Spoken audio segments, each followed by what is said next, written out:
We were all there, in the chair, in the room, the blackest nights in the moon. 4 people murdered in the night. My innocence taken, I'm guilty. I did not fight. You took it all away in the end. There was nothing left. All redacted, blacked out. Corruption and lies. All the truth, it's gone now. All redacted, blacked out. Corruption and lies. All the truth, it's gone now.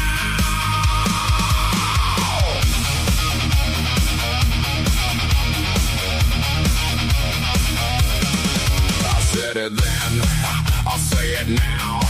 I'm innocent, they blacked me out. I'm a fool, I'm a man, I'll never say I did it. I can't. She took it all away in the end. There was nothing left. All redacted, blacked out. Corruption and lies. All the truth, it's gone now. All redacted, blacked out. Corruption and lies.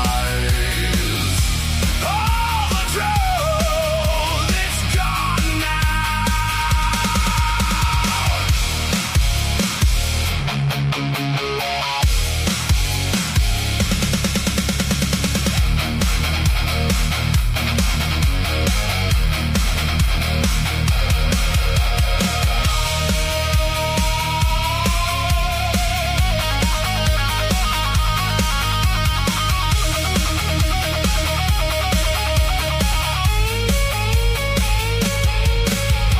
Nothing left for me now.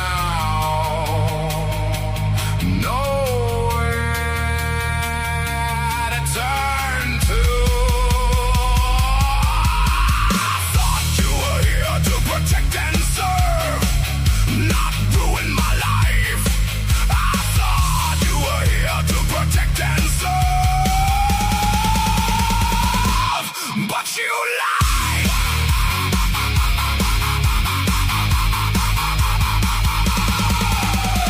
All redacted, blacked out. Corruption and lies.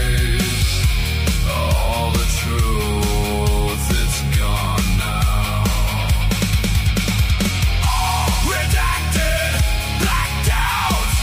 Corruption and lies. All the truth, it's gone now.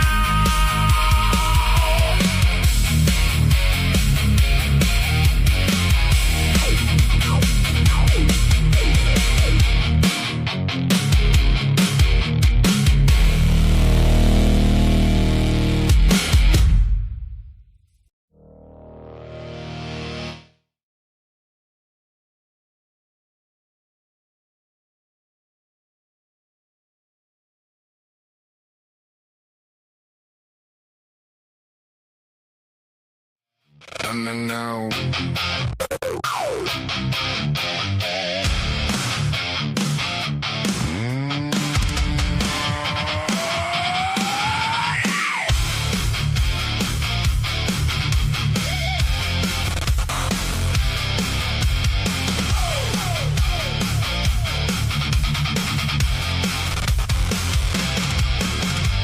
Usually you need Bronx Tales, True Crime. Dago and the TruCrime Cafe, the last 24 all day. Pavarotti, harsh reality, truth and transparency. Jules, true crime reactions, eyes wide. Hildreth investigates, won't slide. We read the blood in the paper, we trace the light of the maker. Every cover-up starts to shake. When the facts awake, we won't stop till the truth breaks through. We won't stop till the truth comes through, exposing every lie day after day. We won't stop till the truth stays.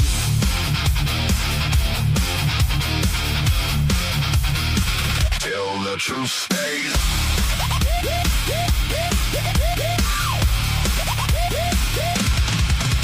Amber Vance with the thread in hand. Travis T. Logic, make it understand. Glitch DNA in the case file glow. Tearing them apart, let the details show. Idaho 4, every name we speak. Delphi, Karen Reed, we stay on the streak. Every contradiction, every hidden door, we're kicking it open, asking for more. No polished smile can save you, no silence gets to save you. If the story bends for power, we come back louder. We won't stop till the truth breaks through. We won't stop till the truth comes through, exposing every lie day after day. We won't stop till the truth stays.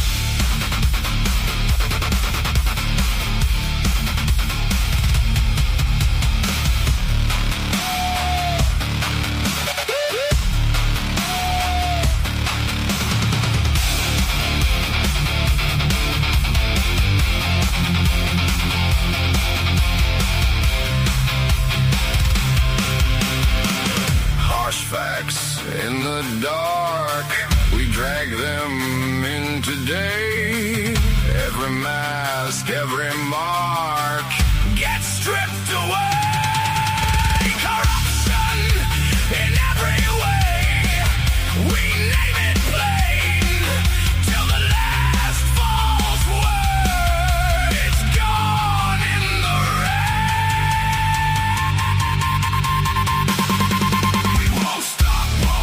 till the truth breaks through. We won't stop till the truth comes through, exposing every lie day after day. We won't stop till the truth stays.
All right.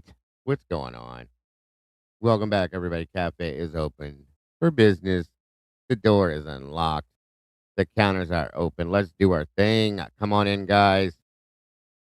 Day, um, Idaho 4 updates, interview, breakdown, doc review, whatever we get into. It's me and you. Let's do it. And you guys know how we do. So come on in, grab a seat, share it out. Make sure to hit the like button if you will, please and thank you. This may be one or two shows today. I may do a music stream tonight. We'll see what happens. You guys are into it. I'll do a poll, see what you guys think. So anyway, hit that like button, share this out. Come on in, grab a seat, get off your feet, grab your cup, fill it up. Here we go.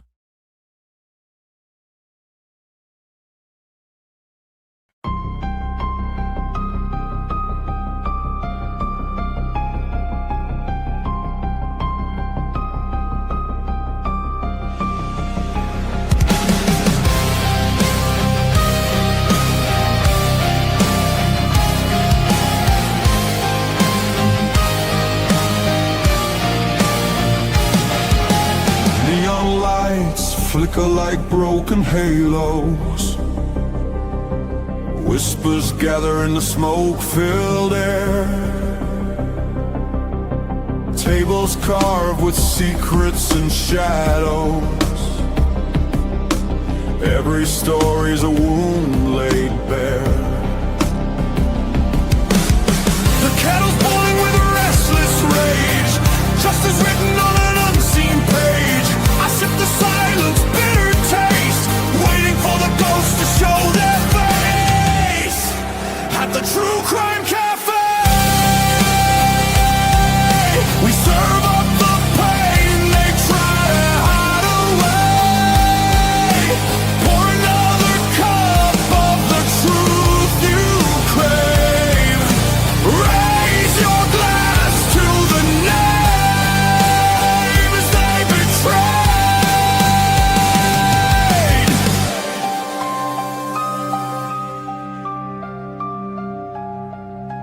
Mirrors cracked, reflections are liars. Ashes fall where the guilty once stood. The jukebox hums like a funeral choir. Echoes pounding through the neighborhood. Every scar is a candlelit vow. We hug the how, we demand the now. No more silence, no more disguise. We'll paint the night with sharpened cry. At the TruCrime Cafe, we serve up the pain they try to hide away. Pour another cup of the truth you crave. Raise your glass to the names they betrayed. This is not a sermon, it's a battlefield hymn, a requiem dripping from the bottle's rim. The guilty write stories in invisible ink, but we'll drag it all up from the edge of the brave.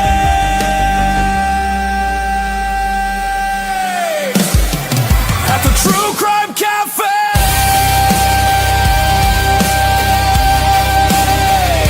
the reckoning burns like a black bouquet. Every shadow will pay.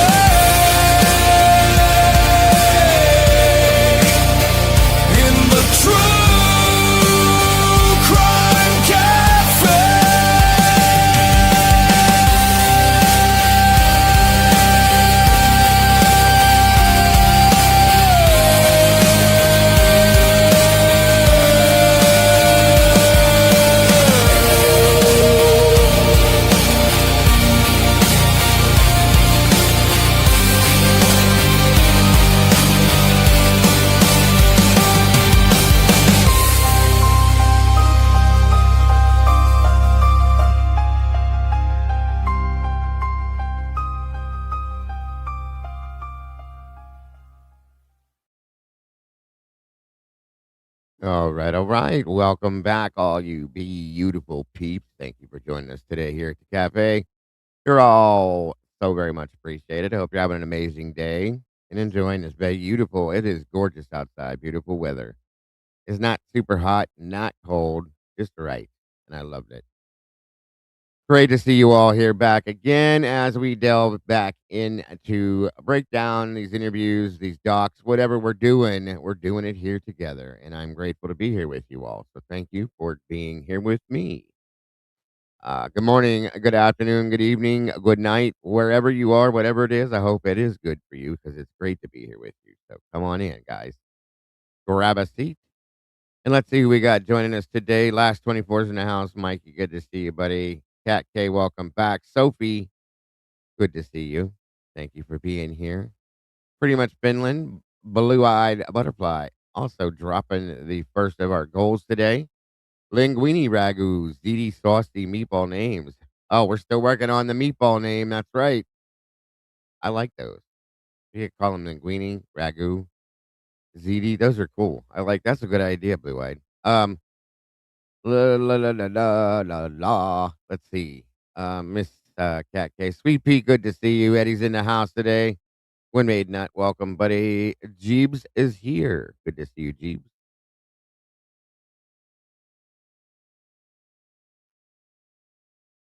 Um, Let me see. My name is Jeff. Just for you, Jeebs. Who else do we have here? Turkey Creek, welcome. Good to see ya. Moto Man, welcome back to you. Hildreth Investigates. What's up, Junior? Good to see you. Italian Girl, welcome, welcome. Good to see you today. Slap PPP, good to see you. Thank you for being here. Miss Margaret, welcome. Laura Diane, welcome to you. And Stitches, great to see you. Thank you for joining us. Terry Martin, welcome. Good to see you today. Miss Kim's in the house from Typically Unique. Great to see you. Randy Burr, my brother from another mother. Good to see you today. Thank you for joining us. Jenny Shortino, welcome. Good to see you. I think I got it right today, finally. Thank the Lord. Welcome, welcome, welcome. Let's see, let's see. Miss Tandy popped in to say hi for a minute, going back to work. Miss Becca, welcome. Good to see you today. Brian Todd, welcome, my friend. Good to see you. Baby Ames, welcome back. Paula Fitzhenry, welcome. Let me see, let me see, let me see.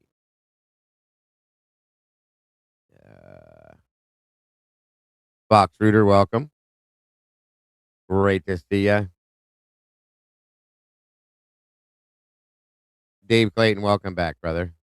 My name's Jeff. That's right. Daddy Ragu. That is funny. Miss Noel, good to see you first, Noel. Hope you're feeling well. Good to see you today. I think I got everybody so far. True to it, welcome.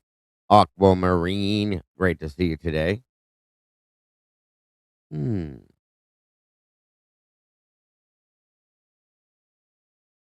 Na, na, na. Pretty much Kale's welcome, dear. Good to see you. Uh-oh. Already. Here we go. Mr. No Name.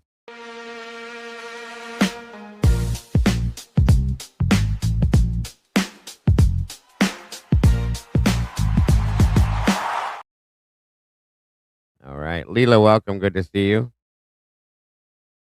And we owe another one of those. Skilla, welcome. Because of the goal that was dropped. Unk Alert. Uh-oh. Thank you for those.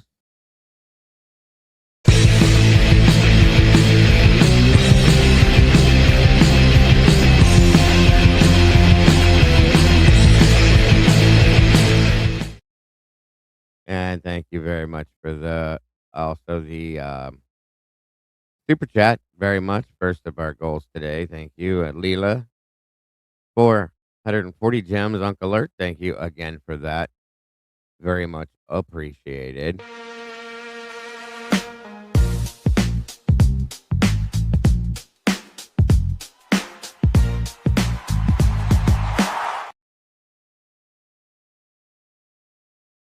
Right, right. Thank you, thank you, thank you. Mm, with eight, create. Let me see. Sure, I think I got everything.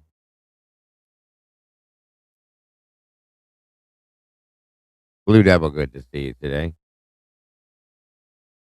Good to see you all, guys. 111 of you guys in here, and it looks like there's 46 likes. Let's definitely try to make that match a little better, please, and hit that like button if you will, please. Very much appreciated. All right, let's see here.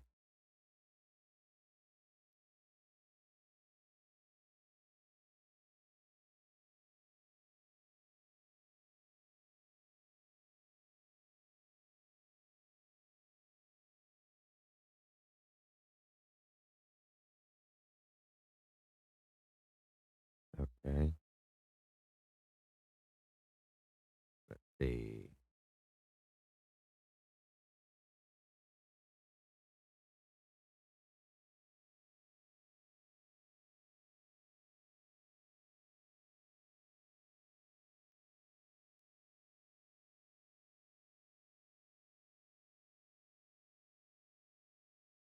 Okay, think we're good there. I love Shinedown, very much so. Very much so.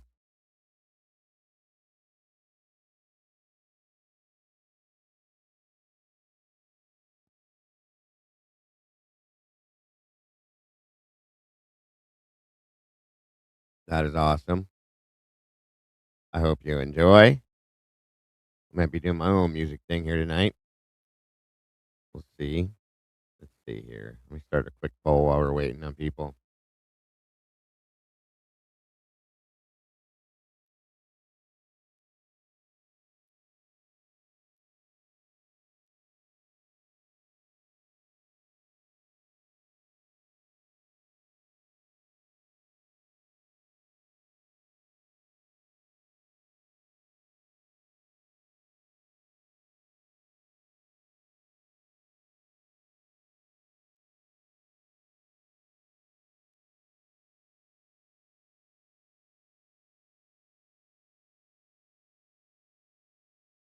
All right, I'm sending you guys out a poll.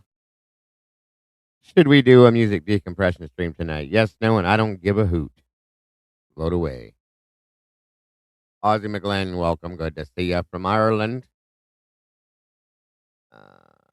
Blue Devil, let me see. I fully agree with that, Dave.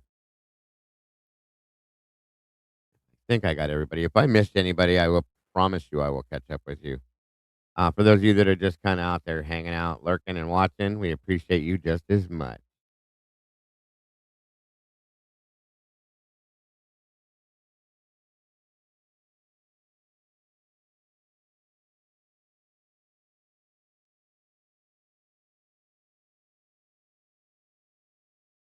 Come on in, grab a seat, get yourselves comfortable, make yourselves at home. Molly, Molly, good golly, oh Molly, good to see you.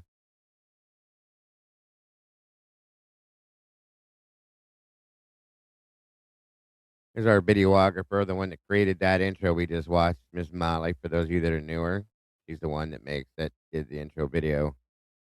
We don't see her too often, but we do when we do. We'll make sure you vote on it, Miss Molly.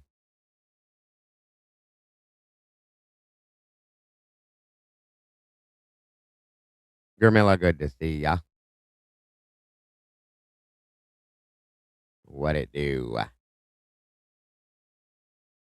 Kiki, Miss Molly Drake.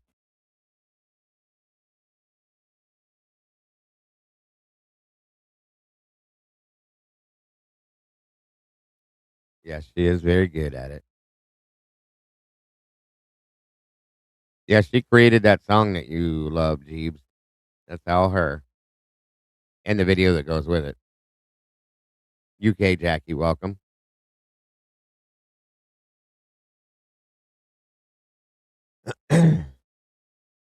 I bet you did, Molly.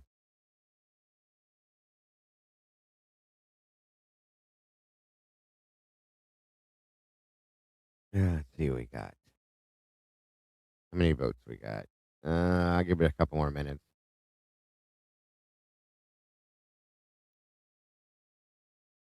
Can I just say a huge thank you to Dago for all your hard work? I can. Get documents there, man. Well, you are so very welcome, Ms. Ozzy. I wish I could do more.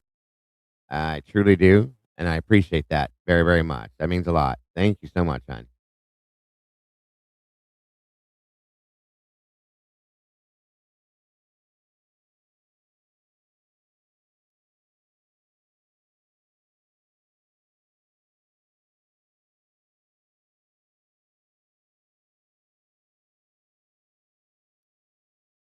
Right turn, Clyde. Welcome.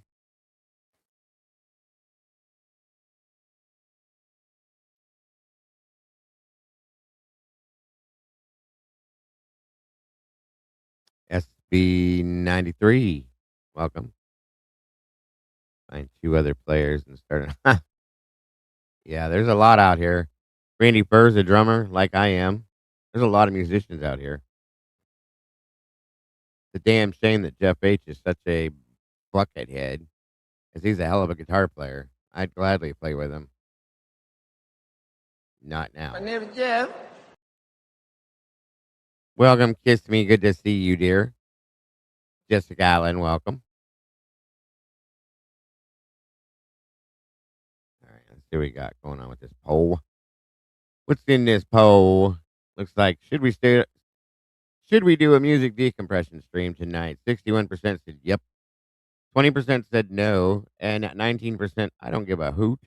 Well, as long as everything goes well, it looks like that's what we'll be doing. I wonder who the 20% are that don't like it. Curious. How could you not like music? You can't smell me. That's a good thing. Awesome. Thank you, my friend.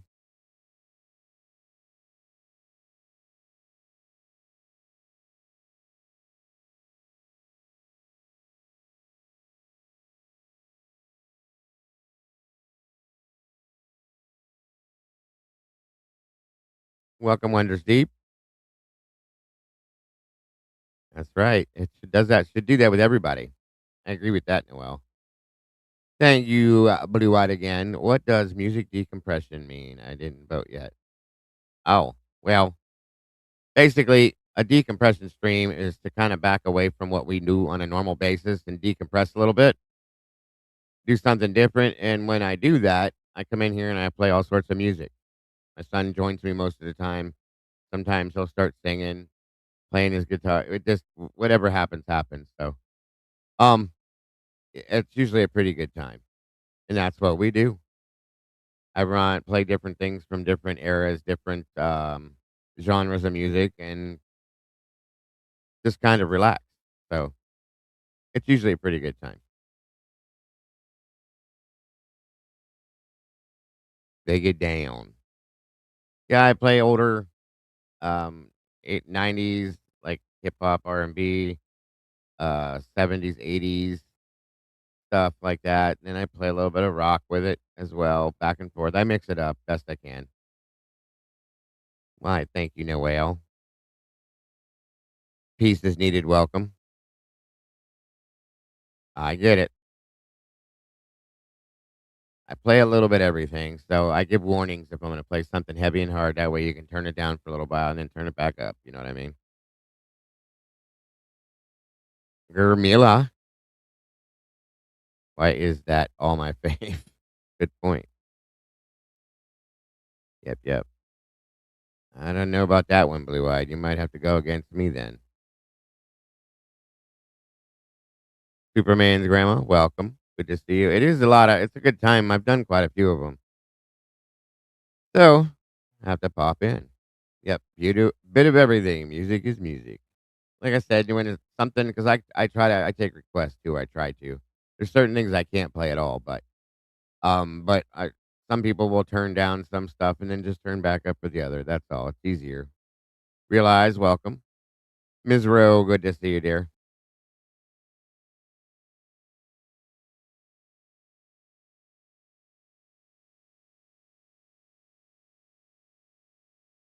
Gotcha.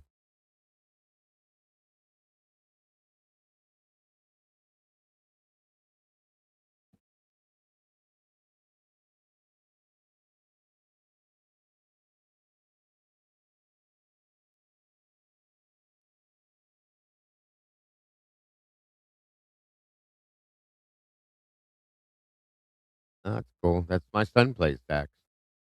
Two of them do, actually. I got you, Noel.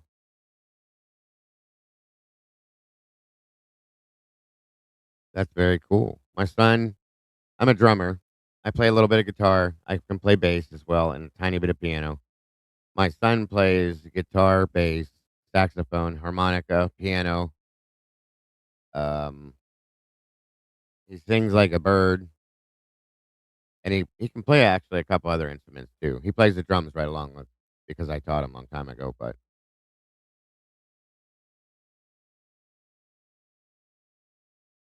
witchy was witchy who? Good to see you.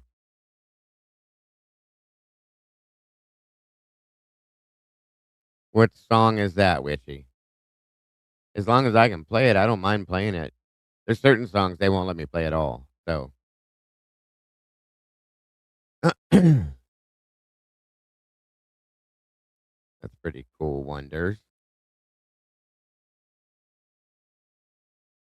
Well, you guys, if you're here tonight, you can let me know. That's right. Turn down for what?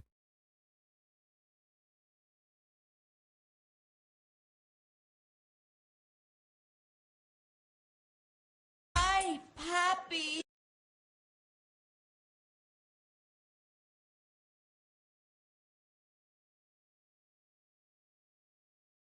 Okay, thank you, Molly.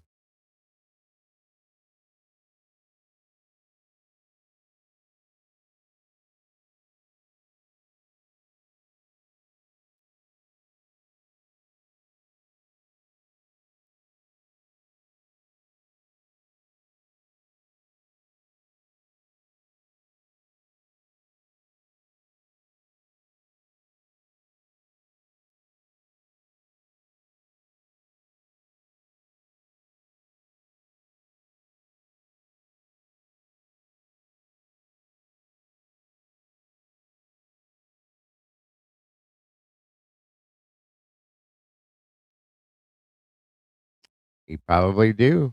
You probably do. You feel the rhythm, you got the beat, you can do it. All right, guys. Come on in. 158 peeps. Let's get this kicking. I think everybody's probably in here now.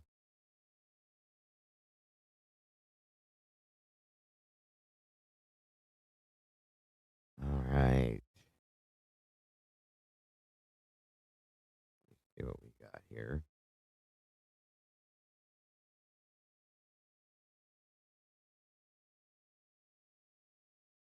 I think the first thing we're going to do, there is a link pinned if anybody's interested. Thank you, Dinah Kessler. Appreciate that very much.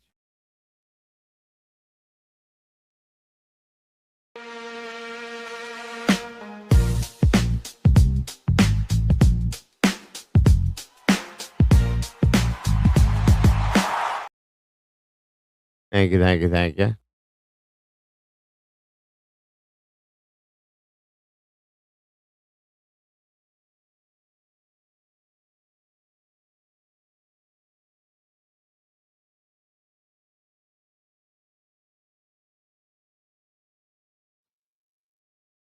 Okay.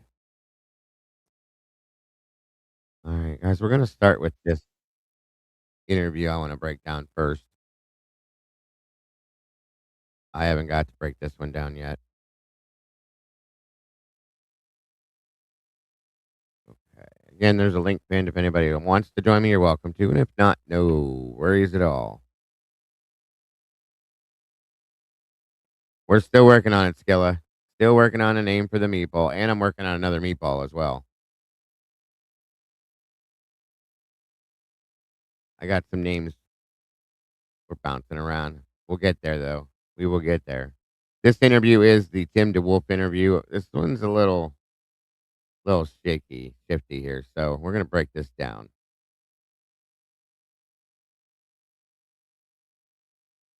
I will do that, Witchy.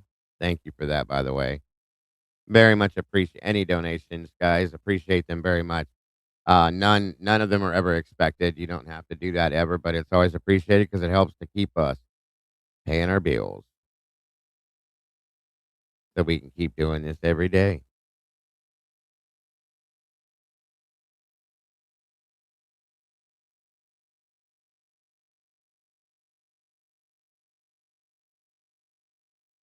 Thank you, thank you, thank you.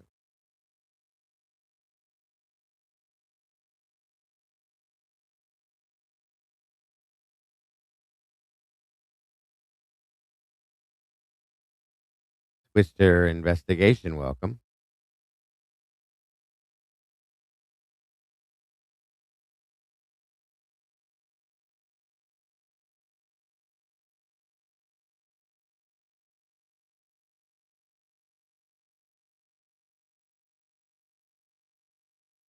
Welcome, Kaleidohope. Itty bitty, good to see ya.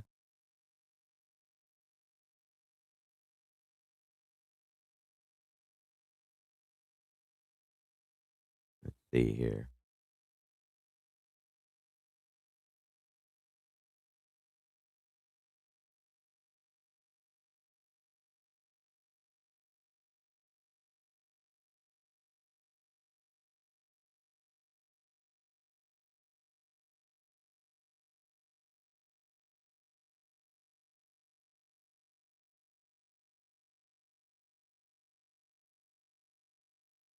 All right, here we go. Here we go. Oh yeah, I agree with that one. I don't like Sheriff Nanos. I covered him when I was covering the Nancy Guthrie stuff. Crazy. He needs looked into deeply, I think.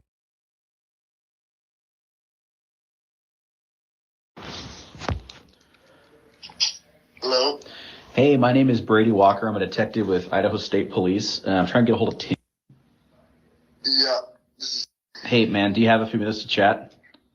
Yeah, sure. Hey, so reason I'm calling you is I don't have a ton of context, but I did. It sounds like from what I can gather that you had some text conversations with Ethan the night everything happened. No, I didn't. Okay. Yes, I did. No. What's that? No, I didn't. Okay. Were you guys in this? I guess did you know Ethan? I did. Yeah, it was my. Okay. How long had you guys been? A year and a half. This is third semester. Okay. Were you guys like fairly close or just associates, or I guess how would you describe yourselves? Yeah, we were pretty close. He's one of my best friends. Okay. Tim, obviously before we go any farther, I know I'm calling you for a horrible reason. It sucks that this is how we have to chat, and I don't even have the words to express how shitty this is, man. I get it. So I want that to be clear, man. I know you're going through a pretty hard time, and I'm aware of that. We're just trying to put all the pieces together. You know what I mean? Yeah. So Good call, Donna. Good to see you, by the way. Why did that feel like he had someone beside him saying, don't say a word then? Right. Agreed, agreed. Welcome, Sweet Pea. How are you today? Hey, great. How are you? I am good, dear. Thank you for joining us. You were up here all by yourself. I was like, I will join you, sir. Very much appreciated. Always great to have Showered and company up all. here. Thank you. And let's see who we got here. Davey White's in the house. Good to see you. Street Seeker, welcome. Terry, good to see you, Miss Terry. I don't know. We've been FOIAing things left and right to try to get other people, but we need to hear it from everybody. Everybody. Meniscus the meatball. That's funny. The names you guys are coming up with are great. That is awesome. G Bean said that his girlfriend is next to him. Who's I guess this guy. Maybe that's who's next to him. I don't know. that? Would make sense. Yeah. That's interesting. Gonna have to look up who his girlfriend is. Exactly. Who is she? Right. Maybe we'll have to try to FOIA that one too. Good point, realized. Linda Robinson, welcome. Little Italy. That's cute. We should to hear hey. BK's footage, especially when they talk about it in the documentary, the one that was released. Yeah. It's like that's such garbage. they should have did that. They need to release that. I agree. I agree. Oh, they have it. You know they do. Uh-huh. Of course they do. Welcome, Karen. Good to see you. I watched the new AMC documentary today. Two episodes. It sucks. It's a typical hit piece, is all it is. Which it's trash. I wasn't surprised. I was expecting it. His girlfriend is Madison Fitzgerald. Are you serious? No. Interesting. Interesting. Welcome, Squishy Bum. Interesting. Welcome, Dory. Good call. I'm going to have to look that one up for sure. Very interesting. How long is this one? 36. Okay. I'm going to start this playing, guys, and then I have to run to the bathroom. I'll be right back. You're in charge there, Sweet Pea. Sounds good. All right. Here we go. Were you with Ethan at all that night or the day before?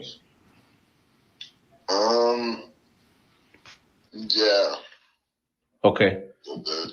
Okay. What were you guys doing that night? We were just in our lodge. Okay. Having a party. And that's where? Seneca. Okay. Can you just walk me through what just your guys' interaction that night? I don't really. He like came and go. I don't know. Just say what's up, pieces or whatever. And then it's not like we never really talked that much that night. Cause I was off doing my own thing. Okay. What were you doing? Like you were you at a different party? Yeah, I was just hanging out with my girlfriend. Okay. Who's your girlfriend?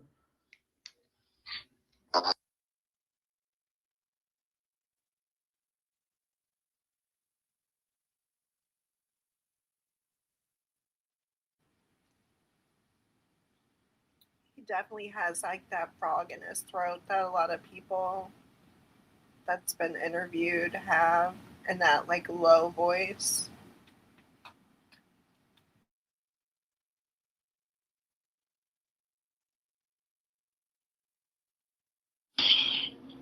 Okay. Well, hey, listen, man. The reason we're doing this is we're just trying to put together all the pieces of everything that happened that night, and so so talking to friends, talking to family, and people who he was around and that sort of thing. That just really helps us kind of get a picture, Oh yeah. You know what I mean? Yeah. Sure. Okay. I know it's rough, man. I really do. We're trying to do right by everybody here who shouldn't have died that night, Yeah. So we're just trying to get to the bottom of it. You said it was Matt. Yeah. Okay. Is that spelled like normal Matt or how exactly? Yeah, normal Matt. Like. Yep. Okay. And where were you guys?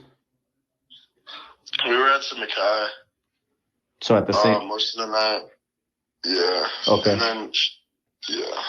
Okay. Where'd you guys go from there?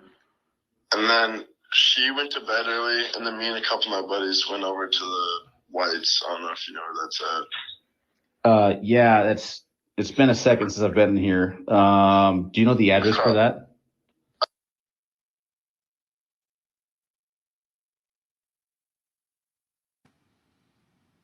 Sounds like bro had a Borg and a bong already, Brian.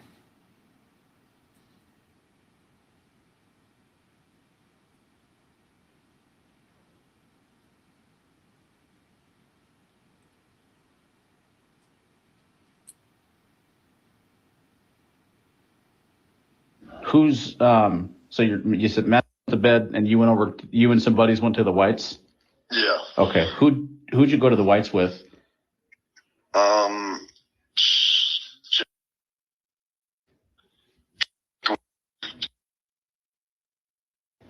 Okay.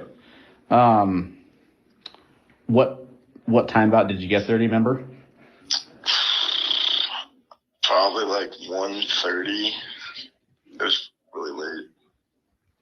Okay. And whose room or what room number did you get up to? Jeez, I don't.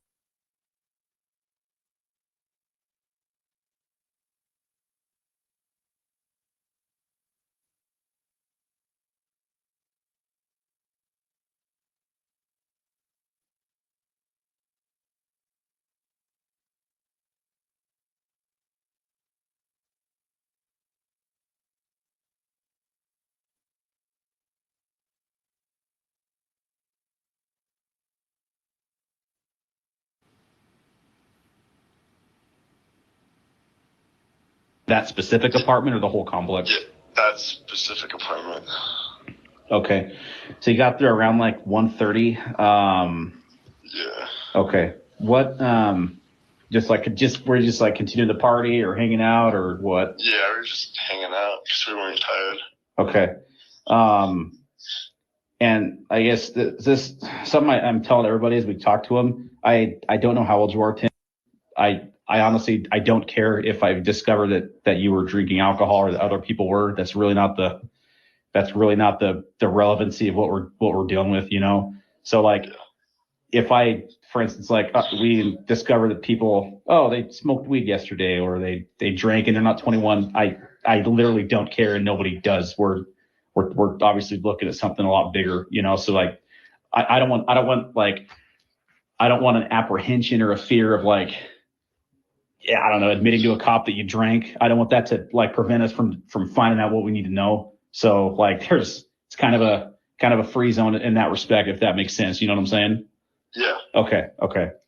How long were you at the?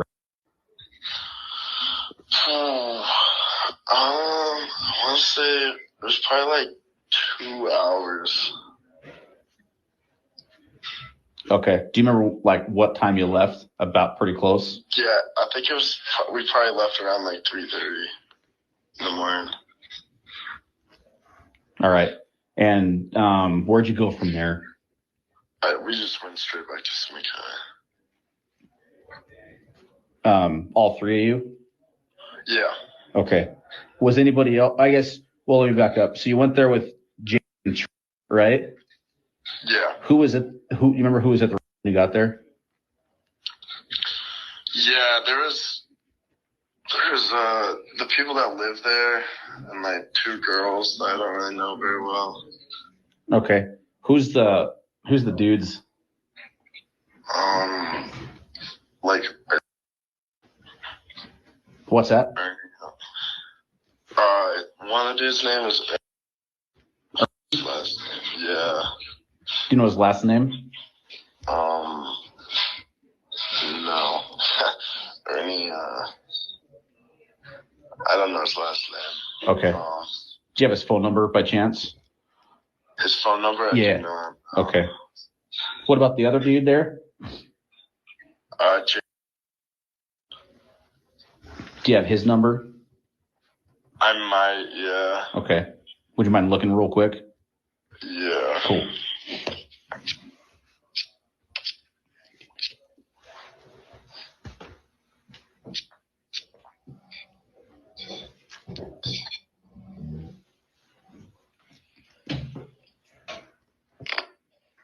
Welcome, Dale.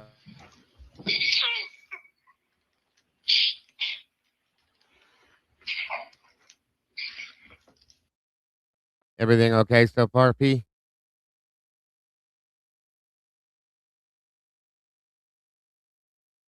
I guess so.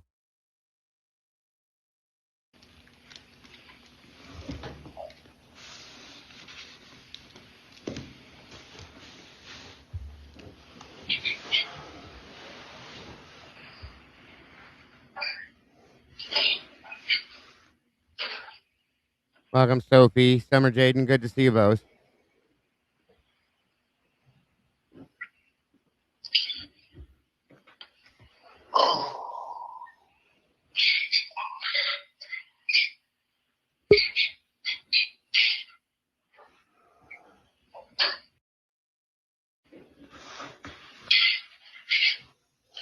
Okay, I got it. Okay, go ahead with that. But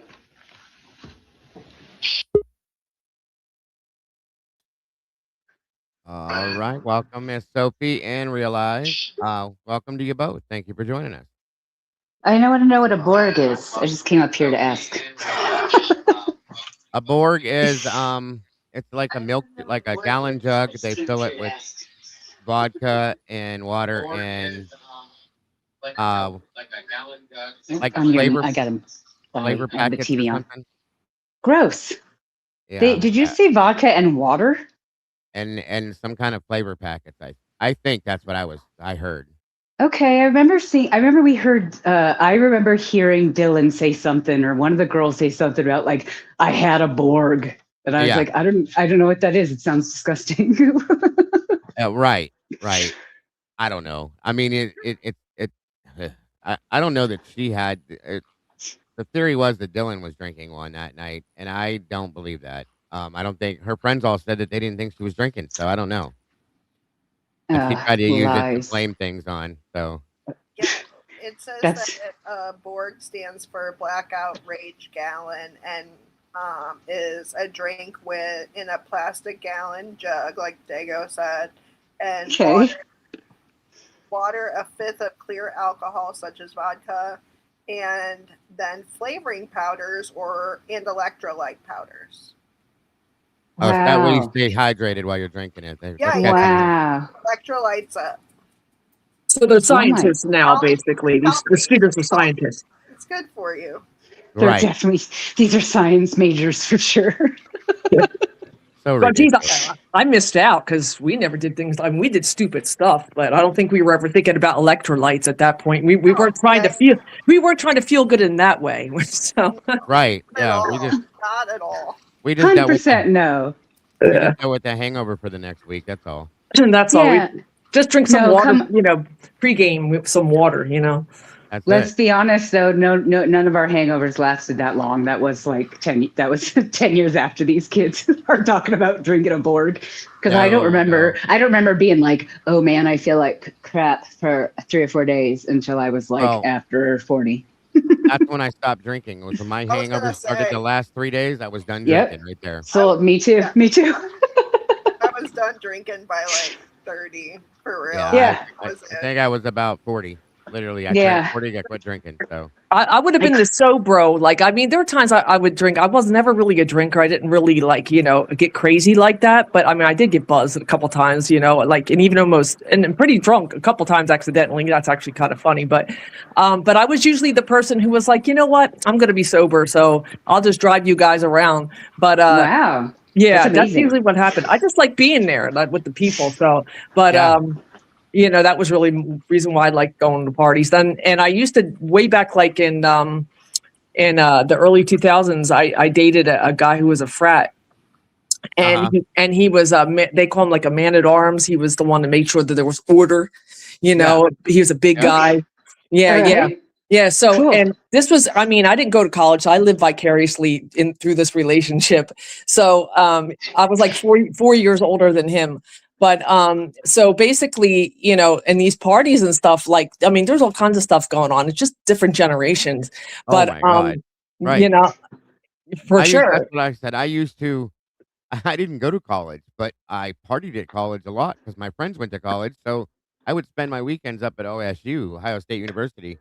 And oh my God, I don't know how I'm still alive. I don't know how anybody's still alive, to be honest with you. I I know I mean, always say that. I'm so glad we didn't have cameras back then. Oh yeah, my right. gosh. It would have been bad because I did a few things that I fully and totally, completely regret. I walked down, I can't remember the name of the road, completely naked one night on purpose because somebody told me to do You it. were a So I did it. streaker, dude. You streaked. Get I did out. it. I did That's it. awesome. That's I had a pair. hilarious. I was I was gone, and I had a pair. I did have socks on. I had socks on. Don't get me wrong. So you weren't totally naked, is what you're saying. Right. No, it was just a thing. They were like, Oh "You my won't do God. it. You won't do it." I said, "Don't you ever tell me I won't do something, especially back then. Forget it." Oh yeah. Well, our generation, you're probably Gen X like me. I am. Like, yeah, you would never, you don't dare. You don't dare. They're like, as soon You're as gonna take it because we're gonna it's like take it. challenge accepted. Like, don't threaten me with a good time kind of thing. Yes. You know what I mean? Yes. Oh Every yeah. time. Yeah. Every time.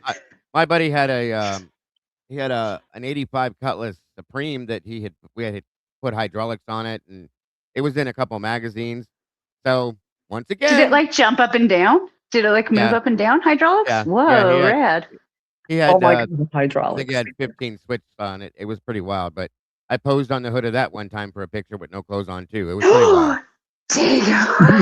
Whoa, you're like, the streaker in your group, huh? You're I was you're a crazy. legend. I was Three crazy. socks, Skilla. Yes, Free Socks. That's what we'll name the meatball. Free Socks. There you go. I you know love what? it. You probably I could love have had a calendar, Dago. You could have had like a calendar, like, what do you call advertising socks, different types of socks, Just Right. look at the socks. Just look at the socks, Yep, that's it. That's it. I was definitely the life of the party back in the day. Whether I wanted to be or not, I was. So, and I never got hangovers back then, mainly because I was probably always not sober back in the day. I mean, Yeah. and then when I had kids, I did calm down a little bit, not not much. I was He still said a drinking little bit. on the weekends. I was still hammered all the time and playing in the band and doing all that crazy shit, but that was about it. And then finally one day I just said, "You know what? I'm done." And that was that. Good for it. you. That's awesome. I That's was done. I incredible. was done. I had enough. I did enough damage, and like I said, I I felt at some point like I don't know if I'm gonna survive this, so I think I need to stop while I can. You know what I mean? So Yeah. Mhm. Well, that's I what hear ends up that. happening. Sometimes, thankfully, I never got to that point in myself, but because even though I experimented with it a little bit, but you know, but sometimes, I mean, that's not the goal. I think that's what some people don't realize is that you're having a good time, and next thing you know, it becomes this whole other thing, yeah, and yeah. sometimes an addiction sort of creeps up on you, and no one ever said I want to be an addict. You know what I mean? That's just something No. that happens. Can Well, happen. you're right. When I got into the fire service, unfortunately, I hurt myself at some point, and that's where the addiction side came in with the back injury and neck injury and stuff like that. So that was a whole different other side. It wasn't like I was doing it to have fun. I was doing it so I could survive and move and Sure. walk and all that fun shit, And then I made it out of all of that, thank God, and here I sit. So I'm beyond grateful.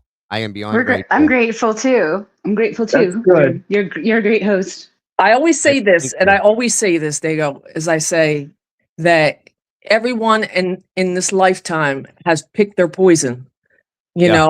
and there's I like always that. and there's always trauma that we've incurred from that.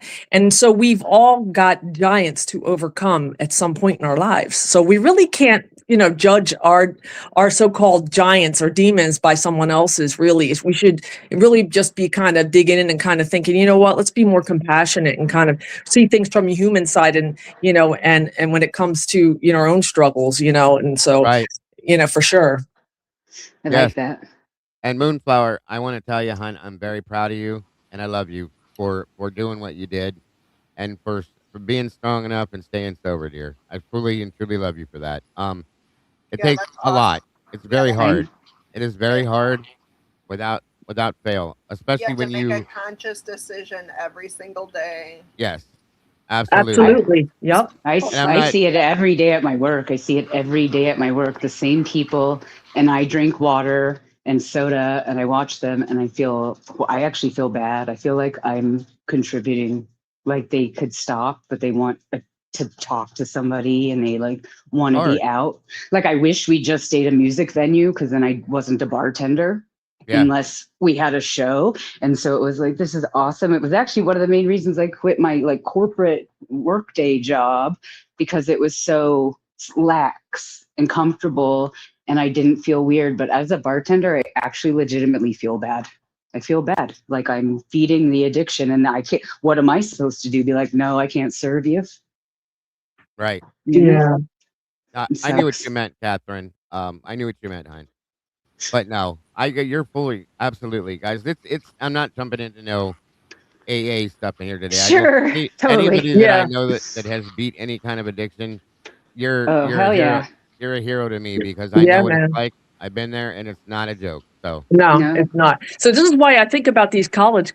Yeah, I say kids, but we know they're not kids. But you know, yeah, the mindset is still they still have a lot of growing to do. But you know, but they are making adult decisions. It's just to think about the things that they're experimenting with. You know, we're talking about Adderall now, and we're mixing Adderall, which is we know is like an upper, and you're mixing that with alcohol, and how dangerous that Yep. is. You could Really you could dangerous. die just oh, from that combination. it's not Totally. even it, and that and like when we were doing what we were doing, like there was no fear of us like killing ourselves because it was just what it was. We didn't You're have to deal invincible. with things like fentanyl and stuff like that back then when we were Right. doing. Agreed. We trusted our people that we were hanging around with. I mean, it wasn't always a good thing, but Yeah. nowadays it's like no, no, no. Synthetics and stuff like what like I used to see so going back real quick just you know we're talking about how we pick our own poisons, right? So I wasn't like in a cocoon of weed, but I used to I say that as, but you know but I get it. I get it. but I used to smoke weed and I would do that with my friends a lot, you know, when we were together.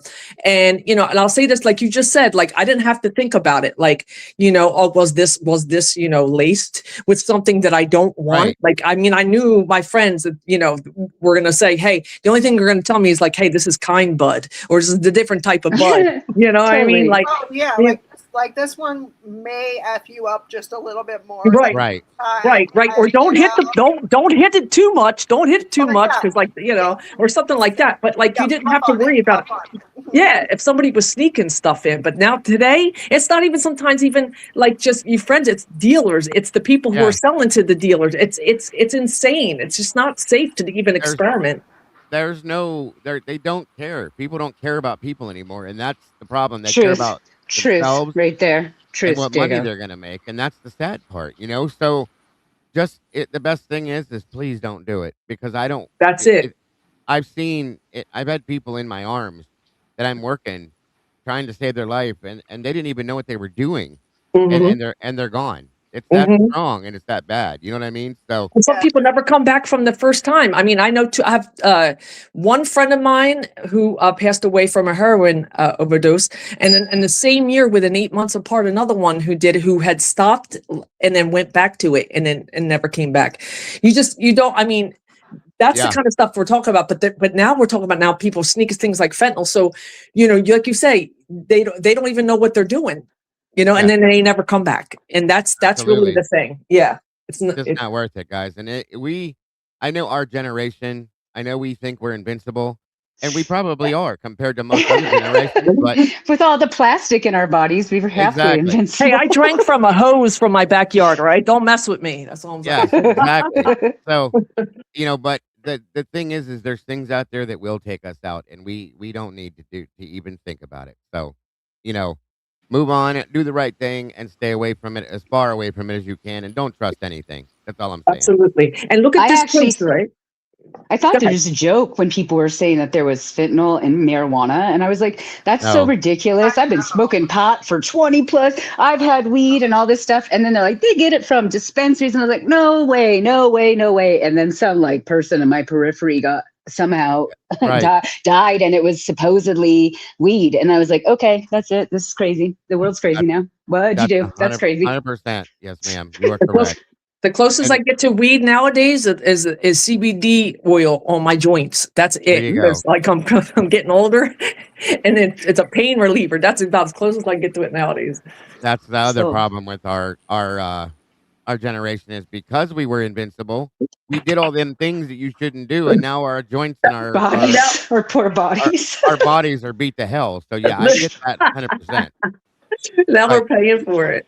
It's worth it though, just to be here with you guys, and 100% happy to be here with you guys. So yeah, that's right. Absolutely. Yeah, and glad to have you, Dago. What else will we do? I mean, you're awesome. I appreciate that very much. And Blue Eyed, real quick, I'm absolutely 100% proud of you as well, dear. 7 years is amazing. 7 minutes is amazing. God bless, hon. I love you, and I appreciate everything you're doing for yourself and all the rest of us. So thank you, and God bless, hon. Yeah, there's been quite a few people in the chat that I'm seeing that. And right. so I want to say that it's awesome that yes.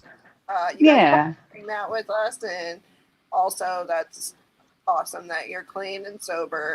Absolutely. And for those that aren't, even those that don't have a problem that don't have to be, it doesn't matter. You're still we're all part of the same thing, guys. We love each and every one of you. So either way, welcome, Randy. Good to see you, buddy.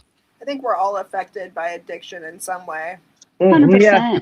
If it ain't from our phones nowadays, I mean, now it's just electronics, like freaking social media and algorithms and all this kind of stuff. I'll tell you, that's the good thing about this generation is we know how to live without this shit. We just don't want to. There's the difference.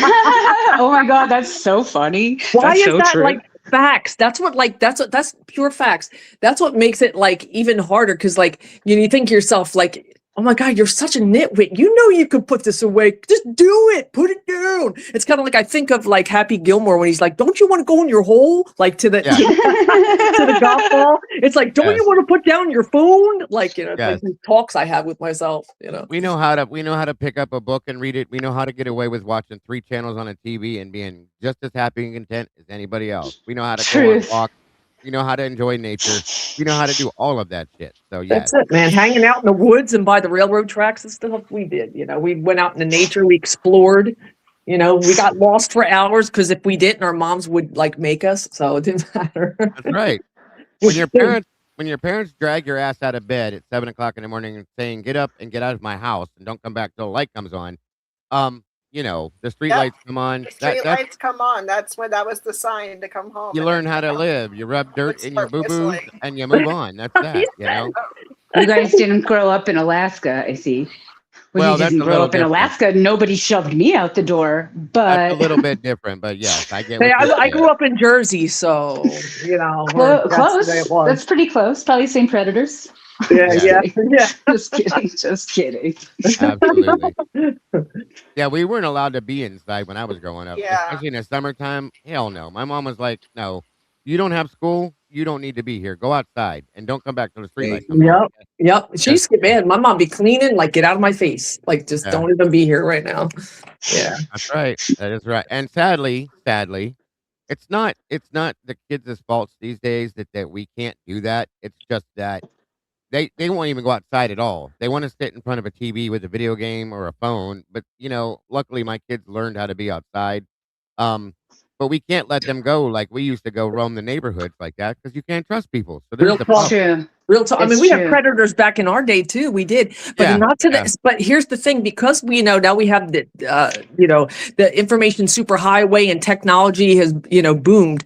You know, we have so much access to things, but in turn, those things have so much access to us. So we have to, we don't have the freedom to kind of, be out from under the nose of a predator nowadays. Right. If they really want to be a predator, they can lurk, in a way that has never been done when we were growing up. That is when it started to change. Oh, go ahead, Randy. I'm sorry, bud. Were you going to say something? I didn't see him come up here. Is he on panel with us? Yeah, he's up here. Yeah, I didn't see him either. Where's he at? Where'd you go, Randy? He was up here. No, he's up. He's on the bottom down there underneath Sophie. Okay. Okay. Welcome, Lenny. It did start to change. It did start to change when I think I was about 10. That's what got me into true crime in the beginning. A lot of you guys know my story, but one of my best friends was murdered when I was 12. Oh, I didn't know your story. Interesting. Yeah, he was murdered. 18, 19-year-old kids murdered him. We all were in the same Boy Scout group.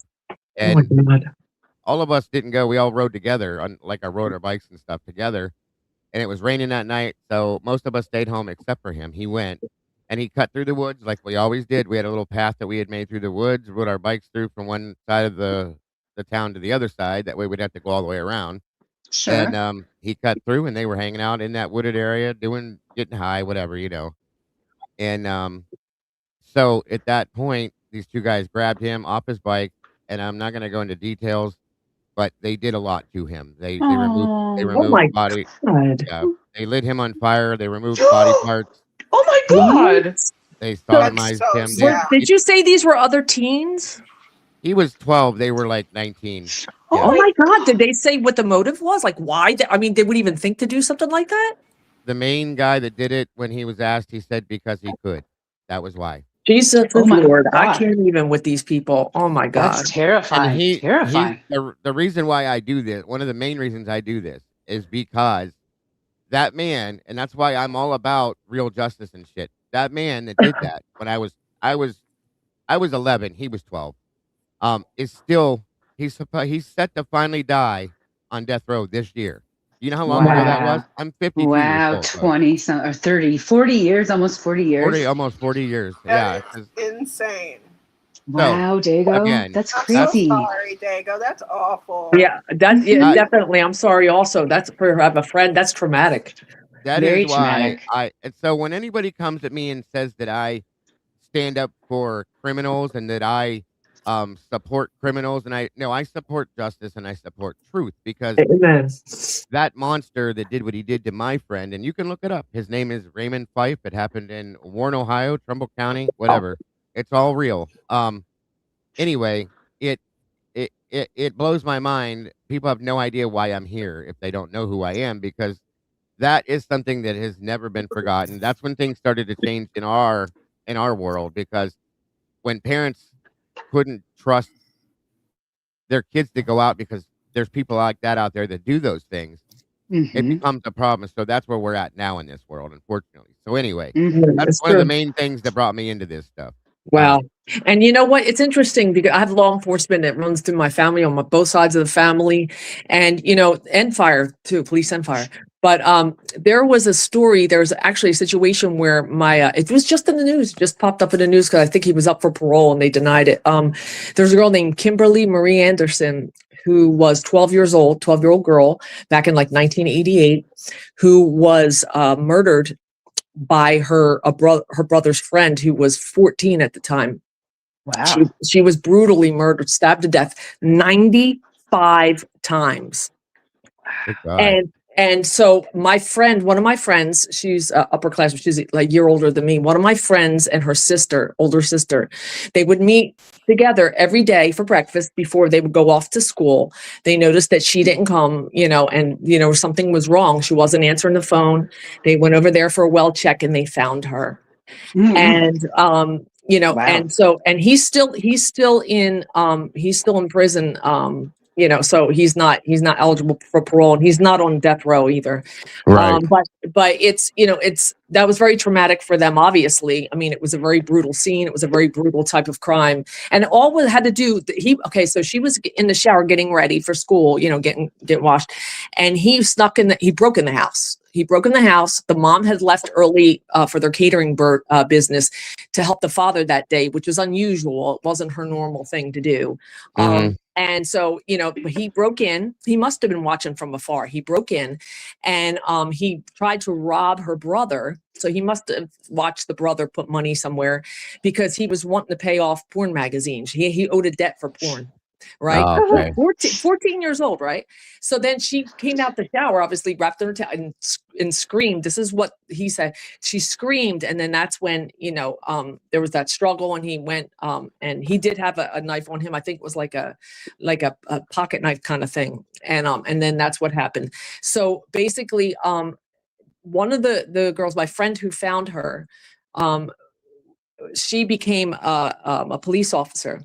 That's what motivated her. And she became a detective.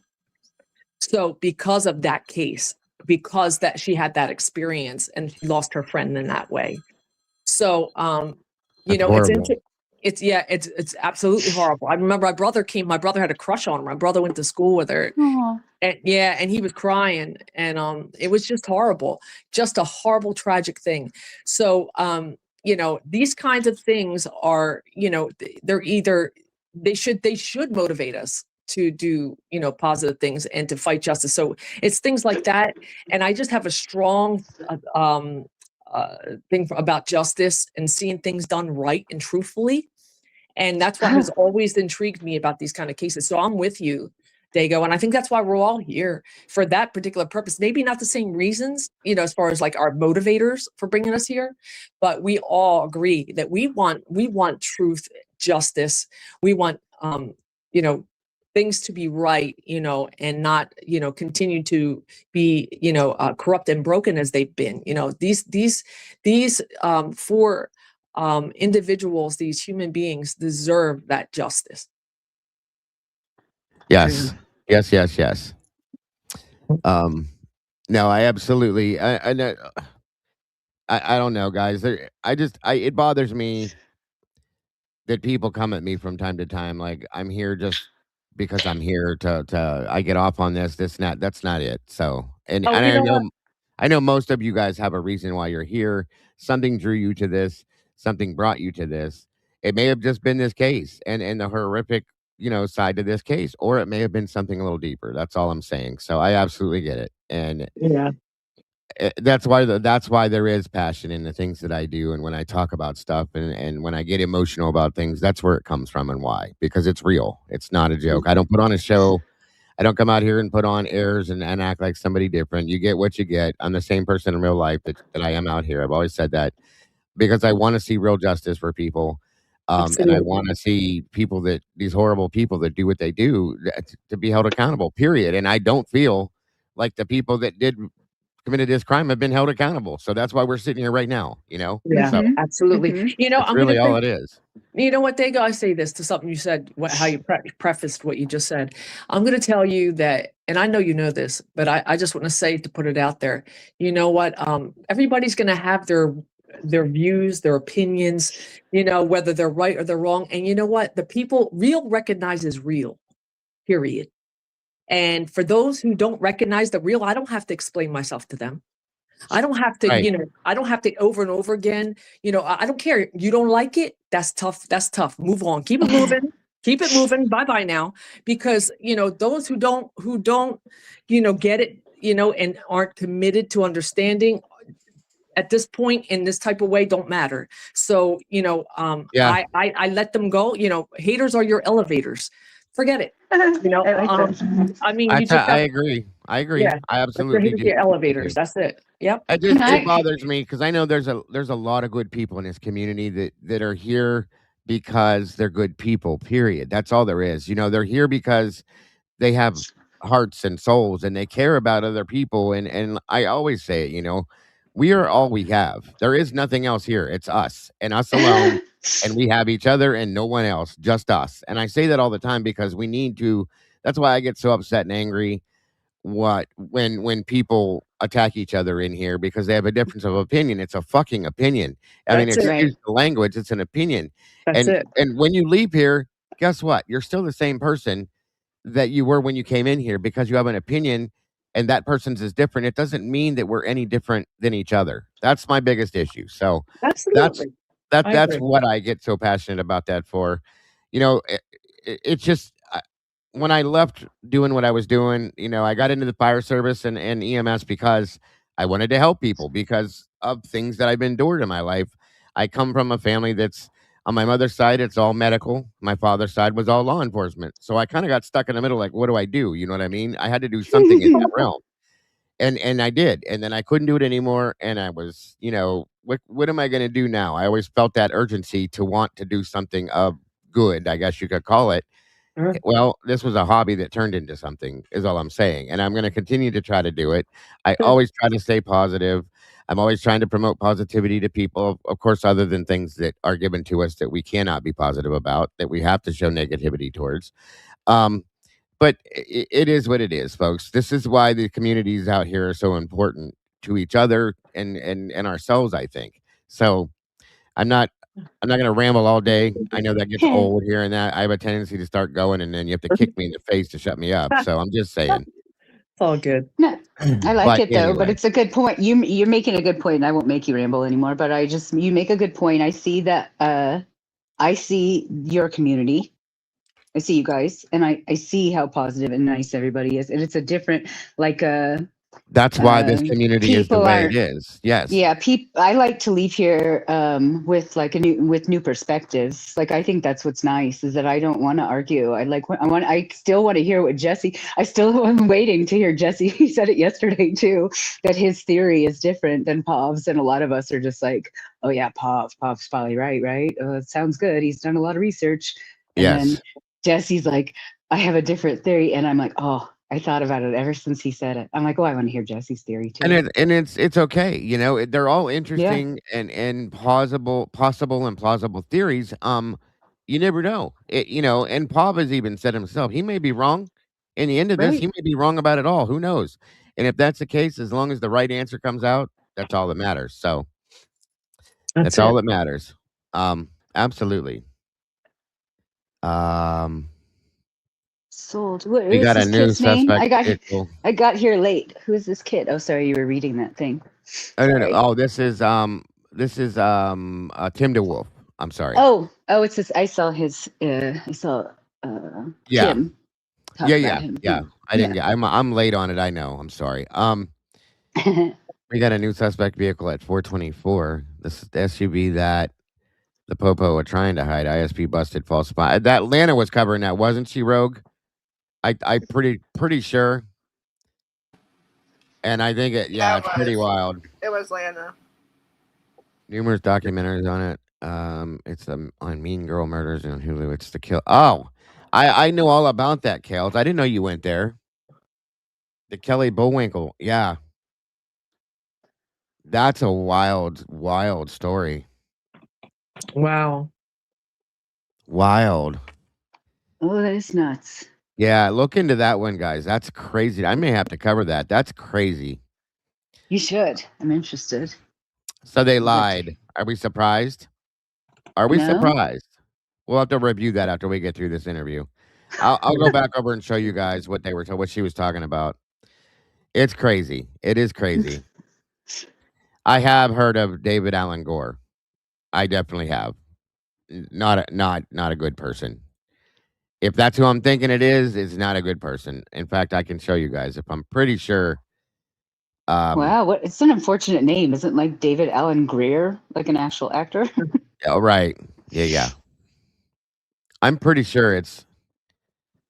Okay. I've heard the name. I know the name. I've covered a lot of cases in here, you guys. Believe that or not. It's been way more than just this case. I just got stuck on this one for a while.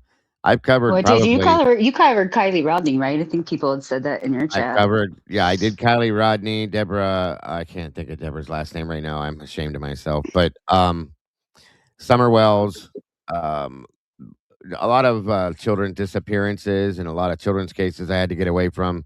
Welcome, Tammy. Oh, yeah, I don't like doing that stuff. I was kicking my PTSD up really bad with the children's stuff.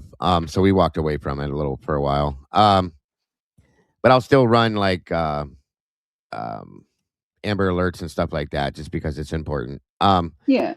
But yeah, I've covered a lot of cases, you guys, a whole lot. Probably stuff you guys. I used to do coffee in a cold case every morning. That's fun.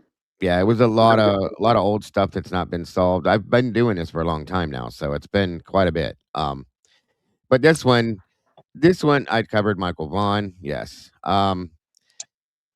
This one, I don't even know how to explain it. Like some of those cases, it's just obvious what it is. This, right?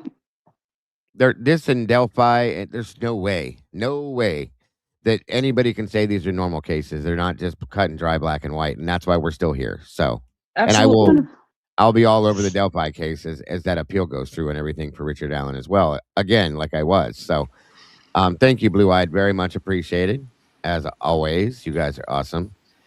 And Mr. No Name.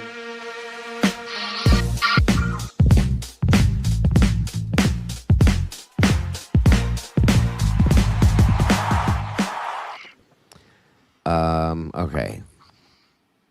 What was the answer to your poll, Mr. No Name? Was that it? We still have you have to come up with a name. No, the poll We for didn't do a today poll for that, about doing a decompression stream tonight. Yeah, no, I meant the poll yesterday for the name. Oh, Didn't there, it was the answers were all so close together. I said we're just gonna have to come up with a new name, maybe. We'll We'll just see get a what we. name. Just Yeah, see we're it. It'll just gonna happen. bounce through a few of them, right? Mhm. Tony the meatball. We got a lot of ragu. Blue eyed came in here with like 5 of them when we first started. Little Yeah, Italy. yesterday they were cute. I liked How about what was one of them was like basil or oregano. Oregano was Oregano, cute. that's cute too. Yeah, you could do like gabagool, How about that? yeah, right. Gabagool. Forget about it. Right. Gabagool. Forget about it. I Some was thinking of gabagool. calling him Fugazi too, but we'll see. Fugazi. Oh no. Well, that's cute for that, but that has a bad connotation if you're It otherwise. does. It Yeah. well, so does my name, but hey, you know what I mean? Well, what's funny is Dago is like when I'm also of Italian heritage, and Uh-huh. so it's funny, but that word never bothered me. I'm like, I know it's supposed to be a derogatory thing, and it It's really is not, essentially. right. Yeah. I'm like, it doesn't even bother me. I'm like, okay, I think one of the jokes was, why do the people go to Italy to watch the day go by? Right. Or what happens when you throw a meatball at a wall? It goes wop, wop, wop, wop. Yeah. I've heard them Oh all. wow! I've heard them Damn. all. Deborah And I'm Collier. Italian. I'm like, that's hilarious. Like, that stuff doesn't bother me. Right. Did you Yeah. when we were doing the DNA thing? I thought that was so wild. Like you guys were talking about that. I was in chat, and we're like, I did my 23andMe DNA test, and it came back as my dad's mother, who was, as far as I can tell from all her documentation and my family that's still alive has told me, is from Crete. I came back as like something percent, like 24% Italian. Okay. Oh, wow. Okay, And that so was different and strange because we've always thought both of my grandparents came from Crete. Oh, And you mean it's Oh, like, wow. that's their documentation through. Yeah, exactly. I know what you're going to say too, because it's everything's so close right there, and everybody Yeah. was like boating to each island and stuff. But so I think it's just kind of funny because it's how the DNA test showed up, and I thought, nah, I feel I'm still 50% Greek. I don't know about that, but then then that came up, and I'm like, oh, I can start like doing the hand gestures with my chin. I was like, oh, I'm going to start throwing a lot of Italian things. Forget That's about funny it. because my best friend, she passed away a few years ago. Her name was Angie, for those of you that are newer. The rest of you guys know who she is, but she was 50%, literally 50-50 Greek and 50% Italian. And I was like, God damn, girl. Like a fireball. She would wake up and I asked her, I used to tell her, do you wake up in the morning and fight with yourself in the mirror? Yeah. Yeah, I bet she was did. like- Yeah, that's funny. She was something else, though. I'm telling you, she was a fireball and a Passionate. half, for real, Geppetto. Passionate. That's cute too, Blue Devil. I like that. That's so funny. And you said you're from Jersey, realize? Yes. What Yes. part of, and you're Italian. I love that. And I Yeah. can hear it in your voice too. Like, where part are you from, if you don't mind? If you don't, No, if you yeah, I mind. don't mind. I don't mind at all. I'm near Philadelphia. Oh, okay. So I'm very close to Philly. I'm about 10 minutes from there. And let me tell you, the accent gets weird. There's things that I don't say, like they're like some of the like the really like Yeah. and Mike, like those Moik. things. You won't hear. Yeah. Like there's a certain way that a lot of people, especially like in the Gloucester City area, any of the closer cities or towns near Chester Philly. County. Yeah, you find a lot that do talk like that. I still do have, obviously I've been here all my life, but I just, there's certain things I don't say, I guess, because I kind of train myself, say like. No, I get it. I Yeah. got relatives uncles and cousins that live in upstate New York, and oh my God, you want to forget talk about it. it's like watching Goodfellas when you talk to them. I bet it's crazy because you can't help it. You live close to the city, right? So Yeah, anybody yeah. that lives close to the city or in the city is going to have that accent. And same thing here. We're really close to Philly. I mean, so it just depends. But the frat that I told you I dated years ago, he was Yeah. from North Jersey. So he'd say, I got to put my pants in the drawer. I'm like, The no, drawer. it's Yeah. a drawer, dude. Like, what do you mean draw? Draw something Drawer. you do with a crayon. Like, The drawer. Or batteries. My Pesci's family's from there too. My grandma says batch. My grandma always said batteries instead of battery. batteries. Instead of Batteries. that's so funny.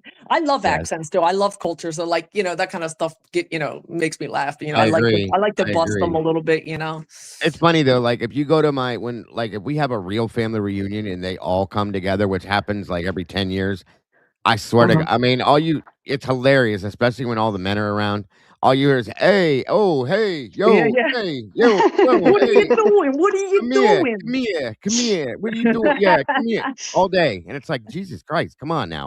You want some coffee? Huh? You want some coffee? Yeah, let's have some coffee. You want some sauce with that? Come on. Yeah, some sauce. You want some more? And some say gravy. I say sauce. Gravy, And people yeah, from gravy. Italy say sauce also. I'm just saying. But I've never even heard gravy until like I was What? like from my family never called it that. no, My my family grandmother- never did either. It was always sauce. My grandmother Oh, called it sauce. gravy all the time. My grandfather, if you called it sauce, he would hit you in the head. It was crazy. Wow. Yeah, right. I mean, what do you call it? That's not sauce. Sauce is something you put over on this. He'd call it something else. It made no sense. He was like, "That's the gravy." Your grandmother worked her ass off on the gravy all day. You better respect it, boy. And okay, you know what's funny too is when I get around these people, I don't have that accent. Okay, when I Yeah, get but it around gets these thicker. people, it just starts to flow like it's water. It It's does. crazy. Yeah, It it is does. crazy. It's really funny how that happens too. Like if I get around my friends that have like a stronger, I might find myself saying things like, "Whoa, I haven't said water in a while." Like, what Water. happened? Was it a water? Like is it a water? Right. Yeah, yeah, totally. Oh, I Exactly. love it. That's so funny. I literally, I bet no one in Alaska says the word y'all, and I can't stop myself. I think I say it like 20 times a day, and it's just from living in Y'all. this part of the country. We Did say you say- y'all. We still say y'all here. It's like we just We do. Yeah, like my- y'all like- tripping. Like y'all are tripping. Like that's My how we say wife- that. My wife's family is from the South, so that's all I hear from any of them. Y'all this and y'all that and y'all. I'm like, you mean you guys? And they're like, no, y'all. I'm like, okay, whatever. Y'all. Well, the good Yeah, thing just- is I stopped speaking in plural, and I think that happened pretty early Yeah. on. And Yeah. that's the use guys. Yins. You know? Yins. Use guys. Use guys. Yeah. My grandmother did that constantly. Use guys, stop it right now. Use Yeah, guys, yeah. go sit Use down. guys don't even know what you're talking about. I had a friend of mine go, why do you guys speak in plural? Like, use guys don't knows what you's doings. I'm like, we don't go to that extreme, dude. Like, Yeah, right. use Exactly. guys. Absolutely. Yes. And I was gonna say because when I asked, I'm pretty sure if you're where you said you were from, isn't that where Pesci was from? Around that area? Philadelphia, yeah, I believe so. Yeah, He was yeah. from like the border between Philly and Jersey, I thought. Yeah. And there's actually a few different people here from the actors there from Philly too. There's well, I could say one thing. I can't think off the top of my head right now, but I do know that Rocky was from Stallone's from New York. Stallone, New York. yeah. Yeah. He's from New York, but and he's from a bad area there too. Yeah. Bushwick or whatever it is. Bushwick, yes. Yeah. But he's in Philly when he comes, he's so beloved. He got the statue there in front of the Oh yeah. Yeah, in big front time. of our what you call it, the art museum. And so people still, people love Rocky here. It's Oh, true. my- of It's course. legit. It's super legit. It is real. You are not lying. It's real. Absolutely. Yeah. I'm a big fan of Joe Pesci. I always have been. And I know that when I got involved in like the Jersey Boys story and all that kind of stuff, and I looked into that because my son is a huge fan of that whole thing. Yeah. Frankie Frankie oh my- Valley Yeah, there you go. and the Sorry. Four Seasons. Yeah. Yes, all of that. love And I them didn't even too. know that until I like read the book. There's a book out, not the movie, but the book that Pesci was like friends with those guys back Oh in the yeah. back You're in the right. day. Yeah. And then he was actually running around, believe it or not, guys, with some of the wise guys from the mob and stuff like that. And then Frankie got him back- Avalon. or Frankie Avalon. You're talking about Frankie Avalon. Frankie Avalon. That's it. Yeah. Frankie Sorry. Avalon. Wait. What's his name? I could hear his voice. I'm gonna have to look his name up now. It's I know who he is. My dad. That's my dad's error. He's a boomer. Yeah, totally. then- all of our Well, parents probably. Frankie Avalon was in Greece. Was it Frankie Avalon? Is he and that he's the guy who does the Puntillo? dream sequence? Is that him? Frankie, He's like the yes, dream yes, yes, sequence yes. announcer guy? That's Frankie Okay. Avalon. Yeah. Yeah, but Frankie Your Valli was the story one that was starts did "Oh What a Night." Oh, that's Uh, Frankie yeah. Valli. That's Frankie Valli, and you got Yes, you got Frankie Valli, and you have Frankie Avalon. Yeah. So yeah. yep. That's it. And I'm trying to think what his Oh, I know what this. There's Dion and the Belmonts. I know. Dion and all. Yes. Yeah, but there's I'm Yeah, trying to think of that Frankie guy's Avalon sang name. with Annette Funicello, right? Yes, Frankie Avalon, exactly. He's the one that got into movies and was doing the singing and stuff. Mm-hmm. That's right. Yeah. That's right. I'm trying to think of the name. Now it's going to drive me crazy because now I'm thinking of the Jersey Boys. So now I have to look it up. So we'll I see. swear that's Frankie Valli in the Four Seasons. That movie But- was. Let me see. Let me see who we have here. Okay, If so only there was a way to figure it out. I and then- know. And then they referenced in the Joe book. They Pesci referenced Joe played- Pesci. Yeah, it says Joe Pesci played a crucial real-life role forming the Four Seasons by introducing. Yeah. Wow. Yeah, he Cool. brought them You- together. You do have Frankie Valli in there. Like, so we were right when we first said that. Yeah, I thought so. He brought them together. Yeah, Wild. Guado, It Frankie is. Valli, and Tommy DeVito, and Tommy DeVito, yeah. Frankie Valli, yep. And then but I do know that when it comes to the Jersey Boys, when they would come around, like this, even the singers would all come around. There was a couple different guys. Oh, that were there was there. a And I lot. can't. Yeah. I'm trying to think. I'm thinking the singers. So the I can't. I'm trying. My brain is like right now. That's okay. It's all right. Because We're not I was. even- I didn't mean to looking take for- us that direction. It just once it brought up, I had to go there. Sorry. Yeah, no, I can't think of who they are, but I know exactly what you're talking about because that's my dad's era, and I grew up on doo-wop, all the oldies from the 50s, the 60s, Oh, yeah. all of it. I know too much actually from my age. So Actual Yeah. oldies. You mean the Yeah. actual oldies? Real The oldies, actual oldies, right? yeah. yeah, beyond. Absolutely. But speaking of Philadelphia, because I wanted to bring this up to you is, did you, since we were talking about going back to the to this case and to the frats and all that, so this story reminds me now when I think about the frat mentality and sororities, that type of Greek life mentality, it Right. brought me to a story that is based in Philadelphia, that a fraternity death of a guy named Timothy Piazza. And he was 19 years Also old. Italian. Yeah, right? You think? Nah, Yeah. probably Welsh, but no. But yeah, so he actually was 19 years old. This was back in 2017, and he went to Penn State University, and he was a pledge. He was a pledge at Beta Theta Pi. And what happened was during a party, he suffered fatal injuries. It was it was during a booze. It says booze-soaked initiation ritual. So he had to drink a whole bunch of alcohol, right? He became so incredibly dangerously intoxicated that when it was a hazing from hazing him that they kept telling him to lay down. He ended up trying to come down the steps. He fell down a flight of steps in their basement of the fraternity house. He had a traumatic brain injury. He started to, vomit. So that's a big part. That's a big sign. There are things happening. And only one of the frats said, you know what? We should probably get him to the hospital. And the president of the fraternity said, no, you're not going to do Oh, anything. wow. You're not doing anything. And so this is what I'm talking about. There's a chain of command. Yes. Mhm. Yes. So Definitely. Definitely. Yeah. Mhm. Yeah. There's a chain of command. That's why so I believe there were phone calls made from the house that night. Mhm. And Agreed. then Yeah. there was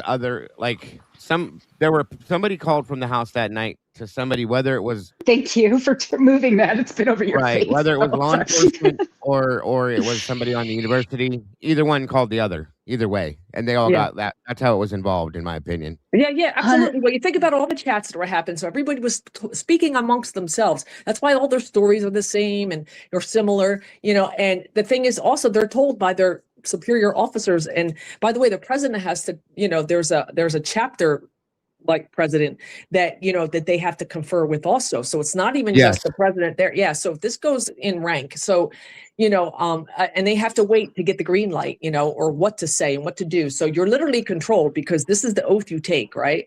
So, but when Definitely. It's terrible. So in this case, this kid died, and part of that had to do with the delay in getting him the medical attention that he needed. And what ended up happening was they ended up having criminal charges brought against 28 members of this fraternity, right? Shut down the chapter. And what ended up happening is a law came from that, and it's called the Timothy J. Piazza anti-hazing law that came to the Pennsylvania because of that. Yeah.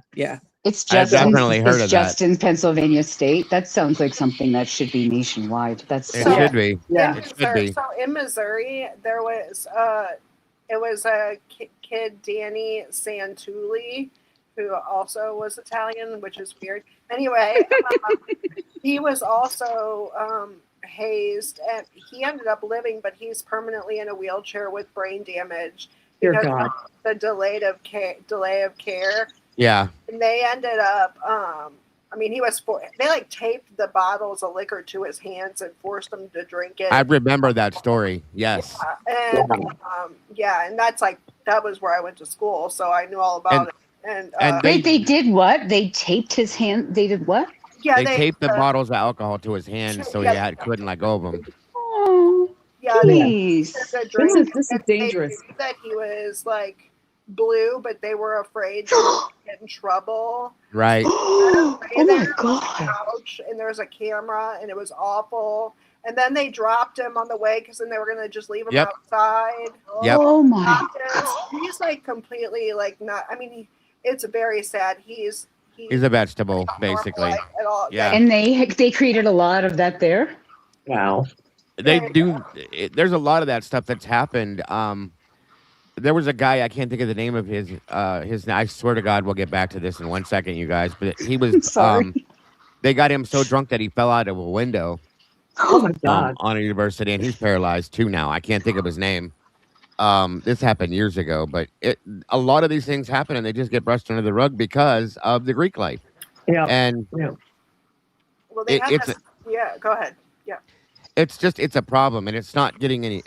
Some of it has been shut down, yes, but when one gets shut down one place, it's kicked back up in another place. And Kales is right. That game, that thing you're talking about with the alcohol taped to the hands, it's called Edward 40 Hands. It's a legit game. You tape the 40 bottles or whatever to their hands, and they have to drink it all. Yeah. I'm sorry, I'm laughing so hard. That's a hilarious name. We got to admit it. They were playing that when I was in college or going to the parties up at Ohio State. Yes. But they were. I never saw that when I was in school. We drank a ton, but I never saw anybody tape like 40s or liquor or whatever to their hands. They've had so many stupid games in fraternities. It's unbelievable. So many of them are just dumb. Yeah, and they're dangerous. It is dangerous. Yeah. And you think, you're going to college, you think you'd have a little bit more brains in your head than that. Like, honestly, like in all sincerity, and it sounds funny even, but it's even, and in all sincerity, you got to think, 40 beers is for somebody. That's just, the person could die, and you have to think about that. They're not thinking.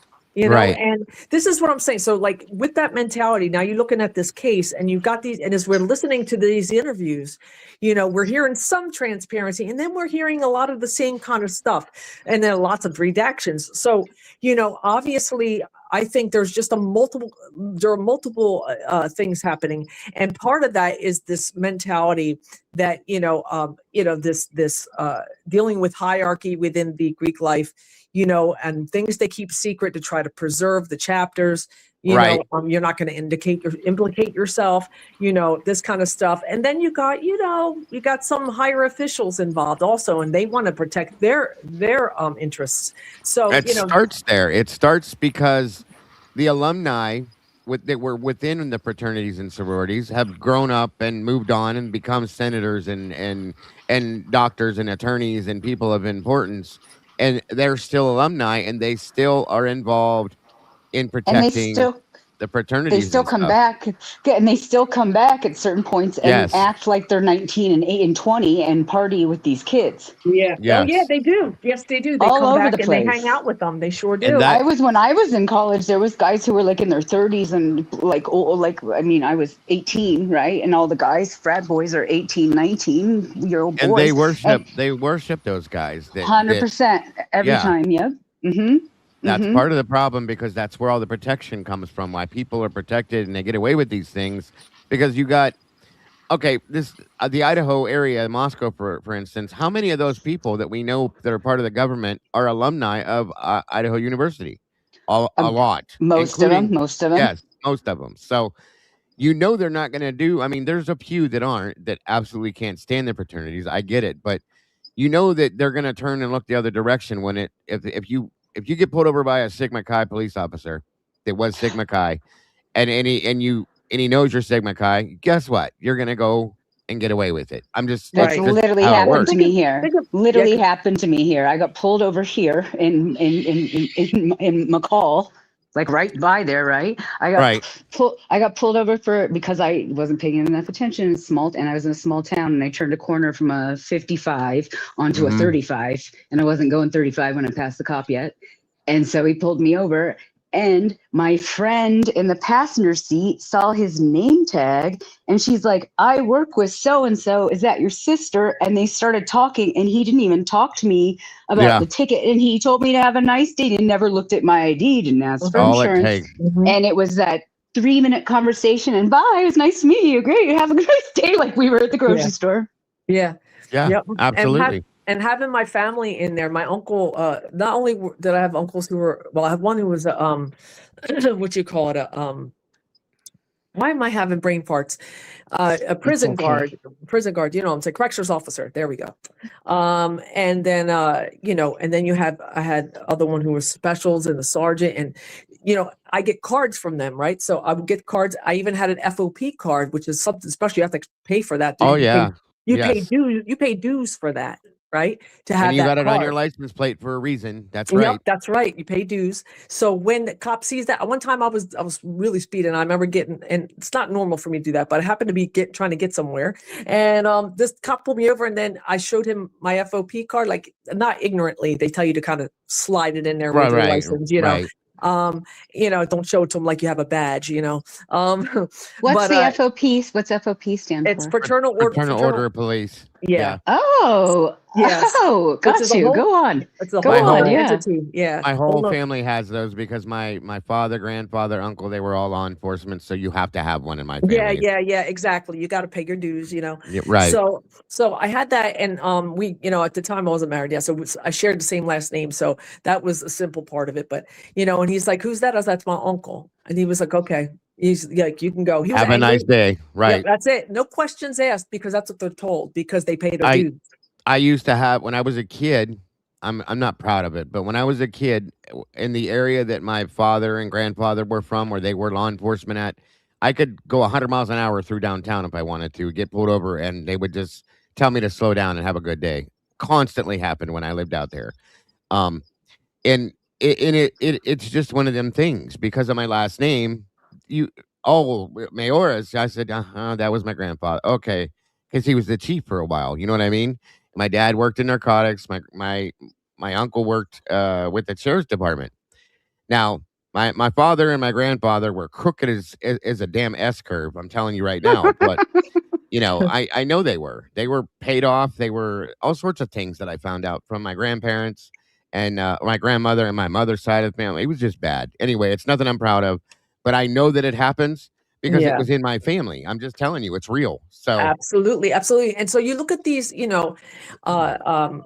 look at these people who belong into these clubs, if you will, from the frats to the, FOP, or, they honor each other, and then you even look at things like even to the Freemasons, and anyone who's, any of the Freemasons, they honor each other in the same way. And a lot are infiltrated into, different parts of society. You're seeing, what it is to cover for each other, or to let things go. And you could even see it in Moscow. I mean, the way their reports, they never report anything. They're like, here's the report. No, not really. We're psych. We're not really going to put anything down. Yeah, right. Incomplete. Not really putting things down. About one thing I noticed, and I actually thought about it on my way home from the dentist's office, because I drove past Bishop Kelly High School. And I thought a lot of these kids, when they talk about BK, they're talking about Bishop Kelly High School that they all went to. And that's a Catholic school, y'all. So that's another, yes. That's another topper on that. It's a traditional Catholic school. They wear uniforms, and it's a traditional Catholic school with nuns and everything. I'm pretty sure. I've done that too. I did Yep. that for 2 years. I'm glad I'm not going. I didn't finish out there. I wouldn't have made it. They'd have killed me there. That was Yeah. bad. It seems like a added difficulty to puberty for no reason. Like it's sad. It's like it's a scary. burden on top of you, and then it's like, yeah, you have to be worried about God the whole time. It was bad. That was 2 years out. I was little too. I was kindergarten and first grade, and they were mean. It's not a joke. Not a joke. So So you kind of think about that upbringing too. When some of these Right. kids have said, "I went to BK," mhm. I kind of think I thought I think how sad how often they think about this case, but I thought about that because I thought I hadn't thought about that before. Right. But that's a different kind of upbringing than some of the kids who say they went to some of these other like Boise High, where Mhm. where the more privileged kids go. The kids Oh, whose yeah. parents live in the Yeah. nicer parts of town, and then those kids whose parents obviously have enough money to send them to that school, BK, and then kids who are going to college there closer to maybe Xana-ish. I'm going to just make an assumption here, who Mhm. are not, whose parents don't have a lot of money. They couldn't afford the parochial schools, right? Or the higher Right. class schools. Exactly. No, I get Yeah. it. Yeah. And they're still Absolutely. in that, and they're Weren't still in that Kaylee- group class, right? There's kind of still in that class thing of while being in college, of like which fraternity you can afford to be in, and what you wear to your sorority parties, and all those things. They're still in that because they're that age also. So a lot of that willingness to just be like, it's okay, yeah, that's fine. Oh yeah, whatever, that's normal. It Right. just comes from that, I think, a little Yeah. bit. It could. What'd you say, Tomboy? Yeah, sorry. You're probably I was muted. gonna ask which one was it, Maddie or Kaylee, that went to the magnet school until they got to high school or something? I think it was Kaylee. I think. And that would be like a totally different upbringing also for high school, right? Because you would, Yeah. the magnet school couldn't in that area because they were up in like Coeur d'Alene or something. Is that where she was at? Rathdrum, but yeah. Rathdrum, yeah. So there could only be Yeah. like so many. There's like 12 kids in the school or something. You're right. Right. When I got to thinking about Brian Koberger, and I was No, shocked. Radford had, I think, 15. Sorry, I was wrong. What were you saying? Realize? I was saying how I was shocked when I found out that he was from the Pocono area, because that's just a few hours from me. What's that like? I've been to Philadelphia, I've been to Pennsylvania, but I've only been to the Jersey area-ish where my family was from. It's a gated community where he's from. There's money. It's money up in that way, up and around there. Yeah, So. A lot of Poconos is a well-known area for a lot of different things. So, like, it depends where you go. There's a lot of Amish or Lancaster type area. I've been to Amish communities there, so that's one of the things I've been to do over there. Go on. It's a very mountainous area. You got the Pocono Mountains. That's why they call it the Poconos, and they have a lot of terrain, a lot of hiking, a lot of kind of things that they say he was doing out there, in Washington. And so it's something he would have been accustomed to doing and would have been accustomed to in surroundings. And he probably would have been comforted by that, being in Washington, kind of looking similar to how he grew up. There's Poconos is a great place. It's also a great vacation spot. A lot of people like to go kayaking. Oh, yeah, big time. Yeah, cool. or besides hiking, and like to do like zip lining, and that's like the perfect place to. I have a friend of mine who has a vacation home up there, and like it's just a good getaway. You can get out in the middle of the woods, and you could just like throw a fire and get into nature, and so yeah, that's basically the Poconos are for a great vacation spot to get away. When they say Poconos, I think Dirty Dancing. Right. Yeah. You probably find places like that up there too, for sure. I always for sure. Dancing too. Absolutely. Yeah. So it's like that. So I mean, so when they say about how Brian was saying how he was that night, like apparently going out there stargazing or whatever, at first, like I was cracking up. I'm like, you got to be kidding me. That's your alibi. But then when I got to like kind of thinking about some things, and I'm like, well, I don't think that necessarily could have been too far-fetched. It's something he did. He was up in the middle of the night. He was a night owl. Yeah, totally. And and that area, it's something he was accustomed to do, and we didn't grow up with him. We don't know what he did in his past times and what he did when he needed to think, when he got older, or things that brought him comfort out there. So I mean, who knows? It very well could have been the case, And Amanda said that they often did that. That they often right looked up at the stars as a family. Oh Hey, yeah, there's Troy. no light pollution. It's probably like that up spots in the Poconos where there's no light pollution. There's no city. You could see a million stars. It's so cool. Yeah, I love to drive up there. I've seen the Northern Lights on the drive up there. I've seen Northern Lights down in the lower 48 in this part of the country, which blew my mind. On my drive up one time to Moscow, we were like, "What just happened? That is so neat!" And it's just enough of open, no light pollution. It was just crazy. Yeah. And so I can see why when they were talking about it, there was a lot of things that happened about this case that I thought were really, I could say Idaho-esque, but or like that age-esque for being in the area that he's in and those sorts of things. And this is that area. Idaho is the place where we go out. I get up at 6 o'clock in the morning and go for a hike with my dog a half a mile from my house. Yeah, it's gorgeous over there. You guys got it is beautiful, gorgeous terrain over there. Yeah, it's amazing. So I see what he could have been doing. That's why it didn't sound so crazy to me. And the more I ask people who went to school there, I say, "Is this the area? Like, what's this like? What's the botanical garden? What's this area?" And they're like, "Oh, we'd go that way. We'd walk this way to go do stuff, and we'd go do things." And when people would explain, because I didn't go to school there, I just visited, so it was really cool to like hear. And I asked about Wawaway Park, and I asked people about Mount whatever the mountain Mount is. Moscow. Mount Moscow, but I didn't ever hear about that until like the last 2 weeks. I think I'd never even heard that name. So I asked Kevin, and I was like, "What is? Tell me about it." And he's like, "No, that would make sense. That would be a place that you would go, and you could go for a hike more than just walking on flat terrain. Get like some actual exercise." So if that's what he's doing, it totally makes perfect sense. Right. Yeah. Right. So it's not weird, but yeah. No, I fully get it, and I always did. It always made sense to me, but of course now it's an issue, So whatever. It is what it is. It is what it is. I'm not gonna let it derail my thought process. I'll just put it that way. So I'm looking at the whole thing. I look at everything as a whole. That's right. how we all should be looking at it. Yeah. What's sad is that we want the alibi, everybody wants the alibi. We want the alibi because people do not believe that they don't believe half of this BS that they've been gotten. And so it's very, it's hard because it's like he has to prove he's innocent, which is the most disappointing part of any of it, I think. Yeah. That's Gotcha. They should be innocent until proven guilty, but now you have to prove your innocence first. That's what it seems like.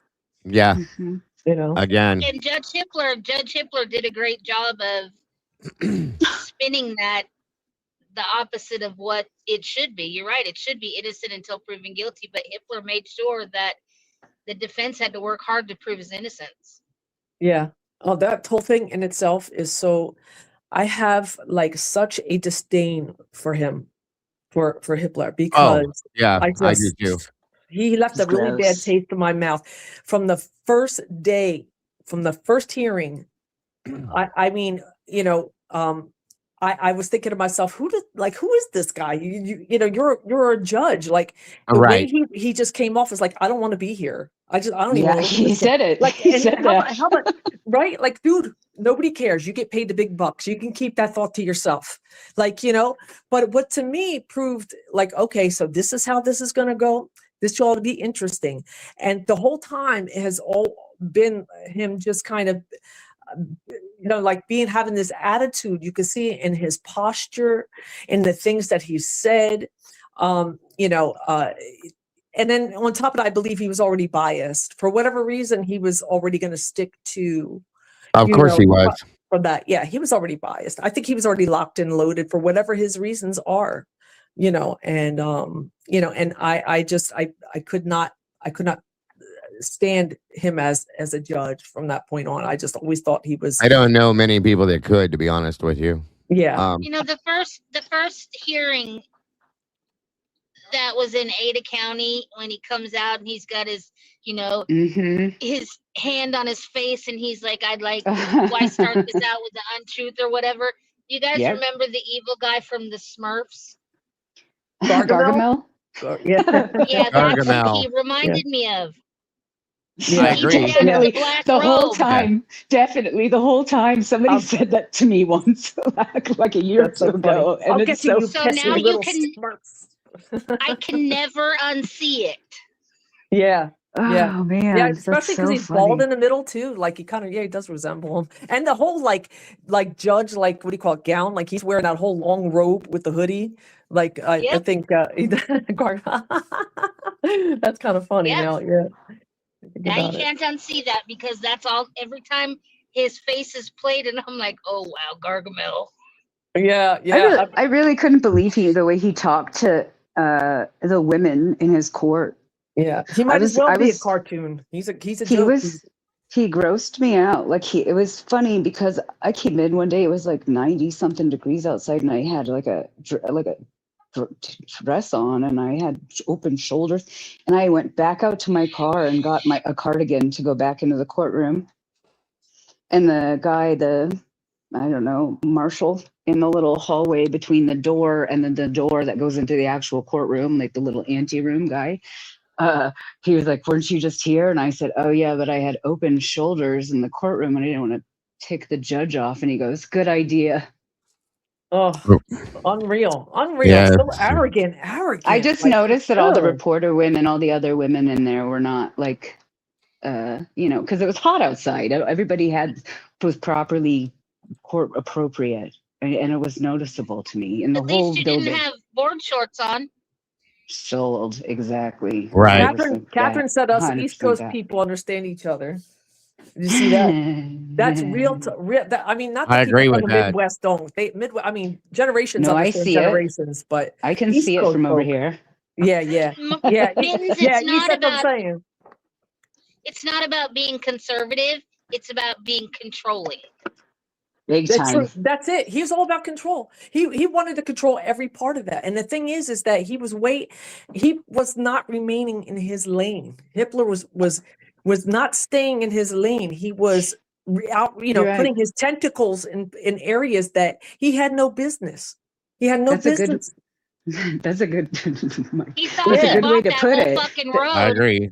Because he started off in that lane. He didn't have to stay in a lane. Exactly. Right. From our clear perspective. But yeah, no, he thought that was his courtroom. That was his, he is judge and jury, don't mess with that, get out of here. I don't think so. Yeah. Because there were disturbances in the courtroom, you guys, like the lady with the soda can. And things like that happened in the courtroom. And there were pauses, and I don't know how it came across on the camera, but there was a couple times when people were like fidgeting with bags or like doing stuff in the courtroom, and the judge didn't like it. Somebody's phone rang one time.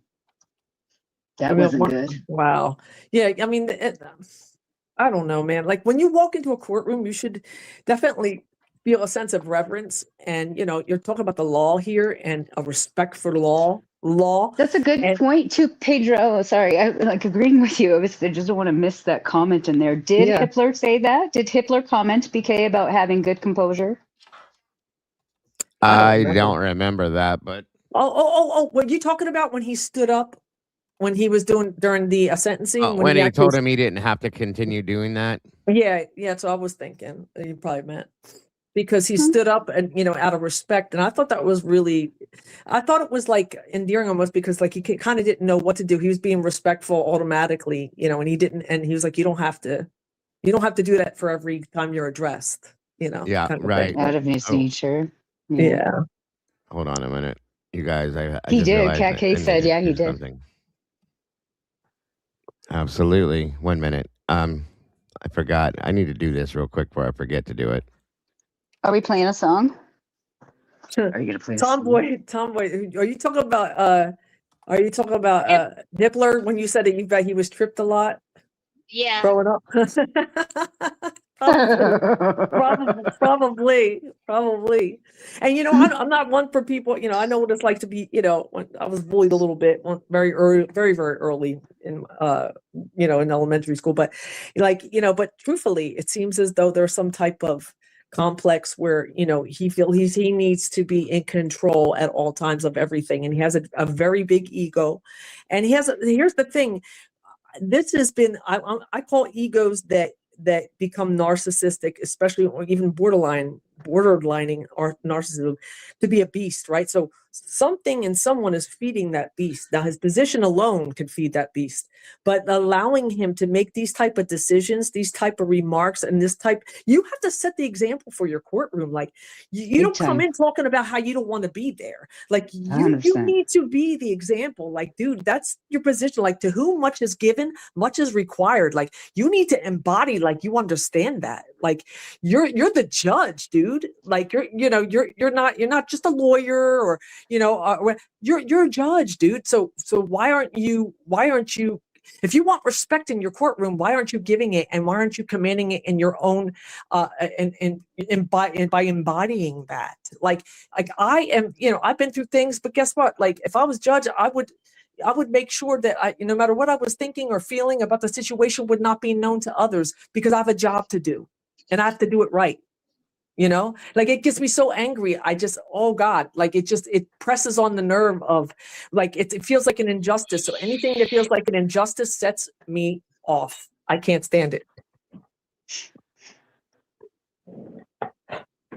When you know what's right and it's not being done by the people you expect it to be done by, it's like, come on, you have one job, do it right. He was definitely not the poster child of the golden rule. I can tell you that. Yeah, I was super disappointed he was the judge that got appointed. Agreed. I was so disappointed because we've got other judges. Yes. Yeah. Real quick, you guys, before we jump back into this, I do want to say we need to be wishing Miss Jenny Shortino happy birthday. It is her birthday today. Please make sure you are. And everybody that gets a chance, please make sure to wish her a happy birthday. And this is for you, Miss Jenny, as well, just so you know. Hold on. The best birthday song of the year goes to Happy Birthday, Jenny! Happy birthday to Jenny. Happy birthday to Jenny. Happy birthday. Happy birthday. Happy birthday to Jenny. Happy birthday to Jenny. Happy birthday to Jenny. Happy birthday. Happy birthday to Jenny. Happy birthday to Jenny. Happy birthday to Jenny. Happy birthday to Jenny. Happy birthday to Jenny. Happy birthday to Jenny. Happy birthday. Happy birthday. Happy birthday to Jenny. Happy birthday. Send birthday songs. That monkey's about to get down. Come on, man. I told you guys that. 1 minute. That one is awesome. That one's awesome. That's Happy funny. birthday, Jenny. Happy birthday to you. Come on now, sing. That's how she. Listen, when your birthday, I go big. I love it. I was just Absolutely. going to say happy birthday, Jenny. That's awesome. That's so fun. And of course, you get a cake as well, Miss Jenny. Hold on a second. Hold on. And cake? What? Serve it up. I've always done that. That's Fritz, awesome. what was your winning word? I want to know. Hold on a minute. And yeah, you guys, you can try to hide it from me. I always end up finding out sooner or later, one way or another. 1 year to the next, I will get it. So it's important to celebrate it. So, there's I won't that. hide it. I will tell you, it's my birthday. There you go. I will tell you. All right, 'Cause I'm Miss Jenny, proud. there's your cake. Make a wish, blow them out, and I hope an amazing day and an amazing year leading up to next year, so we can do it again, like I always say.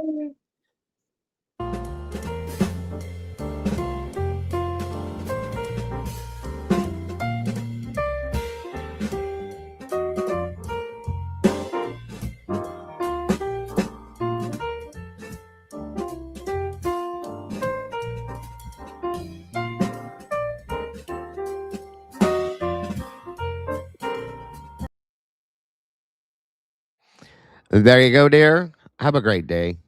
Enjoy yourself because you deserve it. And have the best day you can have, period. And yeah, Moto's a punk because he's the one that told me. So otherwise, I wouldn't have known. I wouldn't have known. But I'm glad he told me because it's important. So Awesome sauce.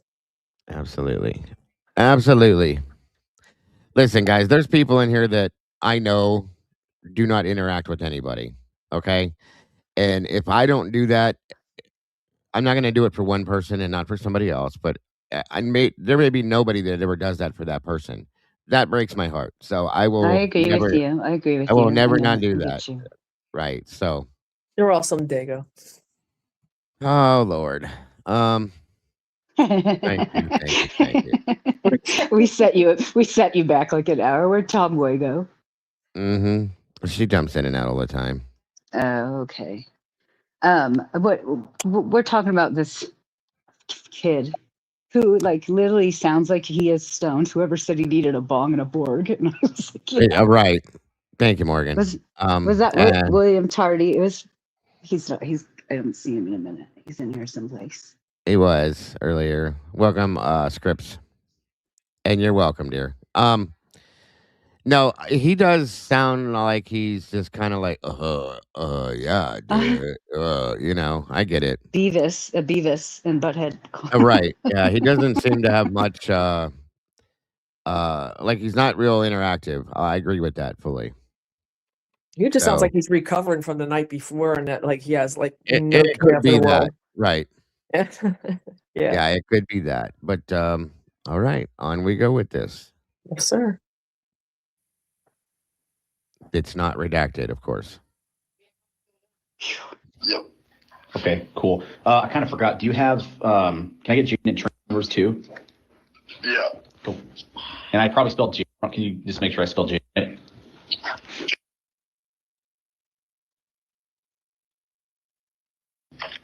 No, and that was Shepard, right? Yep. Okay. This is Jim. Welcome, Anna. Perfect. And you got two? I think so. And it was, can you make sure I spell his last name right? Okay.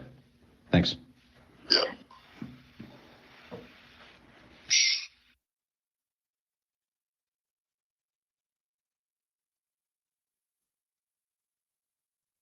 Yep.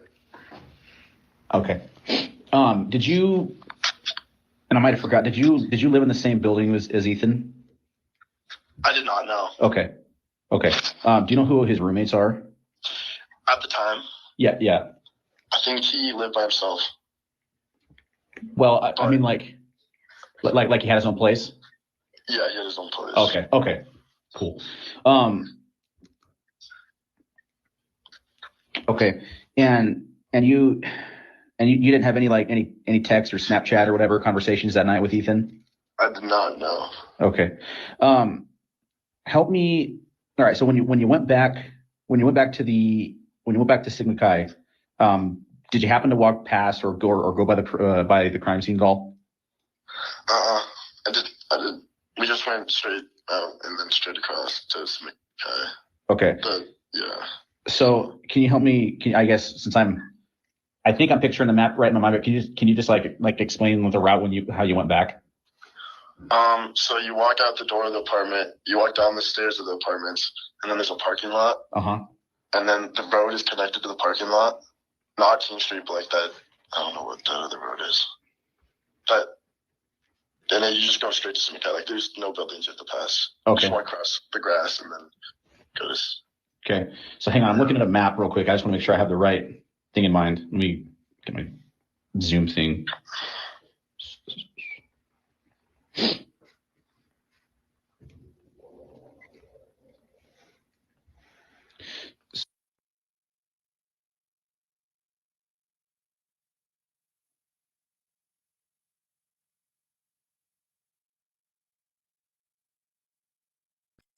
Redact away. God, I hate these redactions. You never know when it's like going to come back on for like a word. All right. Hangman, And what's up? How is some of the stuff they redact too is ridiculous when they're like spelling their own middle name. They redact like nouns and adverbs and pronouns and shit. They don't even redact anything that's important. It's so stupid. Like I'll never know if he was running or if he was just walking to that. All I heard was, and then Ryan was, and then he got there. That's what they do. It's dumb. It's like, yeah, my name is John J. Dinkelheimer Schmidt. That makes sense. I'm looking here. I'm just trying to get, make sure. And then they redact, two was there and me. You know what I mean? It's ridiculous. I swear they're trolling us. Like, I really feel like they're trolling us by doing this. Like, because I agree. You could just see the stupid stuff that they're doing. It's like, I know why would you redact their names? You know their names now. Like, why would you even do that? Like, same reason why they blur their faces. They blur their faces, and we've been seeing them for 4 years. Are you kidding me? Thank you. And like, that's what I'm saying. Like, and they've taken 1,000 pictures of themselves and plastered them all over the internet, so we know what they look like. And we're over here having redact attacks. Like, it's out of control. I can't. That's why I wrote that song "Redacted," because every fucking thing we've gotten is redacted. Everything. So yes, absolutely, and I think that deserves that one. I agree with you. Who said that? Where'd it go? Hangman. Yes, there's so much of this that's redacted. It is insanity. I fully agree. Holy shit. Yep. Yeah. Pretty much. Lots pretty much at 4 a.m. I mean, yes. Pretty much. Yeah. We're talking about the same thing. One sec.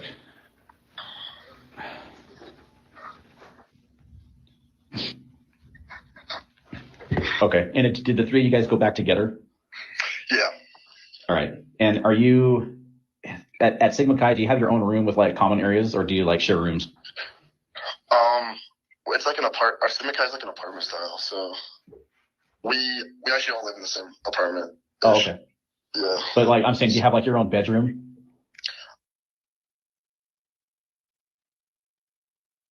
You have to redact if he's got his own bedroom. See? They don't want to talk about how he shares the top bunk with one of his homies. Right. I love your name, Third Eye Not Blind. That is so cool. Welcome. Yeah. Nope. We can't talk about having your own room, but we can talk about other people's names and stuff. It's okay. Literally did that. Literally, you're right. That definitely didn't make sense. It was interesting because we look at the bill and they're like this many hours for this person, an attorney to say you can listen to this and this many, and so many people go over it, paralegals and attorney and all these people go over everything. Yeah, I agree with this one. They redact so they can extort more money. 100%. Yeah, it's like because they're getting paid by the hour when they get that bill. When you get the bill from them, they charge by the hour. Right. For that, yeah, you pay what $300-$400? What are we paying like now for these clips? Like, and it's all mostly redacted. Like, what are you actually paying for that's at this point? Right. So, about 3:30, leave the Whites, go back to Sigma Chi. Were your other roommates home when you got there? Yeah, everyone was asleep though. Okay. And then after you got back to your place, what'd you do then? I think I made some food and then I went to bed. You remember about what time you would have crashed? Probably. Oh, we better redact that. What time did he go to bed, folks? Let's redact that too. God forbid. Well, you probably went to bed early like everybody else. Right. You said obviously you're pretty close with Ethan, yeah? Yeah. How long had he and Xana been dating?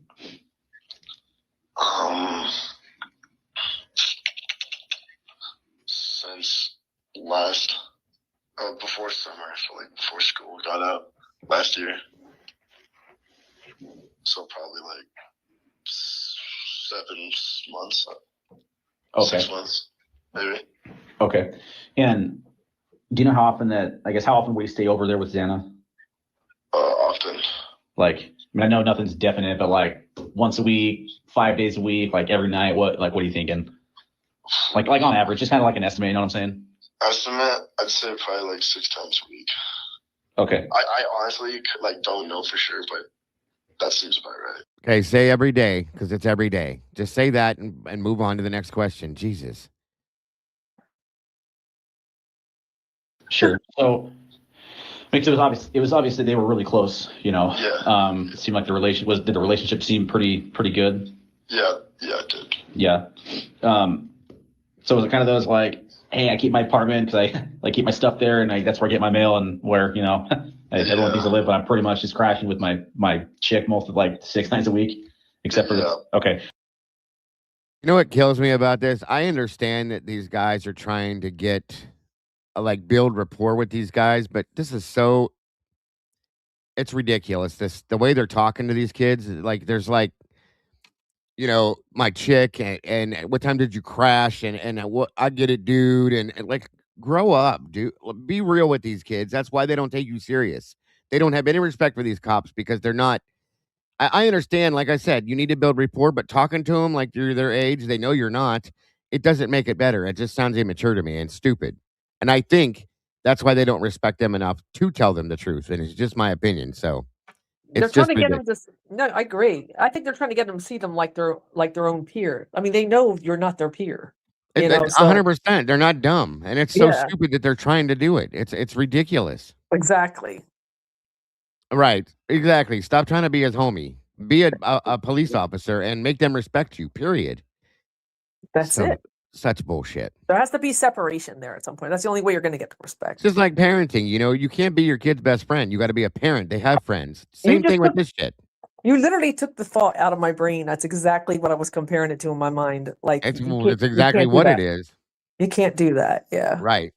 And you are absolutely correct. That's it. Yeah. When would he not stay there? I guess what would cause him to stay at his own place or stay elsewhere? Maybe because like school, yes, Becky. like he had an early class. I didn't really know his schedule that much because he wasn't living in the fraternity, so I didn't like know when he had class. And yeah. So like maybe if he had like an early class, he'd just stay home. So pretty much he just. I mean, except for keeping his stuff there, he pretty much lived with Xana. Yeah. Like, okay. I think so, yeah. So you and Ethan were at the same Sigma Chi party, yeah? Yeah. Okay. Do you know where Ethan went after he left? Well, let me back up. Do you know when Ethan left the party? I do not know. Okay. When did you find out that Ethan wasn't there anymore, if you remember? I don't. Like I don't know. Sure. And hey, man, I get it. If they're So this is his best friend again, number 4 best friend that doesn't know. Obviously, he's not. He doesn't know shit about him. He can't answer any of your questions. Realize what you're dealing with here, bro. Okay, you and Ethan were pretty close, but you have really no idea anything about him. This is a problem. Again, because everybody claimed to be his best friend. That's and it. I'm That's sure suspicious. It is. It is very, very much so. And I get it. Everybody probably did like him. He seemed like a very likable kid. Young adult. Sorry. There's no emotion. Again, none of these kids have any emotion when they talk about this shit. The only person I've seen have any emotion in any of these interviews, I swear to God, was that Kaylee McConkey girl. And that's it. Out of all of these interviews we've seen. And there's something wrong there, folks. There's something wrong. Just my opinion again. No, they weren't. She's McConkey's part of the chain, though. She's part of the chain of people that I'm like we've discussed this. No, of course you are absolutely right. Who do I call first? And she's one of the chain of people that got called. It wasn't waiting for some Bronco or whatever vandal alert. It was whatever she was in that chain. That's absolutely correct. And Gianna's right. None of them were interrogated. They were all handled with kid gloves and questioned like, oh, here, let me pat you on the butt and give you an ice cream cone and let's talk about this and that. Nobody had any kind of fear of consequence or authority when they sat down and had these interviews with these guys because they don't know what they're doing, in my opinion. There's no follow-up. There's no nothing. Some of the things that were said, there should have been massive follow-up questions behind it. Like, wait a minute. How do you know that? Why are you saying that? Things like that. And none of them did it. It's not how you do this. I'm sorry, but it's not. So. Mm-mm. And they were leading questions also. They were spoon feeding them. Yes. They were. So you were at Sigma Chi from 1 to 1:15, right? Yeah. Bingo. Mm-hmm. Yeah, there you go. That's it. That irked me because even if you were in a court of law, you would have had a lawyer busting in there like, I object, leading the Yep. witness, Yes. Yes. Yeah. I mean, it's ridiculous. Yeah. Absolutely for sure. ridiculous. So you're never going to get any truth out of them at all while you're doing this. Nope. There's something that you like don't remember. I'm not asking you to like try to like guess and like give your best. If you guess, that's fine. You can't remember stuff that doesn't exist in your mind, So it's fine if there's a question I ask that you can't help with, Was there like a planned after party, or was there some kind of event or activity that members of your fraternity were going to do after that party? I don't think so. No. Okay. There wasn't like an after party or like a secondary. Hey. Like maybe go over to the Whites, like where I went later that night. Like that's usually how it goes, kind of. Okay. You go over there and hang out once the party gets shut down. Yeah. Okay. Okay. Yeah, that makes sense. Give me. When did you find out what had happened? That next day, came running in. And was like, I think it was like 12 o'clock the next day. Mm-hmm. So Ethan was unresponsive, and I was like, "What?" And I got up, and everyone was, yeah. Sure. Did you know? How well did you know Xana? Pretty well. Okay. How about Maddie and Kaylee? I didn't know Maddie and Kaylee as well as I knew the other two. Would you describe yourselves as like friends, close friends, associates, or just kind of like how would that go? Like Maddie and Kaylee, I'd see them and say hey every once in a while, but we never really sat down and had like a long conversation and like hung out. Okay. And would it be fair to say that you knew Xana because you were pretty close with Ethan? Is that a fair assessment? Yeah, I knew. Well, last year we hung out, like a couple of us, bunch of us civic guys. We used to go over to her old house where she used to live, and we hung out there all the time with them. Okay. So I know you didn't know Maddie and Kaylee as well. Did Xana seem? Did she seem pretty happy most of the time? Like, did she like where she was living? Did she like her phase of the relationship? How would you describe her, just like personality wise and stuff as a whole? She was great. Yeah. Like she never ceased to like not put a smile on her face. She always like, same with Ethan. Like I never saw those two in like a bad mood, but they were just like grumpy. They're always had a smile on their face. Sure. Just kind of like the life of the party people, always made you feel better kind of thing. Exactly. Yeah. Did Xana have any? Did she have any previous relationship? Not with Ethan, but did she have like any previous relationship drama, or were there any like exes or something that were kind of like a problem, or that went to the university that was just kind of ended on a bad note, or anything like that you know of? Not that I know of. No. Okay. Did you and you didn't? Did you know Xana before she started dating Ethan? I did. Yeah. You did? Yeah. Okay. How long before, I guess, did you know her? Since I got to college. Okay. Did she ever have a boyfriend before Ethan? Not that I know of, no. Okay. And as that group as a whole, I guess, did you know their other two roommates? Yeah. Okay. Who were they?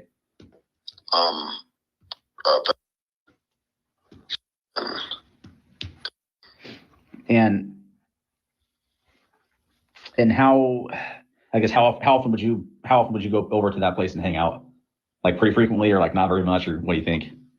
I mean, like every once in a while. Yeah. Like I'd say like probably once a week, maybe once every 2 weeks. Okay. How often did they kind of like host the party? Pretty often. Maybe like, once every 2 weeks, maybe once a week. And obviously when I'm saying this, like I'm kind of meaning like a legit house party, like the big one of the area or something like that. Every time he went over there was when they hosted a party. What's that? I said every time he went over there was the same time as when they hosted a party. He's having a hard time remembering. He's like, well, yeah, I guess it lined up when I was there. Yeah, that sounds about right. Exactly. Here's the answer for you, bud. Multiple choice, like Pedro said. I agree. It's ridiculous. Every once in a while, they had like a bunch of people over there. But like a lot of times it was just kind of chill. Okay. And hang out. On a typical party that they would have over there, how many people do you think would usually go to that? And I know it varies, like, and people come and go throughout the night, but I guess what would like just an average number to throw out be? Probably like 50, 60 people. On like an average kind of just night, like an average party, if they're hosting? Yeah. Okay. As like, obviously, because the 5 girls live there and Ethan obviously pressed her quite a bit. I guess how would you describe that group of people in that house as a whole, like all 6 of them? Were they like, did they get along pretty well? Was there kind of some weird issues that you know of, or was like, you know what I'm saying? What was your read on everything? My read on everything seemed fine, like that I know of, to the best of my knowledge. They all seem to get along pretty well. Yeah. Did I mean, all those people are really nice people. Like I could see them. I mean, I didn't know Maddie or that as well, but they sure, like so. Okay, so he does. I'm sorry. Yeah. He just said all of those people are nice. Did you know? And he didn't know 2 of them. Yeah, no, and he did like but they bleeped out the name a second ago too for no reason. Yeah, Maddie, and you didn't know Maddie. So like, I didn't know about a year and a half ago, is that? Yeah, right. Okay. And hi, Terry. I didn't see you there yet. Hi. Hi, Terry. Hi, Dago. No, they do exactly what I agree with you. Yeah, I think he's stoned, to be honest with you, Gianna. That's what he sounds like. Yeah. Like he's just like He does sound like he's a raw. Yeah. You He's know, just stoner. sounds like he's talking to Spicoli from Fast Times at Ridgemont High. Swear to Maybe. God. Totally, 100%. Totally. Yeah. You know, I think that they're trying to set. They're interviewing all these college kids that don't know half of these people in this house because I think it's the age difference. But I think that what they're doing is they're trying to look for holes in people's story. They're setting a baseline. They're trying Oh yeah, I agree. You know what I mean? They're not really wanting a. I mean, we're like, okay, well, what do you really know? But I don't think it's that. I think they're interviewing all of these people because they're trying to get some sort of a story. So maybe they really were trying to get something. Who knows? I mean, I think they were trying too hard in some aspects, is what I was saying earlier. Like, I just feel like they tried too hard to do it by trying to be friends with them and trying to like bring them to their level instead of being professional, being law enforcement, which would have scared them, I think, or should have. You know, the fear of authority should have scared them into being honest. That's what my biggest thing is. I've seen it done. You know, that's my problem with it. And Dago, you know, I was thinking that too. And then I'm like, okay, so wait a minute. Let's try to. The way they're talking to these people when they're interviewing or they're interrogating them, you know, okay, when they're hand holding them, whatever. Right. But think about when Rosie and Teasendal or whatever. Tesdale. Yeah, Tisdale. I'm sorry. It's okay.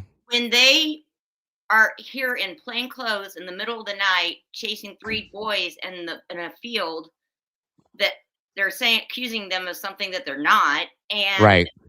And Rosie was not nice. I mean, he was nice, but he was very strict, very stern. Well, you're right, and I noticed that. I made mention of that once we were watching a band pill one time. It did happen in the beginning, until he got the answer from them, and then they got a little more friendly with him, and they were like, "Oh no, I got it, I get it, it's cool," things like that. But at first, yeah, he was kind of like, "Why are you running from me when I'm telling you to stop?" Well, it was kind of dumb. You're in plain clothes. They don't know you. We don't know. They're on campus. We don't know what the hell goes on there. People act like this or try to fuck with people. You know what I mean? And I didn't blame him. And then should never be in plain clothes. Never be in plain clothes. You should just never be in plain clothes, period, if you're going to do that at nighttime especially. Exactly. And that's when he said, "Oh, well, I guess that's fair." Well, of course it is. What did you think was going to happen, dude? You know, I wouldn't have stopped for you either because I don't know who you... Period. Exactly. I wouldn't either. I mean, the way he approached him, "Yo, hey, come here, stop." I'd have been like, "Who are you? Bye." You know what I mean?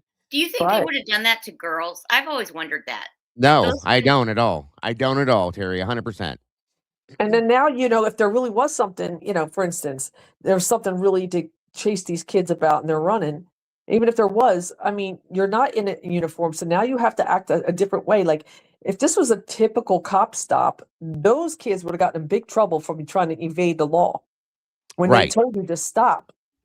And see, I think if they would have pulled up in a police car with lights on it, it is identified as a cruiser, got out in uniform, I think they would have stopped. But Absolutely. I think that, like I said, nowadays especially, if I was that age today, I've even told my son, who's 19, going on 20, you don't know. If somebody's gonna try to harass, especially with all the harassment he's been through because of his autism and stuff, like don't fall for shit. People make sure people identify themselves to you, make sure you see proof, things like that. So I don't blame him. I wouldn't have stopped either. I'd have just kept right on minding my business until he would have displayed a badge or something for me. That would have been it right there. So Yep, exactly. That's a really weird way to do things. I mean, the most that you see around here as far as anything unmarked or not of the normal, for police officers is like maybe an unmarked car. well, that would have been different, and that's what bothers me about that whole little thing they're doing. Unmarked car is fine. Why were they in Yeah. unmarked clothing? Right. Okay. The two together, it just makes me think you're Thank just you. some citizen. You're just a regular citizen, dude. Like, I'm not going to stop for you. That's my point. They should have been Yeah. wearing their uniforms in an unmarked car with tinted windows. That would have been perfectly fine. Nobody would have known. But when they got out, it would have displayed who they were. Different story, but they were completely unidentifiable. And that was a problem for me, okay? That was always Yes. a problem for me. So Yep. I'm with you for sure. Yeah, that just wasn't right. I mean, you just can't do that. I mean, even it's entrapment. And here's the other thing is that if they were having these, they were on a task force for alcohol, right? So if they were on a task force for alcohol in unmarked cars, why did the one kid come up to him? They're in the middle of a very, very dense Greek society, right? Right. Area in the place. On Banfield.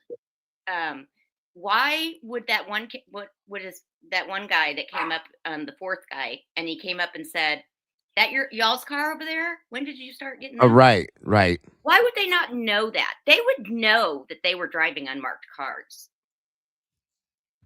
No idea.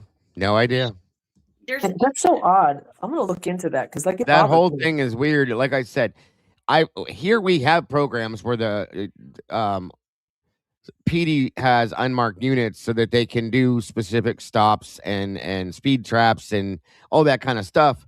I've never seen one of them get out of one of those unmarked unit in plain clothes. That just Same. completely threw me there, and I'm like, what are you guys doing? It's just I know the whole thing with what Lana talked about, but it's still just odd to me, you guys. It's very weird. It's weird. Very weird. So yeah, I mean, even when it is odd to the kids themselves who live there. I mean, right? What did they just start the task force that night? No, it had been going on, and I think I don't know, Terry. There's something that's really weird about that whole thing to me. So the whole I town think is crazy. I think that's a bigger thought process I was having. I've had the last just couple of days of things that we've looked at and read. To be honest, I've thought about like how long has that stuff been going on? How entwined are ISP, MPD, Spokane PD, right? the FBI, all the little things that they have going on that are like undercover or whatever, because we know it's such a huge area for drugs and apparently human trafficking we've talked about. So and why did Rosie not have his own report that night? Each doesn't make officer is any supposed sense. to fill a report up, and he didn't. There's no report that exists. It's crazy to me. It's like he wasn't even there. He's not on the roster. He didn't have a report. Something is wrong. I'm just saying. Is he one of the people that the experts complain about when they're like, and also the officer Blaker and officer whoever didn't even bother giving us their information? Like, well, yeah, but I have something else that I've wondered. Rosie's not on a roster like everybody else is. He's not in any. He's not on the report. He didn't do his own report. Something's weird with that. And I wonder if it's because he was related to some Nazis. Well, or he's working with another agency, possibly. That's I just wonder. There you go. You know why I think that, Dago? Another reason I think that is, the afternoon noise control that they were at the fraternity. They had been Yeah, right. And then Rosie and who was Rosie with? I can't remember the name of the police officer. I think it was I think it wasn't Blaker. It was another. It was an older gentleman. I can't remember his name. I know who you know, but yeah. So when they're walking, they're having a conversation. The older gentleman's telling him what they do. This is what we do. He's training him, right? Yeah, exactly. This is what we do. And then Rosie's like, "Well, this is what we do. This is right." What we do." And I'm like, "Wait a minute. Why are you telling each other what you what you guys each do? Do you not work together?" That's a good catch, Terry. And I wondered if it was because he came. I wondered back then if it was because he came from a different department and he was new there, or is he the one who got transferred? Is he the person that got transferred there after the case down in Grants Pass? No, that's not where it was. It was by Mountain Home. I know what you mean. I know what you mean because we had talked about that in the past too. I can tell you that cops sometimes, this is what happens with small towns sometimes. At least I know it from my perspective and from where I live. Sometimes small towns don't have enough, police officers on their force, and so they'll borrow. So yeah, we do that here. From neighboring towns. So you can have, they'll come in and maybe that's what happened. They needed to be able to staff, have enough, coverage or whatever. And they probably invited a few from a neighboring town, and on the case or whatever to help with the case. And that's probably what happened there. Since they were having that type of conversation, it sounds like it. Yeah. Definitely. Rosie really wanted to get to 1122 that day. Well, and I don't think there was any reason for them to be there. They got the call at the Core's house and turned around and were heading down and said, "Well, we might as well go here for to handle this too." There was no noise coming from that house. No, there was no music. Speaker. Nothing. The speaker was inside in the back door, so there was no reason for them to go there, in my opinion. And I still have wondered about that from the moment we saw it, why they did go there. And then there's another catch I thought. I'm sorry. No, that's okay. Go ahead. Another catch I caught was, who was the girl that showed the emotion again? What was her name? When she Kaylee McConkey. Yeah. Did you notice that Kaylee said they asked her, where did people normally enter into the house? Did they go around the back or did they enter through the front? And she said the normal entrance was through the front. Front, that day, Rosie and the other cop did not even knock on the front door. Rosie was exactly to get to that back as fast as he could by himself. Hi, Dago. Hey, Brian, you're gonna have to unmute in the background, buddy. No, I agree with you, Terry. It was very strange. So how did they know to go to the back? None of the noise controls went to the back. No, it's a good question. They always went to the front door. Maybe they historically, they did, because the other stops that we saw, they went to the front door. Every one of them, they went to the front. The only ones that went straight to the back and never knocked on the front door.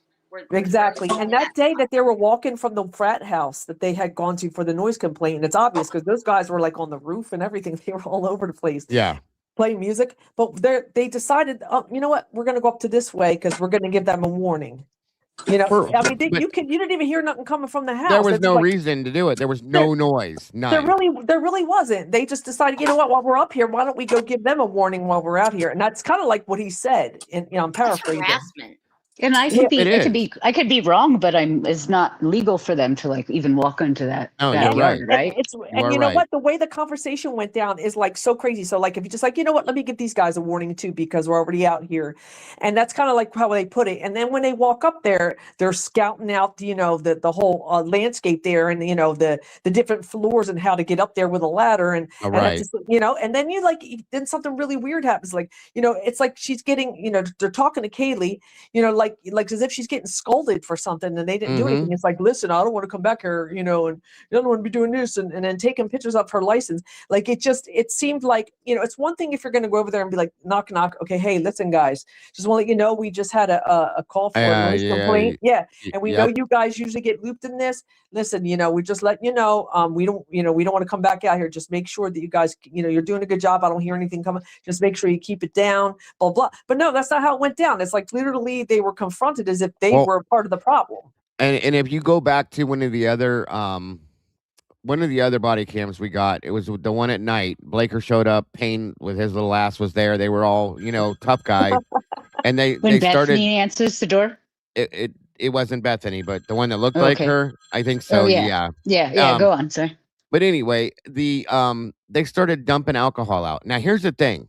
Yep, they did. Yep. They are saying that there was underage drinking. You don't know who that alcohol belongs to. They hadn't Nobody even taken any IDs yet. They hadn't even checked IDs yet. Exactly. And at that point, you're doing, in my opinion, that could have been belonged to 21-year-olds that left it outside to keep it cold. And that's absolutely against the law. I'm sorry, but that is absolutely against the law. Exactly. It's harassment. And why did Xana come out with her driver's license? Nobody else did. How come Xana and Kaylee are the only two that came out with their driver's license? Probably because they knew. There. Yeah, they knew. They're probably. It sounds to me like they were harassed regularly. So I think so. Mm-hmm. And it was because they would always get calls for them. Always. Yeah. And you know what's interesting? And I remember reading a report somewhere, or in an interview somewhere. I'm trying to remember how I saw it. But what's his name? That lived behind them, that used to walk his dog with Kaylee. Matt Moy. Yeah. Matt Moy. Yeah. He was one of the people. He admitted that he's been one of the people who called about noise complaints. Yep. Yeah, because they were right in front of him. So yeah. Absolutely, I remember that. I thought that was interesting. I'm just saying it just and when they did that whole call when they were dumping the alcohol, they were showing off. They were making fun of shit. They had a ride along with them and they were showing off like, yeah, watch this. Definitely. They were being dicks. They were just very, being dicks. very unprofessional. I fully agree with that. Yes. Well, absolutely.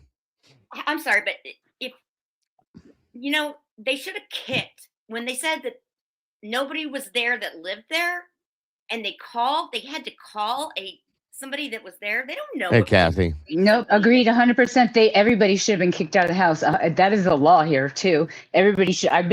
That's happened to me. Hey, Kathy, I've been at a party here in Boise that the people went to go get beer. This is 20 years ago. But my people went to go get beer, and it happened to be the people whose house it was. And the cops came because we were being too loud. And they, for starters, they stayed at the end of our driveway, the end of the people's driveway, because they knew that some of the people there were like grown adults, and they were going to say, you can't come on our property, whatever. Yep. So they didn't come.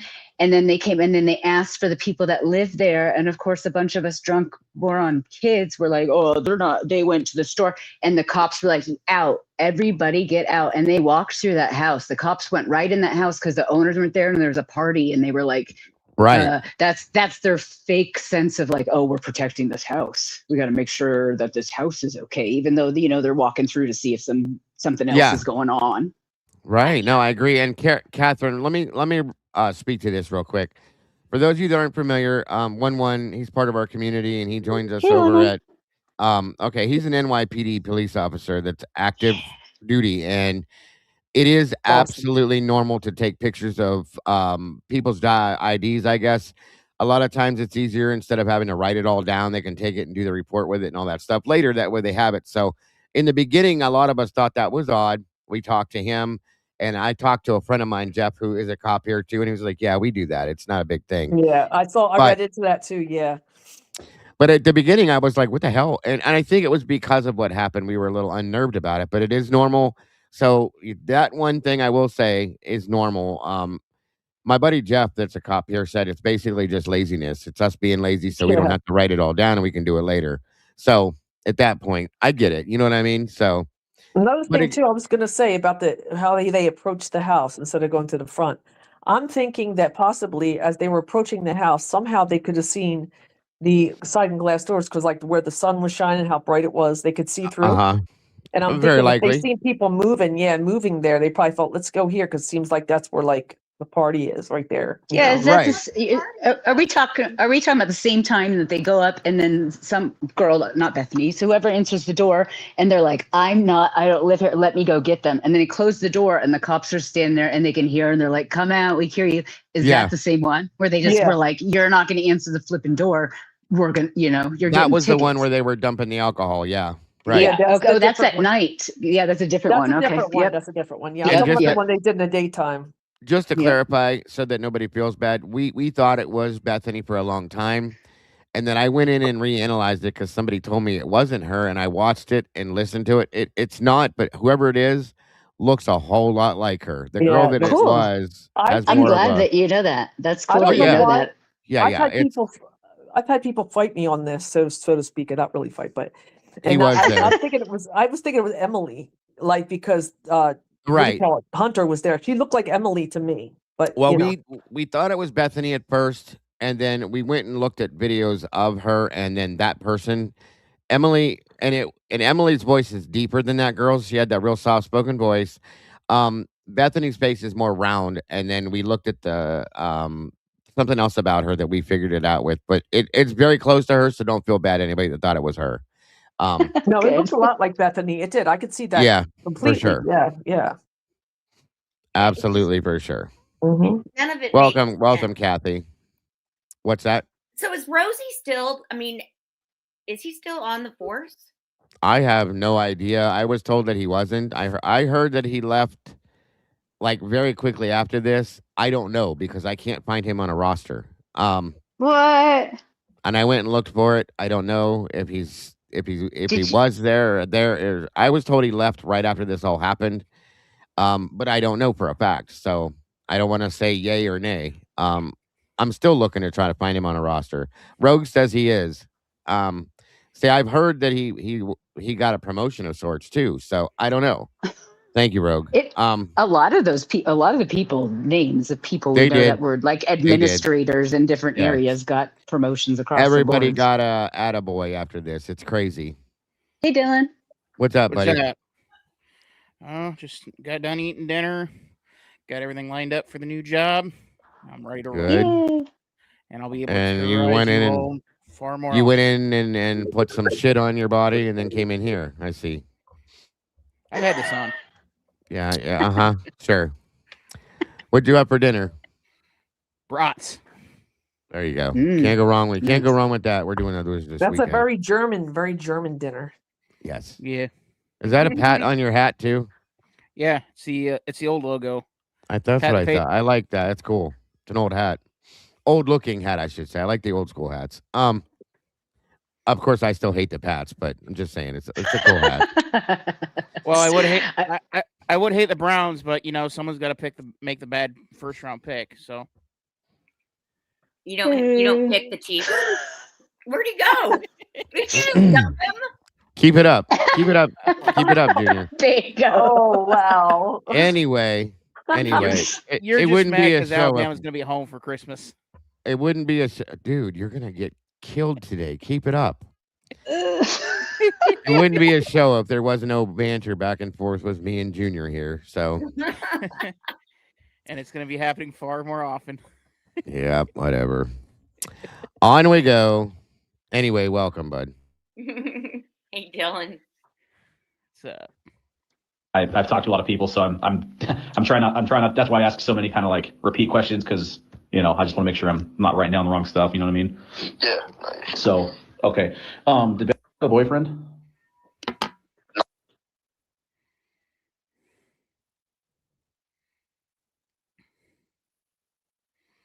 the redactions on these are crazy. It's insane, dude. It is so.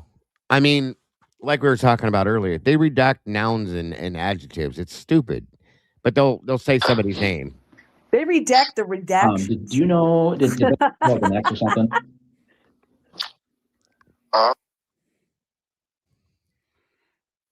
It was even in Hitler's. It was even How in well Hitler's. did you know? What'd you say, bud? It was even in Hitler's ruling that you can't redact Right. as much as you have. And according to Lana, she went through to try to find that online. That was taken down. They probably did because they knew we were going to call it out. I guarantee she's right. They're doing the redacting that they're doing, okay? Straight out of the gate, guys. I'm telling you because it's making them the money. They're making so much money. Like Kim says, we're paying them to redact. That's all we do. When we get these FOIAs or these records requests, we're paying them to redact everything. I see some of you guys get bills and then get like a different bill later. Like here's the title, and you put down a deposit, and then they're like, actually, it took longer, so it's going to cost more. Yeah, no, that's Right. crazy. That's insane. But this is what I'm going to say. If if they've got their man, right? We got our man. We got him, right? Because then to Hey, complete deal, right. Case closed. What's the case difference closed. now? Right. So what's the problem? Like Thank you. these type of details? Why are they being kept? Right. And the thing Nothing. is, go ahead. No, I was just going to say, I agree with you. Nothing like they shouldn't be blurring faces. They shouldn't be redacting anything other than like a social security number or a personal address and phone numbers. I agree with that. Beyond that, no, Yeah, nothing. exactly my point. That stuff, that's, no brainer, right? So at this point, we already have like documents. We pretty much know the players, so to speak. There's really no need for it at this point. And I know they're doing it before they're releasing the information that people Oh, have yeah. already paid for. So Right. why are you redacting this? Why? And if it's not bigger than just BK, then why are you redacting it? Which Right. tells Well, me obviously that we know that it is bigger than right. that. Like Rogue just said, to hide that the investigation was complete bullshit. I agree with that. That's 100%. Here's 100%. the thing. I saw it like this. Like you have the prosecution and the defense sitting at a poker table, right? And the whole time the prosecution was bluffing their hand. And then it came down to, someone else kind of showing that they may have had a better hand. And at that point they thought, you know what? I better just, bust right here because Right. we're gambling too high here. So here's the plea deal. We put this out on the table to keep me safe here. So this is the way I saw it, is that they didn't have anything to show. And, they bluffed their entire hand because for BK anyway, because everything that we're seeing released, everything we've seen up to this point, there's nothing there. There's really nothing there, nothing concrete. People can say, well, the DNA, like we've gone over this. It's not, we can't place him at the scene. Right. He was never interacted with the girls. He never stalked them. Right. So what do we, I mean, and they'll say, well, he admitted it. Yeah. But how many criminals admit that they do it? Come on now. I saw it this morning. I get it now. I honestly, it's the last few days, all the documentation we've read, I see it. They know that the bigger thing is that we will see how corrupted, we'll see the corruption. The whole thing was corrupt. All the experts write it in their conclusion. It's the whole case is corrupt. And there's nothing that I honestly, it kind of freaks me out a little bit, you guys. Like, there's no way to dismantle an entire police department. And I don't know how much of that police department is actually involved with the FBI. You know what I mean? We do know that Dallinger graduated from a program at Quantico right after this happened. I think it was February. Yeah. Fry graduated before the murders happened from some program at Quantico. Welcome, Deborah. I'm curious how many other officers have played into this program with the FBI, because that just tells me that they're a lot closer than I thought they were. I'll just say that. So. For sure. It's freaking me out a little bit. Like I said, I don't know what they can do. It doesn't seem like you can't call the FBI. It's again one of those who's watching the watchers. Yes. Yeah. I fully agree with that. Definitely. And we know the FBI had their eyes on that area, though. They had their eyes on this area before the crimes happened.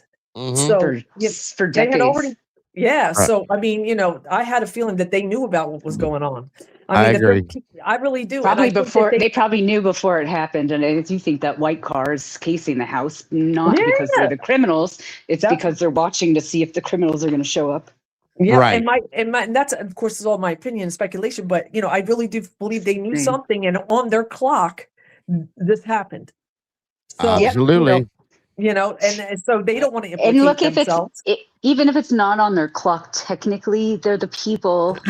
The local authorities are the people that got this information from the narcs, from the people who got the whole thing shut down. So they should be protecting, the family should have been protected. Ultimately, they are to blame and they well, know of it. Yeah. course, somebody dropped the ball. Obviously, that's obvious. It's somewhere because they did have their eyes on. We know that. We know they were surveilling, and what helps reveal that is a couple months later, the takedown of the 25 people, a drug ring, right? You're right. Jesse James Bailey. Jesse James Bailey and his wife and all the cohorts there and all of the weapons and all of the kilos of this and that. I mean, that took time. And you know what? That took a lot of CIs too, because you can't do Yes. that without some informants. 100%.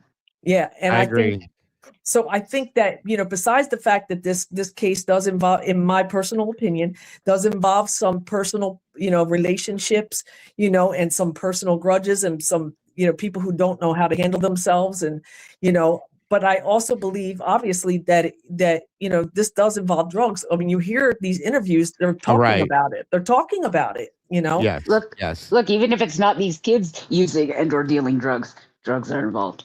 Oh, yeah.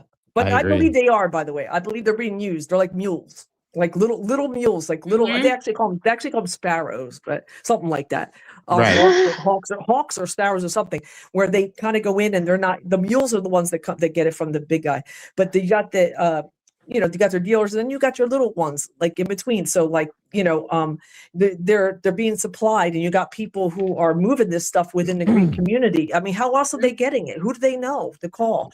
Somebody knows somebody, and it's through their friends. So yeah, I totally believe that's happening. All right.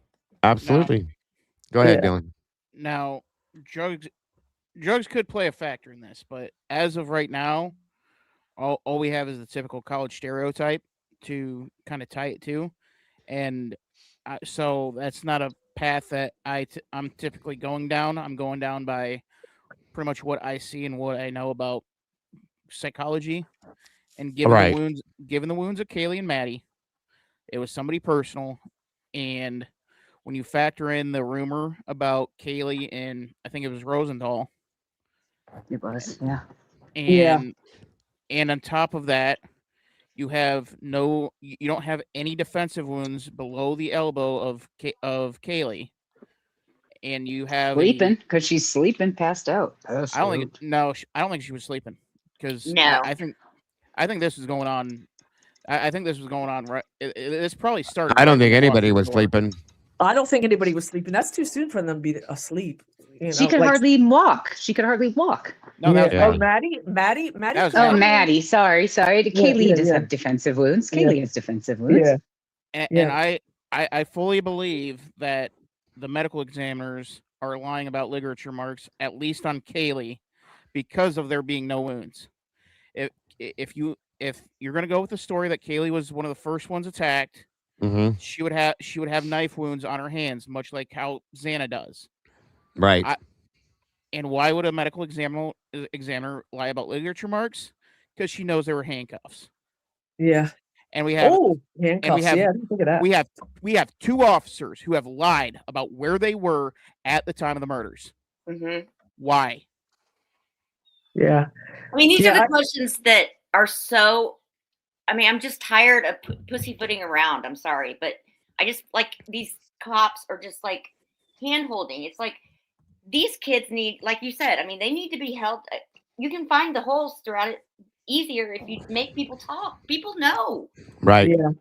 Yeah. I mean, no, I truly believe, going on what you said, Dylan, this was personal, and I've looked into the psychology of it. I'm very into that part of this, because if you can understand the person and you can draw a profile, you can understand that, you can almost paint the picture of the type of person who did it. So, it kind of draws you closer to the perp. So you got to building that psychological profile. So by the wounds themselves, and when I even have this on my page, I have a couple things that I posted on some just community type stuff. But this it says that it's personal, and a lot of times it says that what was the saying about it? That not only is it personal, but that was in a rage. It was unleashed wrath, basically, and it was there's overkill. Rage behind Kaylee's injuries for Absolutely, it's personal.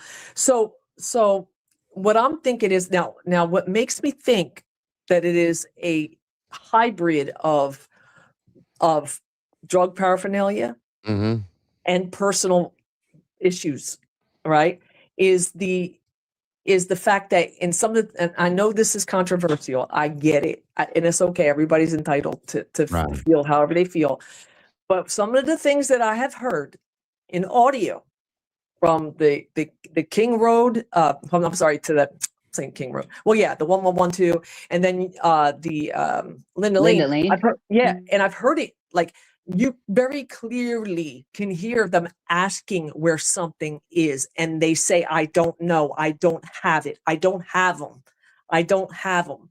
So, and then at the end, you hear the girl say, after all that chaos seems to end, you hear her say, "They don't have them. They don't have them." So this was, I think, a mixture of things. And so, what were they looking for? Was there a drug stash? Did someone take something? Did someone blame somebody for taking something that they didn't take, to cause this because they did feel some type of way about them? We don't know. But obviously, it's open to speculation at this point because, this our own opinions and speculation because we don't know.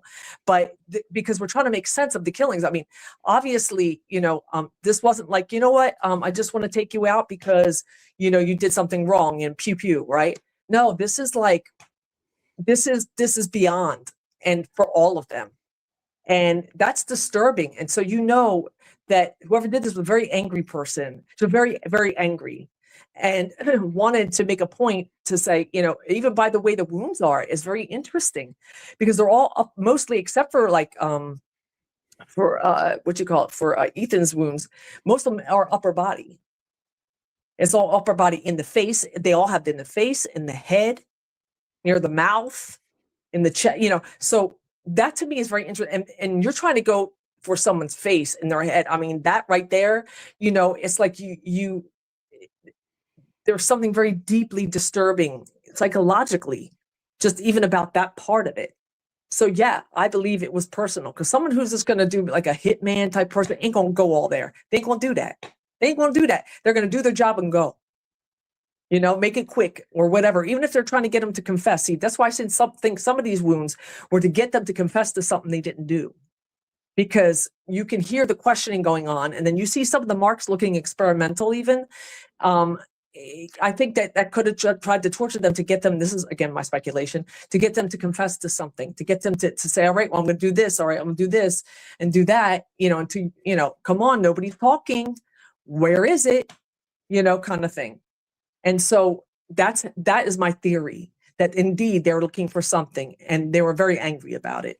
And that's a part of, I think, of this story, in my opinion, that's not being said. And it would really explain a lot of these redactions and a lot of the really weird, sus, moving chess pieces and things that just are completely out of place. Because if FBI and the feds are in this, the feds are going to keep a lot of stuff under wraps and we'll never see it.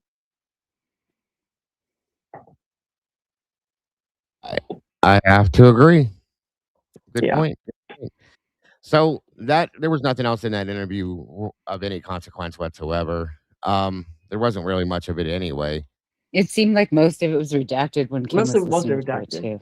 It And was. it wasn't very informative either. It wasn't like it wasn't anything like, oh wow, that's interesting. There wasn't. That guy was I out don't of his think mind. I don't think he knew Ethan as well as he claimed that he did. You know what I mean? He was talking through his ass on that one. That's kind of my thought as well. I thought so too. He's not like he's the best buddy, but he's like, yeah, we're good friends. But he's not. Exactly. He doesn't know people's names. Some of the names he doesn't know should be names he knows. Right. Yeah. So being that we got through that, go ahead, Dylan. I was just gonna say in the interview, he said Maddie and the other one. Yeah. Maddie and the other one, yeah. What's wrong with these people? Kylie? I mean, Hunt Kylie, or I don't know her. Kaylee. Come on. Kaylee that one, Dylan. We need Travis again. He was talking about he was talking about Kaylee, but it was in the one with Tim. I think it was closer towards the end. He was like right. Kaylee, or he was like Maddie, and then the other one. Oh yeah. And it's weird because it was said in the chat just now too. they subpoenaed him. He was on the witness list. So that interview was weak. I'm curious to see what he would have said on the stand, to be honest with you. Or what he That said leads to me the to believe that there is FBI. another interview somewhere. Definitely what he said Yeah. to the FBI. Why else would they bring him I'm in sure to there do is. like I know so and such as a roommate? Like he didn't really. He was like, I'm there twice a month, every time they have a party. Yes. You know, Welcome, Keno. it's so odd to me because when I think of these interviews, okay, maybe a little bit over the phone to get a little bit of information, but like when you get them into a room, there are pieces that you put together when you read body language, behavioral studies, right? And then like behavioral stuff, and then you got not only the body language, but and then you're listening to the story, you're trying to keep track. So to me, it's like just calling them up and asking a few of these very lead questions is like you're just doing this so you could put it on paper, so that you can make it look like you were being legit when really you weren't even trying to get anything out of these kids because you don't want the truth. That's the way I see it. I can agree. Very good point. Very good point. Yeah. But anyway, like I said, there wasn't much in that one. I do want to review this with you real quick. This isn't very long. Paul put a video out earlier. For those of you that follow him, may have already seen it, but I think it's very interesting. It says the revealing BAM investigative report, the doc that has Koberger's name before the IGG. This is very, very well, as he titled it, revealing and very interesting. If you haven't seen this, wait till you see this. This is really wow. I'll just say that. So I saw it. I saw it. You're right. Go. I'm excited. this is quite interesting, folks. For those of you that didn't know this, and guys, please make sure that you do subscribe to Jay Embry or Pavarotti. Big supporter. Much respect for him. He's, like I said, he's probably one of the hardest working people out here out of all of us, in my opinion. So check this out. Thank you, Bianca. 4Ks. And my confidence level now on Koberger walking is up to about 97.8%. That's right. And I feel kind of bad for especially Steve G, because he left me some comments yesterday in my video. And I don't know how many people's videos Steve leaves comments in, but he sure, likes to leave them in my videos for some reason. I mean, I don't know if maybe, I'm maybe one of those biggest obstacles out there to the information that comes along in this case. And it frustrates me because, and let me just say this. I like the Custody Queens and Ron. I think they, have a good channel. They've brought some good information to the community. But when I watch their coverage of the case outside of the interviews, it really get kind of sad because, they're the only real attorneys we have that's keeping an open mind in this case. And instead of diving in on the things that they have expertise on, like the law, I see them do the clickbait videos, listening to the college students give interviews that have nothing to do with the case, in my humble opinion. But that's just me. I just wish they would dive in on the law. And I implore them to go back and watch the video that I did the other day on their interview with Cy Ray and what he talked about from a legal standpoint as it relates to Garza, Chatry, Carpenter, the IGG, checkers, not chess. Go look at that and actually break it down from your law perspective, because in this video, I'm going to do much of the same, and I'm going to show you why Brian Koberger is going to walk. Because again, I get these comments from Steve G, and I feel bad for him because I don't think anybody around him is either competent or being honest with him, because they seem to take little pieces of what, like Cy Ray said, and just try to run with it like it's the facts and like it ends the discussion. And I'm sad for them when this thing happens, because now I'm going to show you some things that are going to be real, why they're real, and how they apply to the overall end game. And for people out there to think that the Brian Koberger defense team was trying to hurt Brian Koberger, was incompetent, they are literally playing checkers while the defense team was playing chess. And I'm going to give you another example of it in this video, because one of the things we heard Cy say, and he is right, and I'm going to show you that in this video, is that they had Brian Kohberger's name long before they got the results back on the IGG, but actually not too long, just about, 5 days, maybe longer than that, though, because of the grand jury subpoenas from that federal grand jury that was in operation, subpoenaing things for the FBI before Mowry ever filed his first search warrant. Oh, yeah. I'll be able to show you that rather definitively in this video. But it remains to be seen, not really for me because I understand it, but why wasn't any of this ever brought up to the public? Why wasn't any of this ever brought up? Well, I'll give you the reasons for that as well. And why that new Supreme Court ruling on Chatry is going to be the final pass in this thing for Brian Kohberger. He will walk. People out there will be mad because they will assume Brian Kohberger is the guilty party and he walked on a technicality. At this point, I don't care, because that's step number one. Step number two is to put focus on the investigation so they actually have to tell the truth. That's our duty. First duty is get the kid out of prison because he's not guilty. I don't care what reason that they have to use to do it. But hold on to your hats, folks, because I'm about to show you how they had Brian Kohberger's name on a document before the arrest and why they did not ever bring it up to us. Are you ready? Roll. It states that very clearly in Section 5.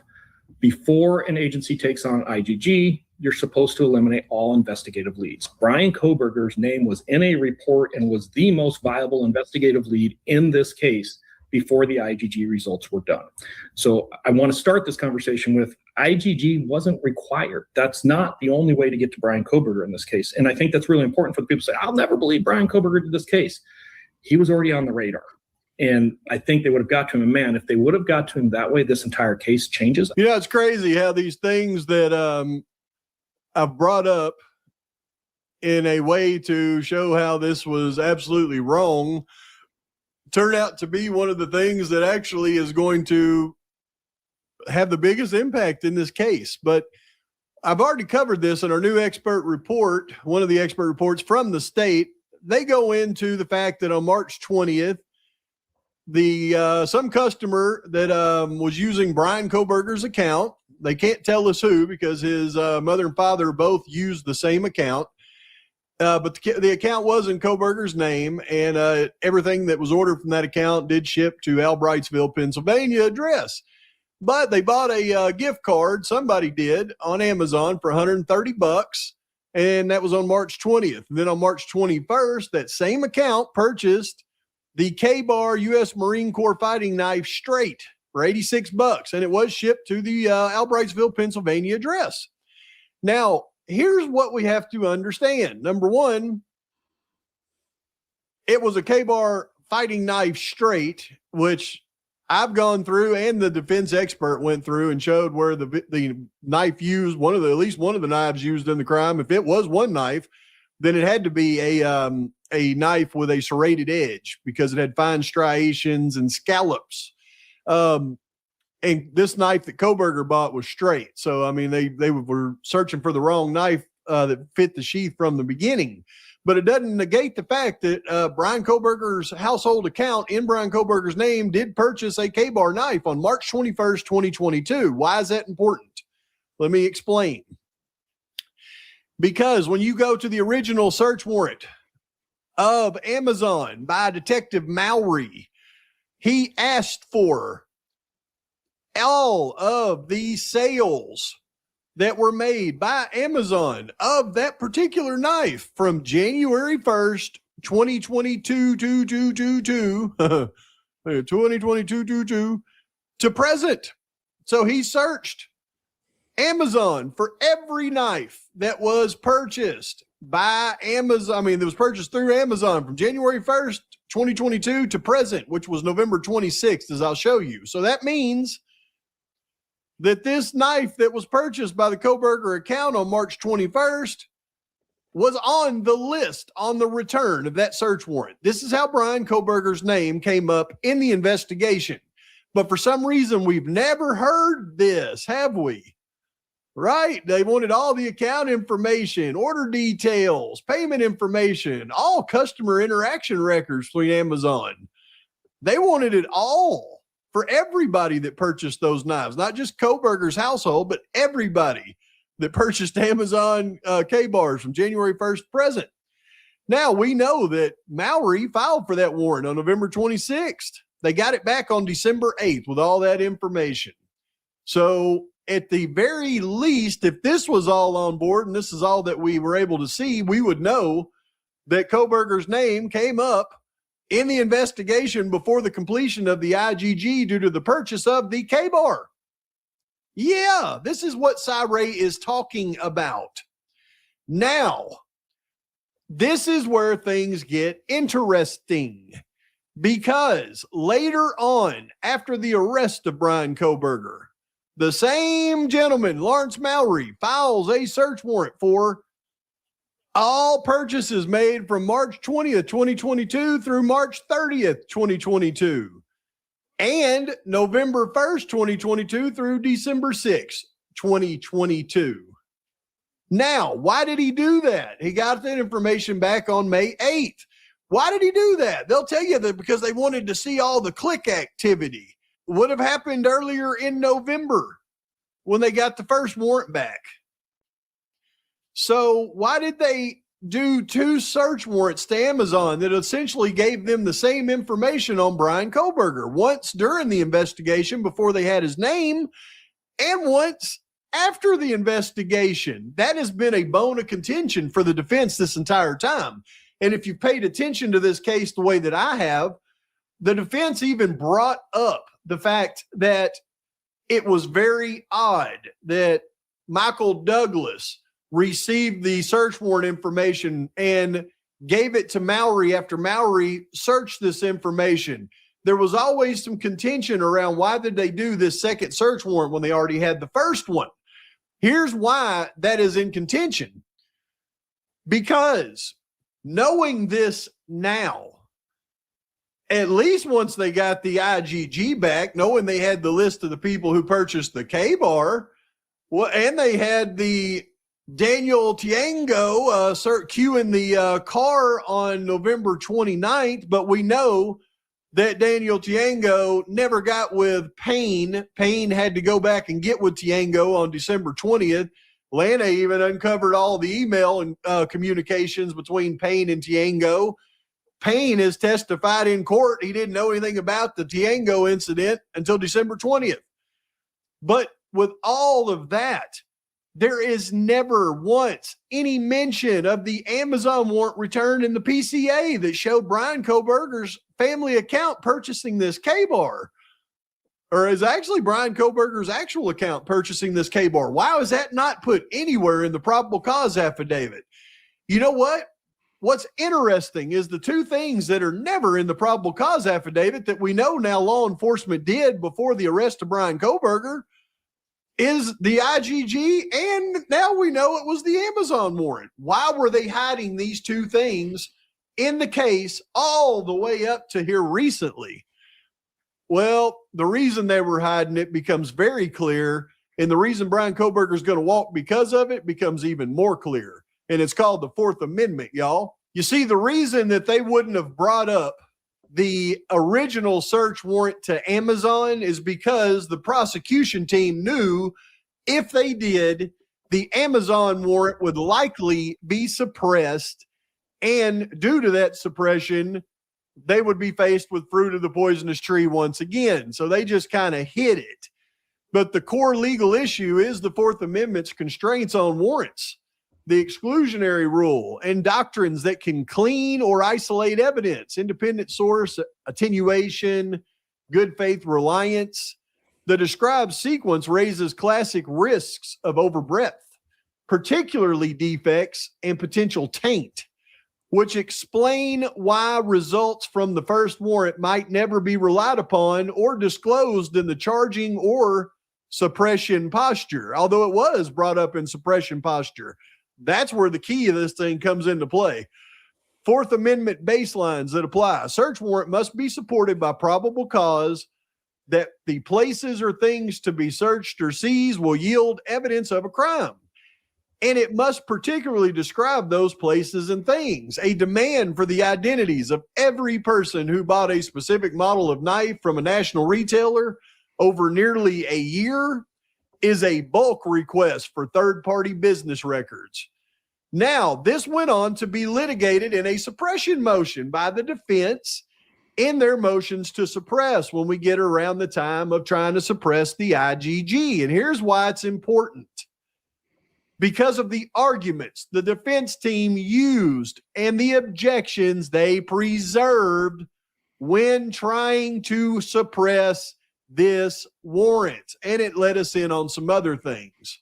And we have to go to the judge's order on the suppression motion for Amazon. And you'll notice it says Amazon subpoena and search warrant. At some point in the investigation, now the judge doesn't want to clarify when, he just says at some point, the FBI located an Amazon account associated with defendant. It served a federal grand jury subpoena upon Amazon Inc. seeking order history records. And it says little number 9 there. You go to 9 and it says the FBI's subpoena is not in the record. Why is it not in the record? Because the FBI subpoena was issued by the grand jury. That's how they get subpoenas issued with the FBI. They use a federal grand jury to subpoena the records. The federal grand jury was already convened before December 8th, y'all. They were using a federal grand jury that was already convened because that federal grand jury was already investigating a big drug trafficking network. Give me a break. But in seeking the order history records, Amazon responded by providing the FBI with defendants' Amazon subscription information and purchase history from January 1st, 2022 to December 13th, 2022. See States Exhibit S4 to Amazon objection.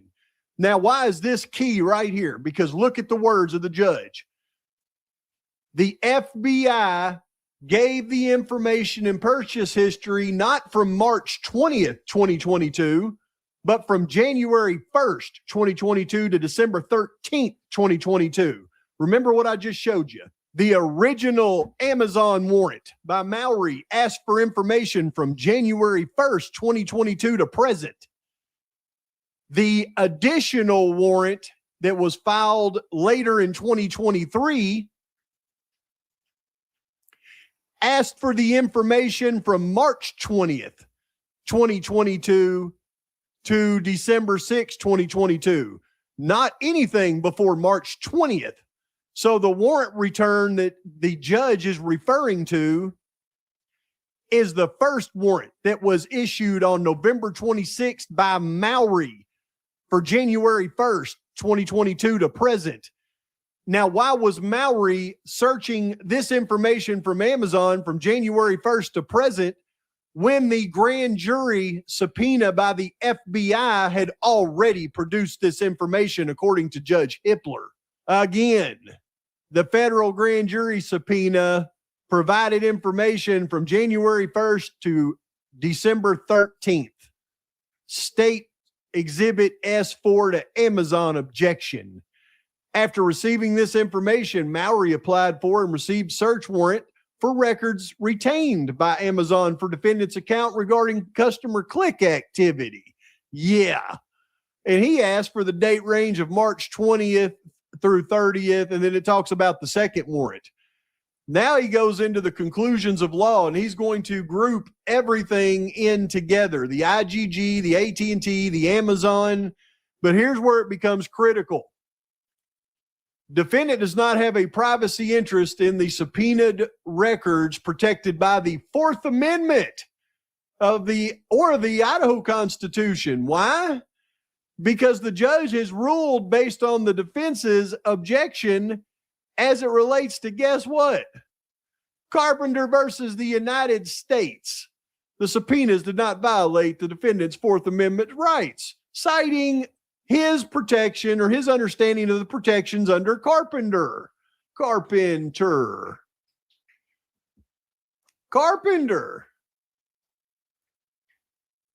When he really gets to the breadth of his order down here, I mean, he starts later in Carpenter. The court was careful to limit its holding in Carpenter. Consequently, he asserts that under Carpenter, however, unlike in Carpenter, exhaustive chronicle of location information at issue in Carpenter.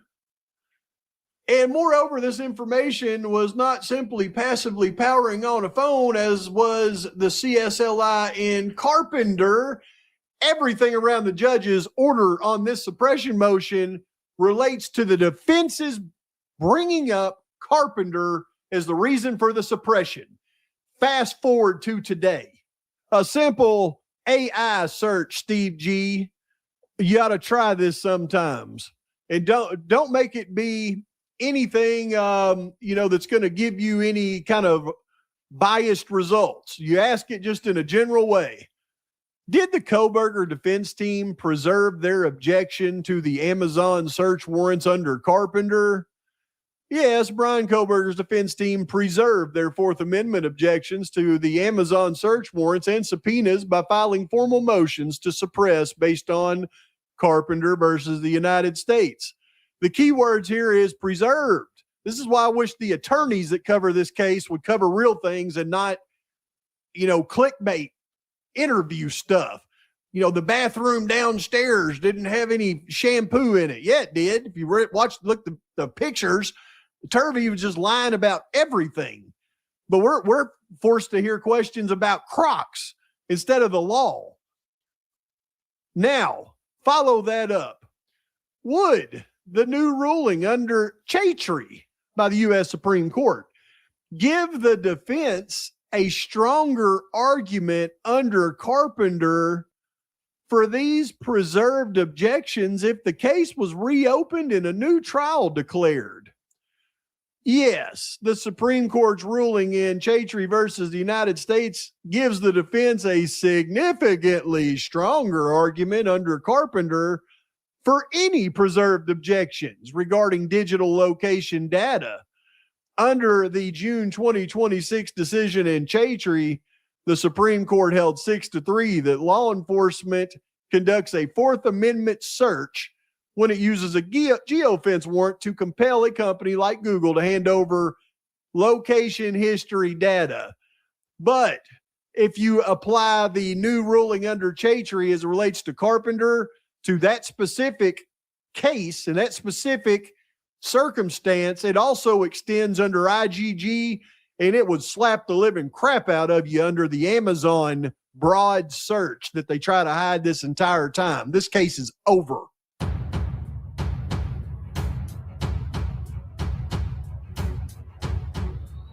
Stop with the Brian flying out of the window.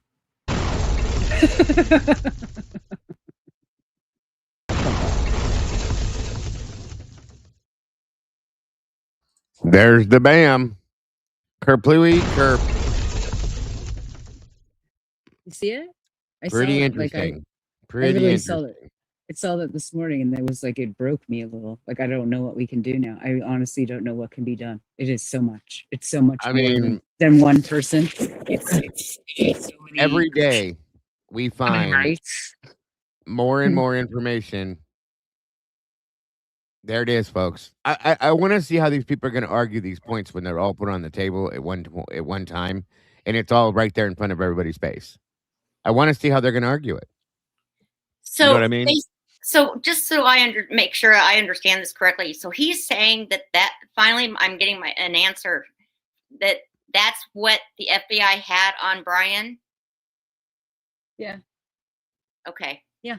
I mean, that's basic investigation. That would be a basic investigation. You'd be like, clearly, right? I'm looking for murder weapon. I'm looking for like all the the like 4 or 5 things that you really need to go do. That is a basic investigation. They did the most basic investigation service thing they could do. But they couldn't. But it went against the Fourth Amendment. But it is why I think that we kept hearing he's the right candidate. But right? you have to go do Is that the word? Is that the word? I kept saying the right candidate. He's the right candidate. Yeah. I think that they were also looking for other things that would make, to add to what listed as the perfect candidate, not just, okay, they had that. For sure. Then Payne started running all these people through, kept asking, I was on Lee's last night listening, and they were going over with Kathy. I went on after your show, Dago, and they were talking about, they were going over all the different calls that Payne was going in, at requesting for each day. Right. Run through as far as the automobile, looking for a white car. And guess who has a white car? Brian. Of course. And then you add all the other things, where he was supposed to be a bully to females. I mean, everything to it. He lives in Washington. It just started to add up. He was the perfect candidate. Yeah. Yeah. Outsider. And that's why plus he's an outsider too. That right there. Thank you, Sophie. And that's why he was chosen. 100%. Welcome, Tomboy. They probably went fishing to look for their quote unquote perp. They probably went fishing in the criminology pond. I wouldn't doubt it. Yeah, they probably went and was like, let's take a look at these. Let's take a look at our criminology students and see, what we got here.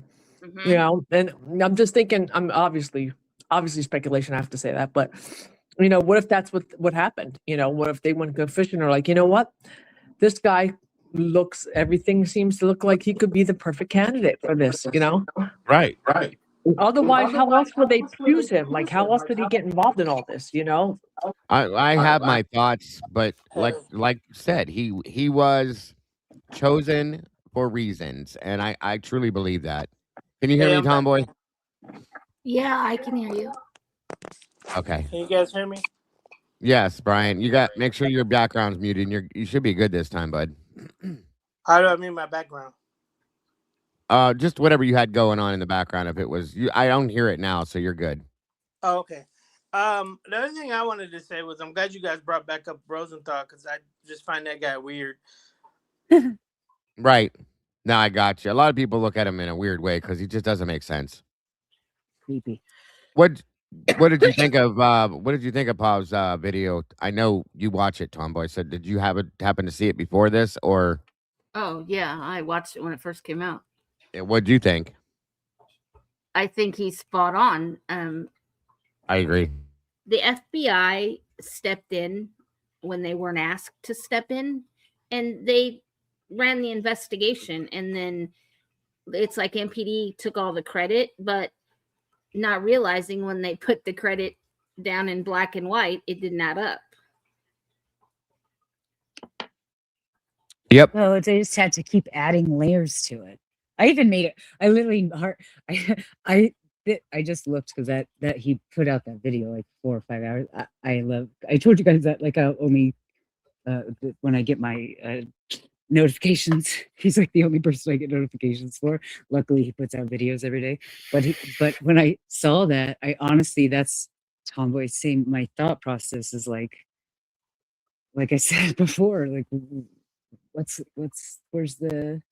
where's the cutoff within the FBI, within a person's rights? Like going back to what you were saying, realize like where do our rights lie within all of this? Where does Brian as a person, any of us, like, are you just gonna like search my search history and that's okay? And all these things are like, it's very intrusive the way they've gone about this, and it's it's very sad. It's extremely sad. Yeah, and these things are usually at the state level, right? So like for FBI to get involved, you're talking about something else now. Well, and I Why think do the we? FBI's just always been involved. I think Why the do we FBI think the because FBI was always involved, though? That's the question that I think a lot of us have to figure out. Some of us Yeah. have because already kind of understand why they were involved so quick, Yeah. but I think it's to get that proof, definitive proof. Good Why? point. Love and other habits. Well, they were there. We know they were there before this happened. Already intermingled Exactly. in with the college students doing this, doing that. So they were very quickly involved. And there's not. Yeah, but there wasn't There's a reason. 50. There wasn't 50 FBI agents doing all this. It was like a Well, mini no. thing, like a mini office at U of I, and it had 3, maybe 4 agents. yeah, but there's not a mini office in Spokane. I mean, That's like what I. there, you're Hey, again. yeah. I mean, I think that the thing is that it's the layers of the onion, right? So you're like talking about the drug trade and all those things that are being investigated. They're not talking, but there's not 2 FBI agents there that are investigating all the other things that are happening, which I would assume there's a large number Right, of Mikey. people that are sovereign citizens, we'll say, that live north of Moscow that are under lots of investigation all the time. And I think that's more of why the FBI is just in that area in the first place. I think There is a mini officer. I think the feds were. Good point. I think the feds were a lot closer to this case than they want to lead on. I agree with that too. Oh, most definitely. That's what I was talking about earlier. Like they were already there before all of this happened, and whether there was 2 or 3 or 4, a small office, whatever, the fact that they attached themselves so early, is of interest. It's of interest because it's not necessarily the norm. Yeah, because on most cases, the FBI has to be invited into these types of cases. Okay. And they But were they there. just came in and said, We're "Move out here. the way. We got this." Well, and I don't know. I don't remember from the very first or second week this happened. I recall something about an FBI agent here in Boise being called up to go help. Well, within like a day or 2. They were announced as being involved by the first press conference. Okay. Okay, good. Yeah. So they were okay, there good. within a day or probably right away, in my opinion. Yeah. Let's try that. Let's try that same. That's what I mean. Like right away. 911 call. Yeah, I have to agree with that. I mean, truly and honestly. And then they were announced in the first press conference, which again, MPD, from my understanding, how I took this, how I read into it, how I understood it, MPD did not want them involved. And they said, no, move over. We got this, like Tomboy said. Wouldn't they? Wasn't it a federal jurisdiction case? I mean, it was over state lines. It's never been. No, it's nothing never been. happened over state lines. He didn't You take have Washington and you have Idaho. anybody. But it happened in Idaho. It stayed in Idaho, where the crime was. Yeah, it's a state level. Yeah. There were Right. no federal laws broken. He didn't take the victims over state lines and do anything. It all happened where they were at. So That's right. Yes. excuse me. And as far as federal things happening, anytime there's drug paraphernalia, I'm just going to say that. Oh then yeah, the feds are there. That's I think the whole reason they were watching the area to begin with. So I agree with you. Yeah, and then definitely. yes. And they didn't want anything to happen to screw up what they were working on so close by. I agree with that too. Here's mine. I'm like 100% think that they're all ingrained in all of the things. All the FBI people are ingrained because there's so much, because of the Nazis. Well, I mean, if just you my think- perspective, I think they're just ingrained up there in a lot of things and things where you can't Thank you, just Ro. like, get people safely out of the things a lot of them are ingrained in. And I think that's Hang on. another part of things that are going on there too. Thank you, Miss Rowe.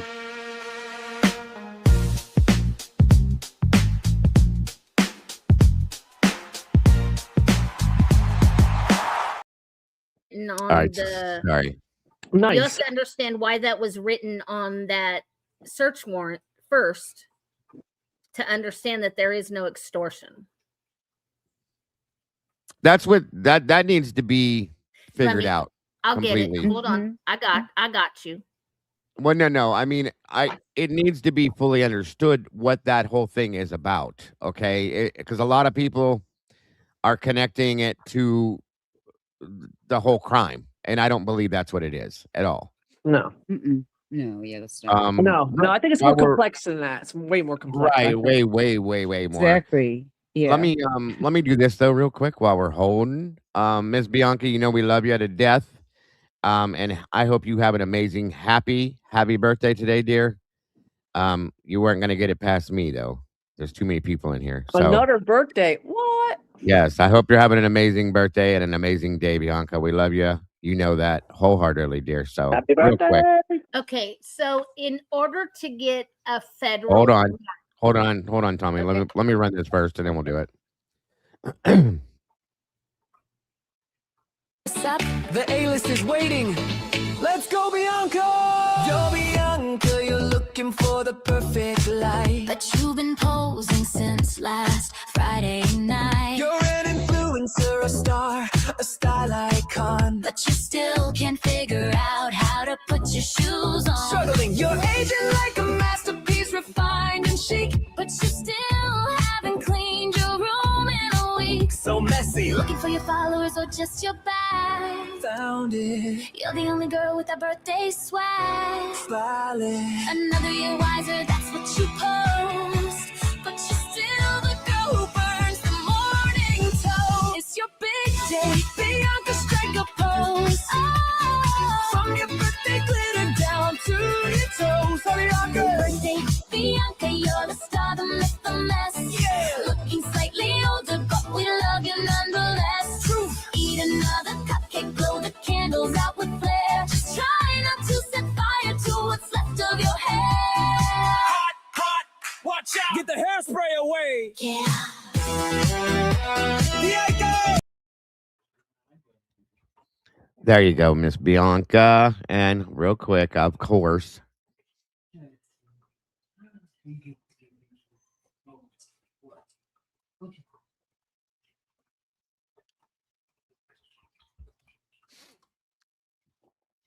deserve more than that, of course, dear, always. But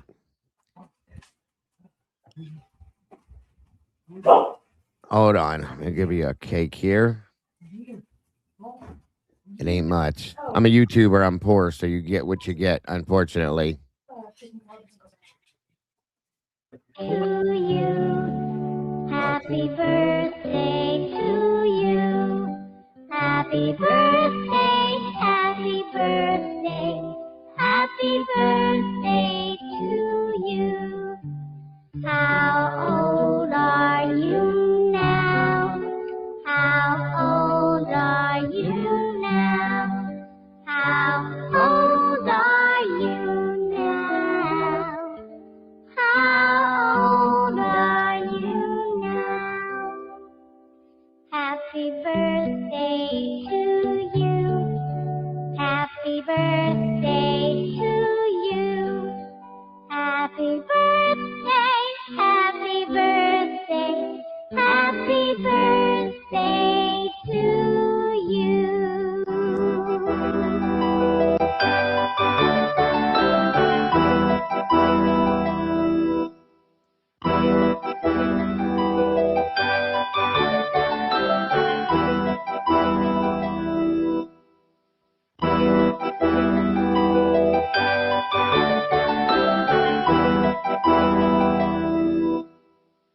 It's your birthday. Happy birthday. It's your birthday. Happy birthday. It's a great day.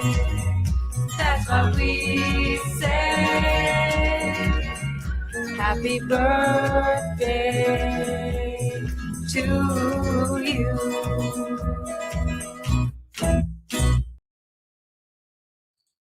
Happy birthday, dear. I hope you have a great and amazing day. And of course, an amazing year. And we'll do it again next year. We love you, dear. Anyway, happy birthday. And I'm sorry. Yeah, well, you weren't in here earlier, so anyway, go ahead, Tomboy, with what you were explaining now, please. And thank you. Okay. In order to get the Amazon warrant is considered a federal warrant. They would have had to go in front of a federal judge to apply for the warrant and get it approved.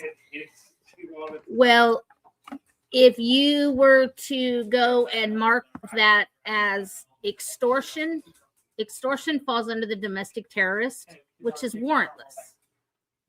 So that's why that extortion is marked on that warrant. Okay, wild. There we go. That's and that's a point of contention, folks. A lot of people don't understand it and have turned it into something different. And so there you go. And thank you for explaining it, Tomboy. And I appreciate you as well, Miss Bianca. Brian, welcome to the Sauce, bro. Appreciate you very much for becoming a member of the family. Welcome. So yeah. Anyway, go on with what you were saying, or if you were saying more. But yeah, thank you for explaining that, because that's been something people have really been like converting it to other things as well. So okay, the warrant that is marked extortion was for the Amazon. And because it was considered a federal warrant, they would have had to go in front of a federal judge in order to get that warrant approved.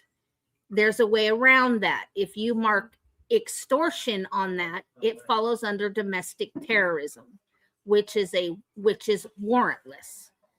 All they had to do was mark that, and it's considered, you don't have to have a warrant. So they went around it is what they did. right, and not what Space Cake is asking. And so extortion was only a means to obtain federal warrant. Yes. Bingo. Okay. And 100%. And that's probably, in my opinion, also the reason why they tried. Everybody was screaming, including me when it first popped, labeling it with national security issues, the case as well. So, okay, all of it is right there, in my opinion. So there you go, guys. And again, you are correct, but that warrant wasn't done by Mowry. Mowry would have he couldn't have done that. The only right only has access to that. So why lie? Again, we go back to the why lie. And who's the liar? Everything they're doing. Everything they're doing. Everything's the lie. Everything's Is a this liar. multiple choice? Yeah, all lies. Agree. I mean, it's hard to disagree. There's nothing they've done in this case that is right, normal, or legal, in my opinion. Truly. Agreed. Isn't that wild? And I think that Beyond wild. I think the feds were there. Just my personal opinion. I think the feds were there because they were keeping an eye on certain people. And in the midst of them, I don't know if it was a shift change or whatever it might have been, but I think they snuck in under their nose and committed this crime. And then makes sense. Like, shit, we got to cover this. This cannot happen on our watch. Well, there you go. Do you think the white car is really the feds? And they're supposed I think to be the like white car sitting was back and actually what's his another car? Is there another car that's parked right there the whole time? No. What do you mean? I mean, like in some of the cameras, somebody, I feel like one of the channels put out something where there was like, here's the cars that are parked farther up the road, and here's the cars parked over here, and this car's like always there. Or this car could be like an agent or something, like parked over here. Oh, on the side road? Yeah. Is that something? No, I don't think that had anything to do with it. All right. If there was a federal vehicle, it would have been in that back lot or on the side road on the side of the house. Yeah, sure. That makes sense. View. Mm-hmm. Go on, though. What would definitely makes sense. Why else do you think they're there? Why else do I think they were? Well, like when you, how long do you think that the feds in general have been there? in Moscow. Yeah. A But they've long been there time. for years. Yeah, a long time. Decade. I just want to know if it's always been the same overlying There's cause. always they've always had a probably for the past 20 years they've had an office at the University of Idaho campus, but it's like literally one or two people, but that's on every campus. University of Idaho is not an exception here. That's on every campus. I think what she's asking, or maybe trying to come to a conclusion of, were they there the way they were a lot because of the I think they heard chatter. AB stuff that was going on around there. That's what I think. I think they heard chatter somewhere down the line, and it's known that they had been surveilling some of the parents of some of these kids. Right. They had been keeping an eye on them, keeping them safe. And I think they realized, oh, wait, we need to go maybe put some eyes on these kids too.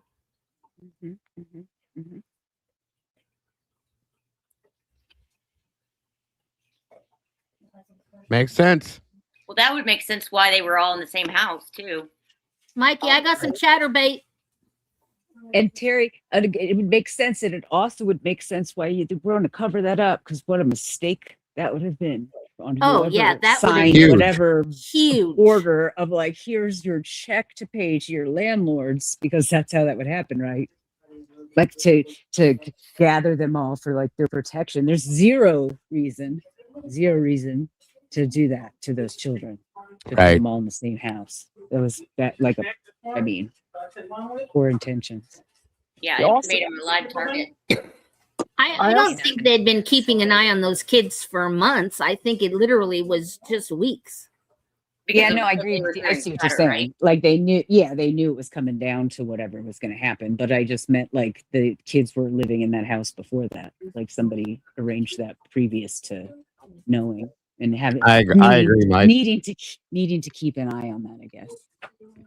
I think also, the fact that the use of CIs, right?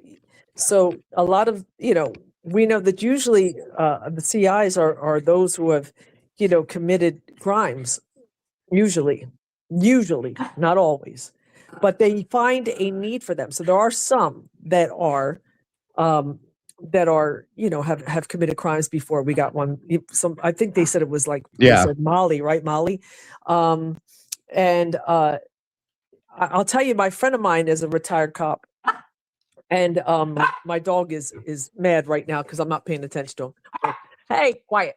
So and I'm sorry. So anyway, she's a retired cop, and I asked her, we were talking about this case, and she said that she had arrested this guy one time. Like I forget what she said he was doing, but she had him under arrest, and he was like, "You need to let me go."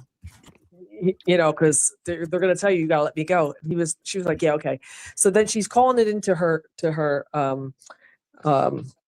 calling it in over the radar, whatever. I can't think tonight. And she's calling it into the station, and they were like, and the cop, her boss answers her and goes, yeah, he's a CI. You got to let him go. Like he was being arrested for breaking the law, and like literally her boss told her, you got to let him go. He works for us. And the guy was like, told you. I was like, oh no, no. I think I've come to the conclusion that I don't think any of those kids in that house were CIs. I just don't. Yeah, CIs is like, it seems to be they like to use. It just seems to me that they like to use those who are crime familiar, if you will, for lack of a better word. You know what I mean? More involved. More involved. Kind of connects. So they could take down bigger groups and and things like that. So that's what I think. And I think of it like the Game of Thrones, where they send out little sparrows and they got like spies. Like little spy all over the place. Like people were like, oh yeah, I'll tell you anything. But they're no underage DUI. Yeah, I'm totally into that. I don't absolutely. They get away with a lot because they are being used for a bigger purpose. There are things that Where's the party at? Where are you coming from? Questions. Exactly. And they're almost untouchable Yeah, because exactly. Right. of that. Fast. Because of that. And that's why I just gave you that example when my friend told me that. I'm like, what? She's like, yeah, I had him in my hands. I had the cuffs on him and everything. And my boss said, nope, you gotta let him go. He's working with us. I was like, oh my gosh. She's like, yeah, that's how that works. See, I'm like, and yeah, here's that It's like does. straight out of a movie. here's another Yeah. thing too, is that they had interacted with Brian. I can't remember when. I remember when we talked about this years ago. They had interacted with Brian before he left to go home for whatever. Okay, and I'm pretty sure they knew him, and they had him. They could have done all of what they had to do with him at that point. I can't remember if it was a phone call or some way or whatever the interaction, but they basically had him, and then they just let him go. So there's too much of stuff like that behind this. Welcome, Miss Tandy. Yeah. So do we think that the reason these kids aren't talking is because Brian threatened them? Come on now. Who said what? Is that, are we thinking that the reason these kids aren't talking is because, Brian threatened them? Oh, Come on hell now. no. No. Come on now. No, definitely not. Why? Who said that? I'm just saying, Oh, okay. Hypothetically. Yeah, no, You're hell just throwing no. a dart. Nope. No way in hell ever could that make any sense. No. I There's think too there's a many of huge them. reason why Bethany's not talking. Yeah, well, that's a whole different story. Yeah. How do we know she's not talking and we just can't get those transcripts? Well, I mean, and that I've been saying that for a long time. Like a lot of the stuff that we don't know. I gotta do it. A lot of the stuff that we don't know, or we believe didn't happen, may just be that it did. Like a lot of the stuff that has not been tested, we believe, may very well have been tested, and it was the wrong answer, and therefore we'll never know. Okay, it didn't fit in their book and in their narrative, so they can't put it out there. Stuff like that. I'm saying so. There's things that could have and probably have been done, but we're just not going to know about it because we can't. It doesn't fit that narrative, that story. So Not only that, the FBI when FBI are involved, any information that they don't want getting out into the public, and they'll keep it close to the it vest. is not We may going never. to. Yeah, we may never ever know. That's I why agree. I actually think, There's I a actually think we may never ever know. Is that the freaky part? That's the part I hate the most because I think Right. it's one. I actually think it's a you're not prepared. You Well- literally can't handle the truth. Yeah. Well, We no. literally The only way can't we're ever handle the going to know truth. that stuff, Sophie, and truly, honestly, and I would love to see this as if, and I would still even question it if there is an FBI whistleblower that steps out and says, "Hey, Oh, this is the deal. I'm sick of sitting on this, and here's the, boom." And I don't maybe know. in 30 years. Maybe in 30 Shit. years. Somebody's 40. deathbed. You know what I mean? Yeah. Yeah. Not now. Don't Not ever now. expect The it. reason why Homeland Security was involved, plain and simple. Well, yeah. Yeah, definitely. That Because- shows you we're getting And clues. that We have adds a- clues. They are That the adds umbrella. another layer of security for sure. They're Like a huge layer. They're of the security. umbrella group for the other 3-letter groups. Yeah, And they're probably well- the ones who are redacting everything. Well, and here's the thing, Rogue. You can, and people have tried. They won't give you shit. Yeah, Yeah. yeah, they were. Yeah, they won't. won't. They won't. There are things that if they can get the right excuse or put the right reason behind it, you'll never see it. That's the point. That's the point is that they see the reason, And they're that's the like, nope. difference with them is they don't have to. They don't. There's Yeah. no. How do you put this? There's no Obligation for law them. or obligation. Thank you.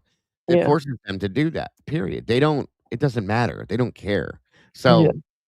We'll never get anything from them, like I said, in my opinion, unless somebody says, "You know what, it's enough," and steps out and says, "Here it is, bing, bang, boom." And even then, I'm gonna go, Yeah, because we can't trust them anymore. That's it, Honestly, right can we there. just be Bingo. honest? Like this is the way I see it. Like It's the true. sys- It's true. It's true. It's true. And you'd be like, how do you know I'm lying? Because your lips are moving. That's how I know. And here's the thing, guys: you couldn't even trust. It's not even new. Like if you go back to the 50s, For sure. you For couldn't sure. trust them then. Agreed. I know, So I agree with you completely. this Yeah. is nothing new, you know. It's just the more emboldened, that's all. And and the thing is that, I think of things like it was the CIA, but I think of things like John F. Kennedy, right? Assassination. Oh yeah. How many years, like all the this mystery that shrouded that situation, and like the people the players that were involved, you got, it was Lee Harvey Oswald, and then he and here they're saying that it wasn't him. And then now they got footage that we've never seen before, and you slow it down and it's even clearer that it was the guy driving the car that turned around and gave the final blow. There's actually two shooters. Right. You see him Yeah. with the gun, literally turn around real quick with the gun, with his pew pew. That's it.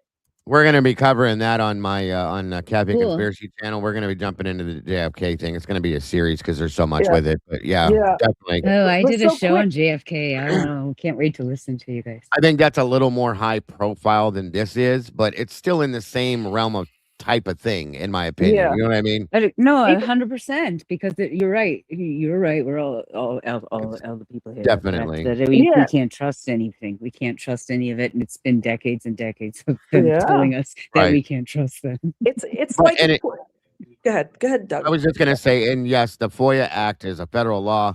I'm not saying that they'll. Let me rephrase how I spoke on that. It is absolutely, Rogue is correct, a federal law. But guess what? So are a lot of other things that are supposed to be done.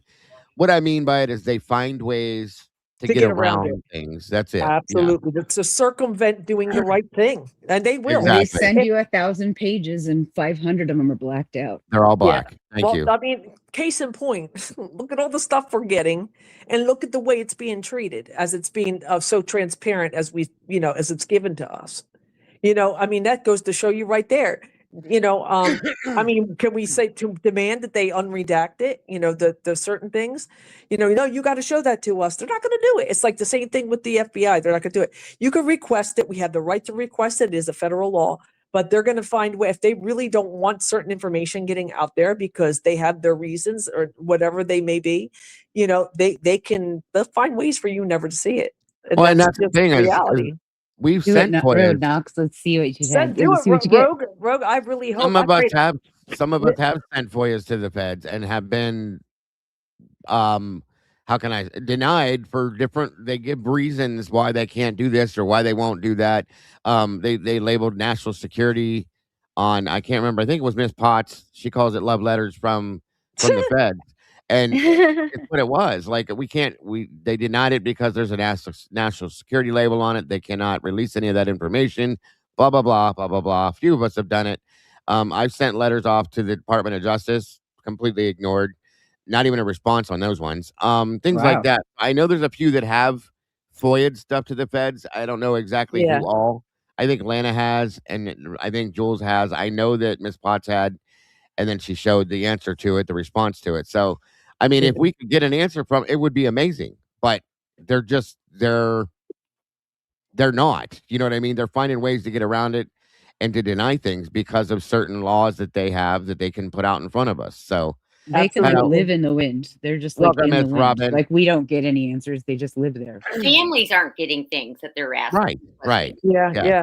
That's what I'm saying. I mean, if you want to, file a FOIA for them, listen. I pray to God I'll help you. happen to be the one 100%. that gets I'll it. help you. Yes. Yeah. I pray to God that you get somewhere. But the reality is what people are experiencing. Like Dago, like you just said, you have firsthand experience of just don't be disappointed when they respond to you and you just may not get what you're asking for because they can. Yeah. Why? Because they can, and that's just the way it is. Mhm. Yes, That's absolutely. what's frustrating. That's what's frustrating about this whole thing. It's just very frustrating. Right. Miss but- Robin, I want real quick, I want to welcome Miss Robin to the sauce. Congrats and welcome to the family. Appreciate you. And I hope you're having a great day, Miss Robin. Good to see you today. Miss Robin is the one that created our Cafe Conspiracy intro. She's super talented. She also joins us over on Crimes After Dark all the time. I love that. Oh, I know. who that is. I'm like, oh, that's who that is. Sweet. Hi, Robin. I love your intro. Yes. Oh, she did that. Molly did the one for this channel, and Miss Robin Molly did one for that one too. But Robin did the one that I've been showing regularly on the Cafe Conspiracy thing. She's very talented as well. So Yes, you are, Miss Robin. Definitely. but no, I'm with you on that, Rogue, 100%. I would, if we can help in any way and you're going to do it, I'm behind you 100%. I just, unfortunately, because of what has been shown to us, from the last things that have been done, they find ways to get around it. They deny it. They've denied everybody that's tried. What do they have that Moscow don't? What do you mean, the feds? The real interviews. I don't. They have not kids shrugging and They going have like, certain "Oh, interviews. yeah, that cool, there's man." certain. A few of us have FOIA'd certain interviews, and they have said that the response has been that's a federal interview, and they're not giving them up. Brian's interview, I believe, is listed under federal as well, and PA's not giving it up either. I mean, everybody claims that they give everything back to Moscow. Okay, ISP has done that a lot. Well, we don't have it. Moscow has it. This and that and everything else. But that's just all I'm saying is But then you get the they answer absolutely were. from Cyree, or like from the actually not just Cyree, all of the experts of like, but we're not getting it from them. We Right. asked for this information so we could complete our investigation, but we're not getting it. There, the David Loach interview, I believe there's that the feds have that one. There's a list of these Definitely interviews. Brian. That's Brian's the interesting. first. Put Brian Brian. first on your list. That's Well, and interesting. here's the thing, though, is we know that Brian was interviewed also by Payne and Gilbertson, and that's been lost conveniently. Right. That's a good point because they talked about it. They said that. They said Like, they talked about it. oops. How So could I they don't do know it? what the deal is, but I would love. I would love, all of us would, to get information, any documents from the feds that they have on this case, but they're finding every way they can to not hand it over. A lot of us have really tried. It's crazy. Yeah.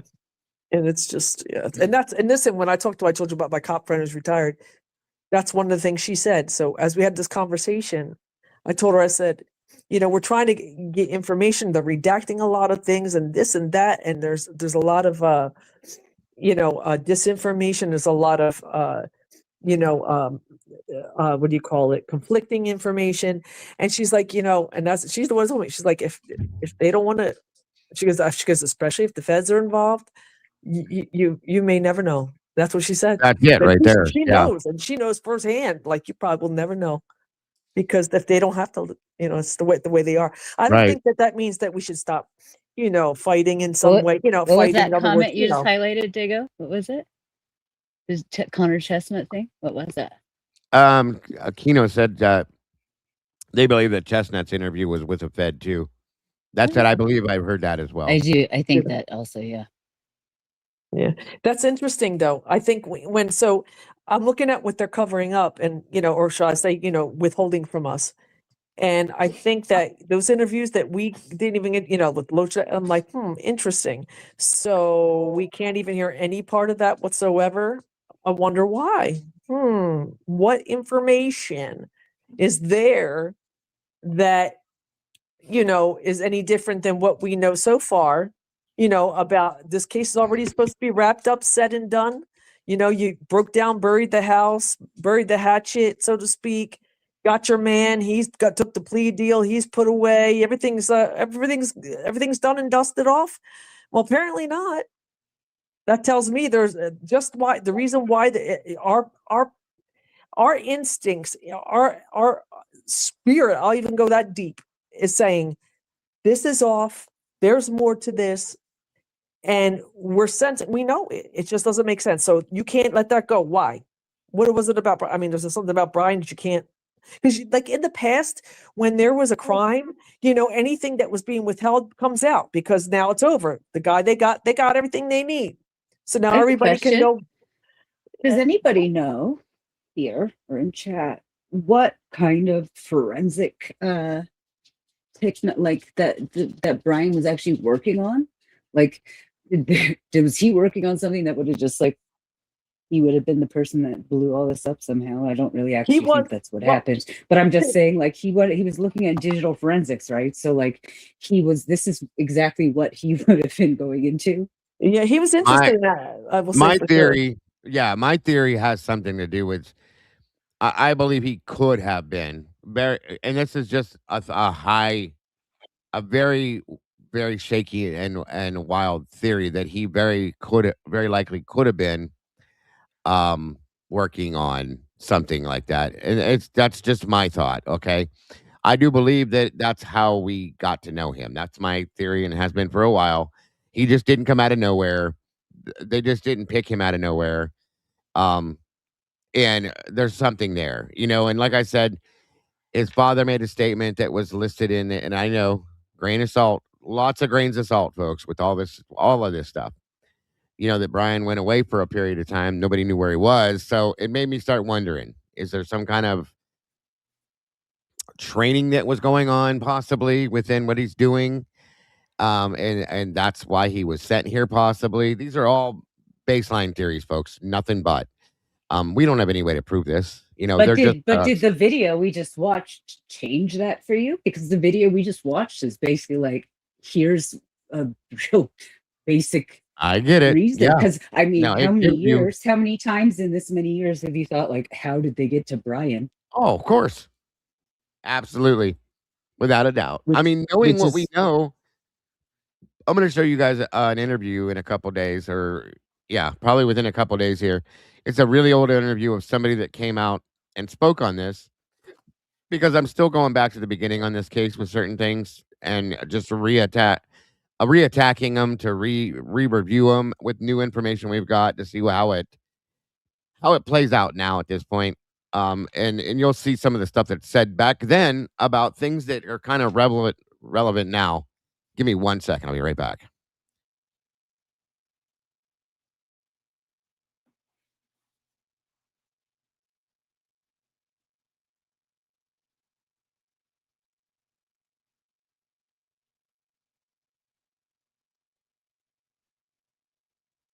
Terry, what do you think of that, though? What do you think about that? What I think is, I like that he's going, that we're going back and listening. And what I'm noticing is, because I've been following this pretty much from the beginning too. On I've seen you chats for a long time. Go on. Yeah. So what I was going to say is, I caught a lot of things that I remember, and I know Dago does too, from the beginning. A lot of the rumors that you had heard, and then it was redacted, and then and it just stays with you. And then you listen to a lot of these interviews, and you catch things, and you watch things, and it brings back memories.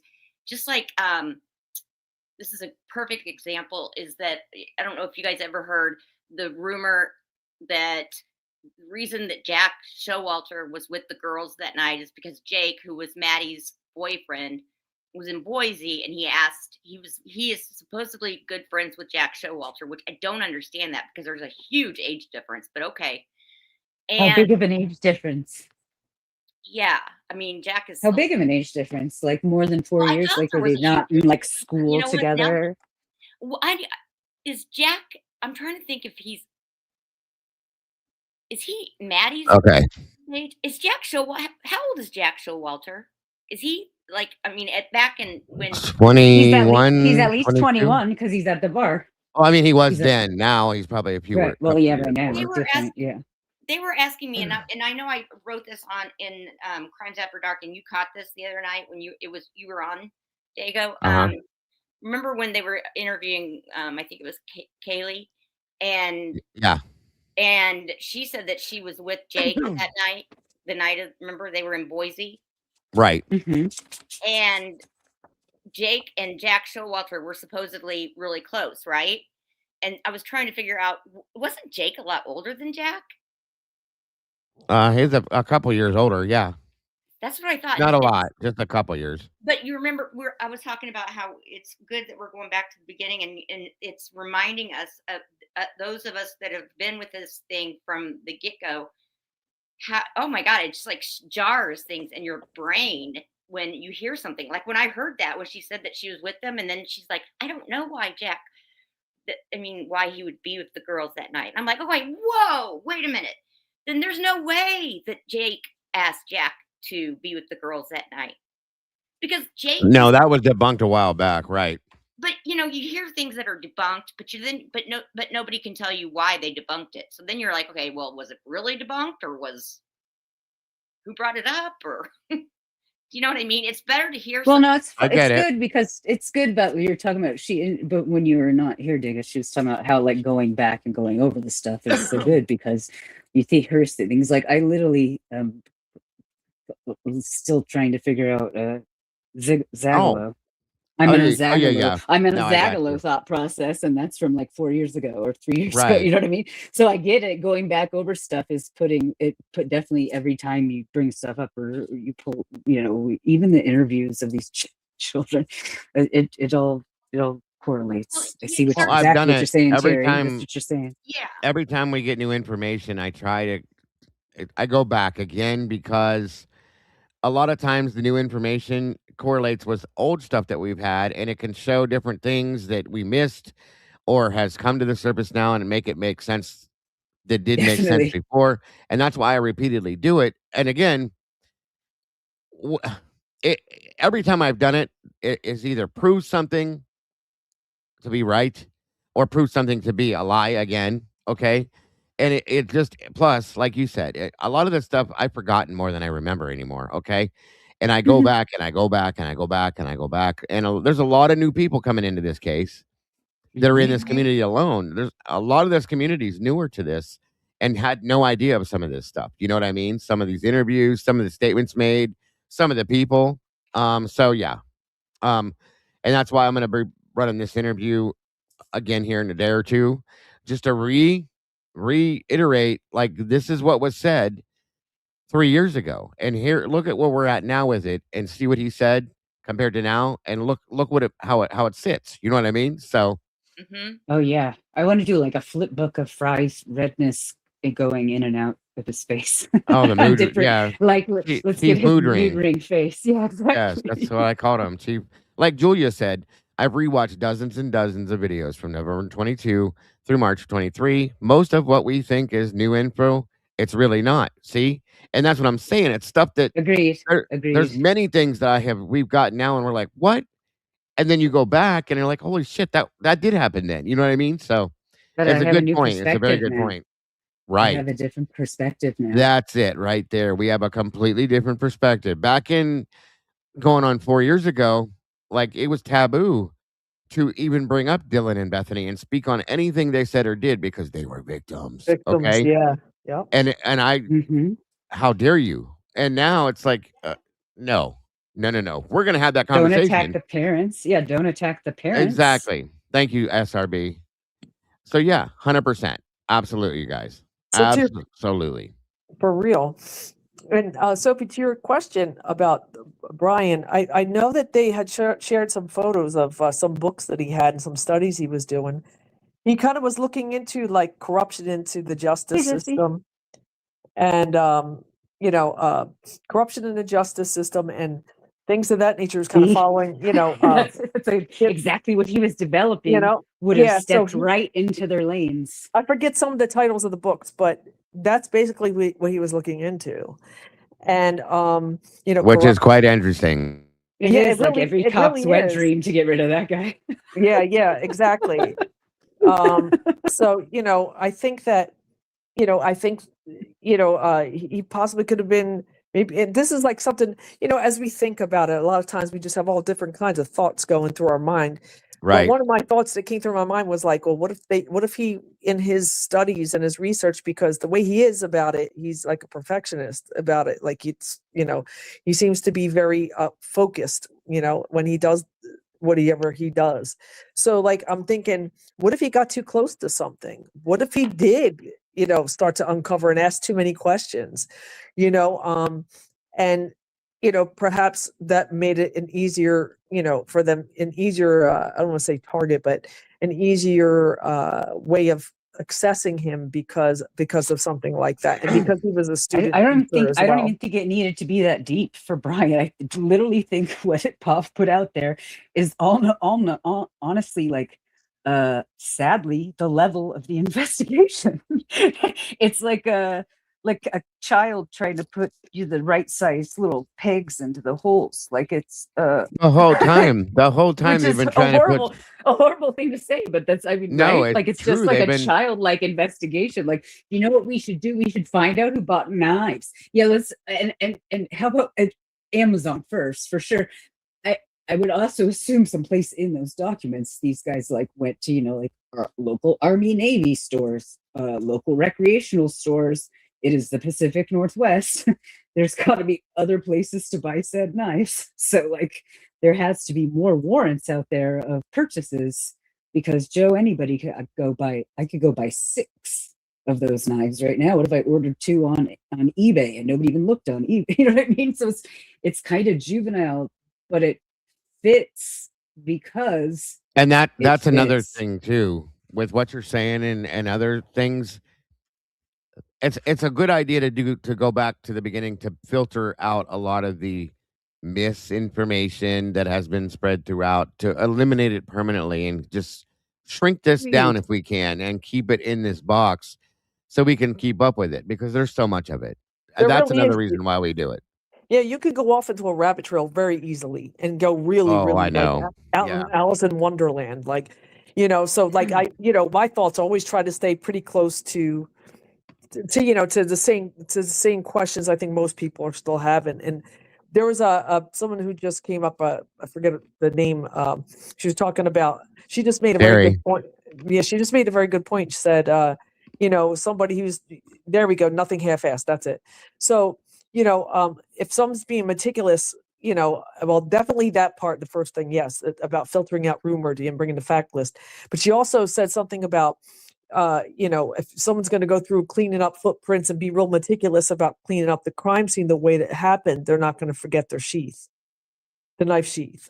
Absolutely, I We agree. talked about that like a week or two ago, right? Like how it's the 3, you're talking about 5 Yeah. second difference.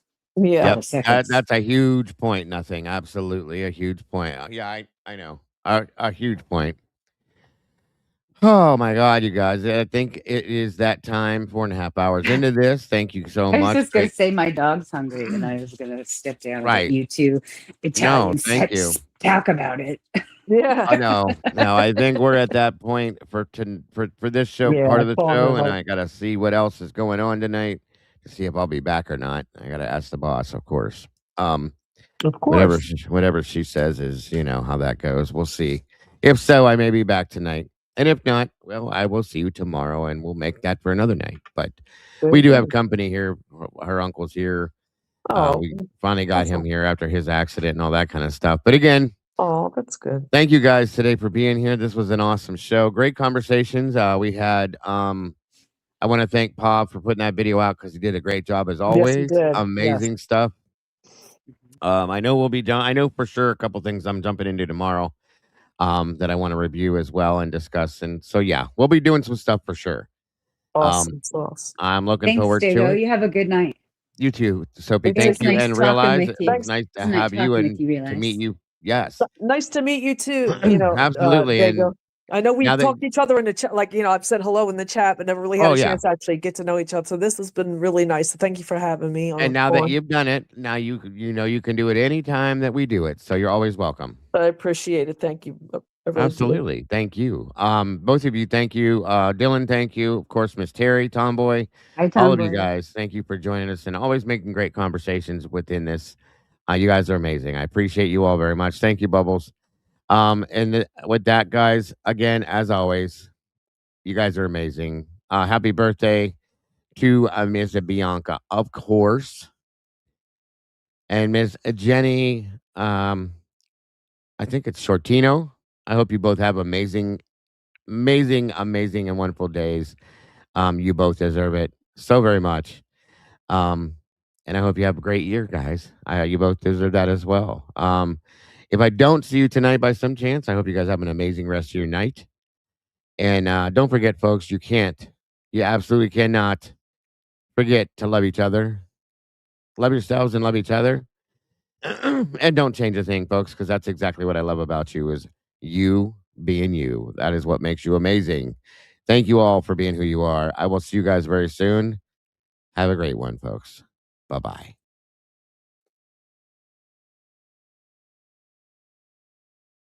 My name is Jeff.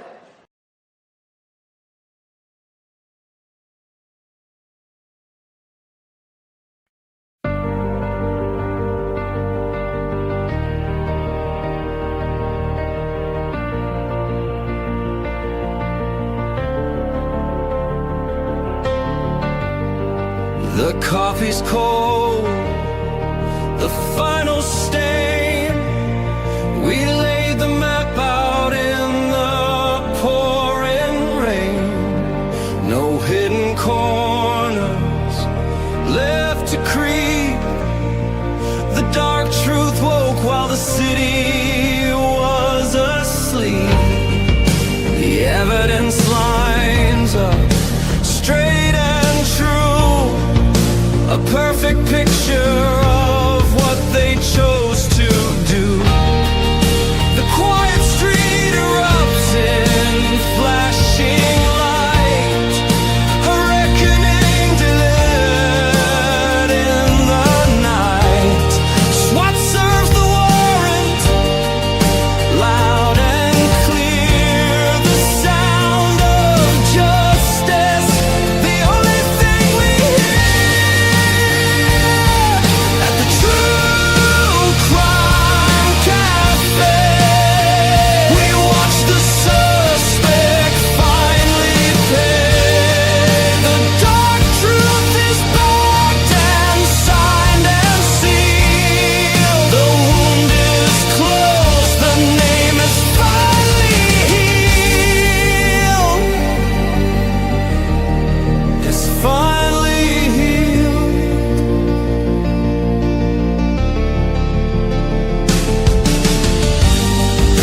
The cafe's empty, closed for the night. We put the darkness back into the light. We'll wipe the counter, set the empty chair, and wait right here for the next secret laid bare. Until the next one.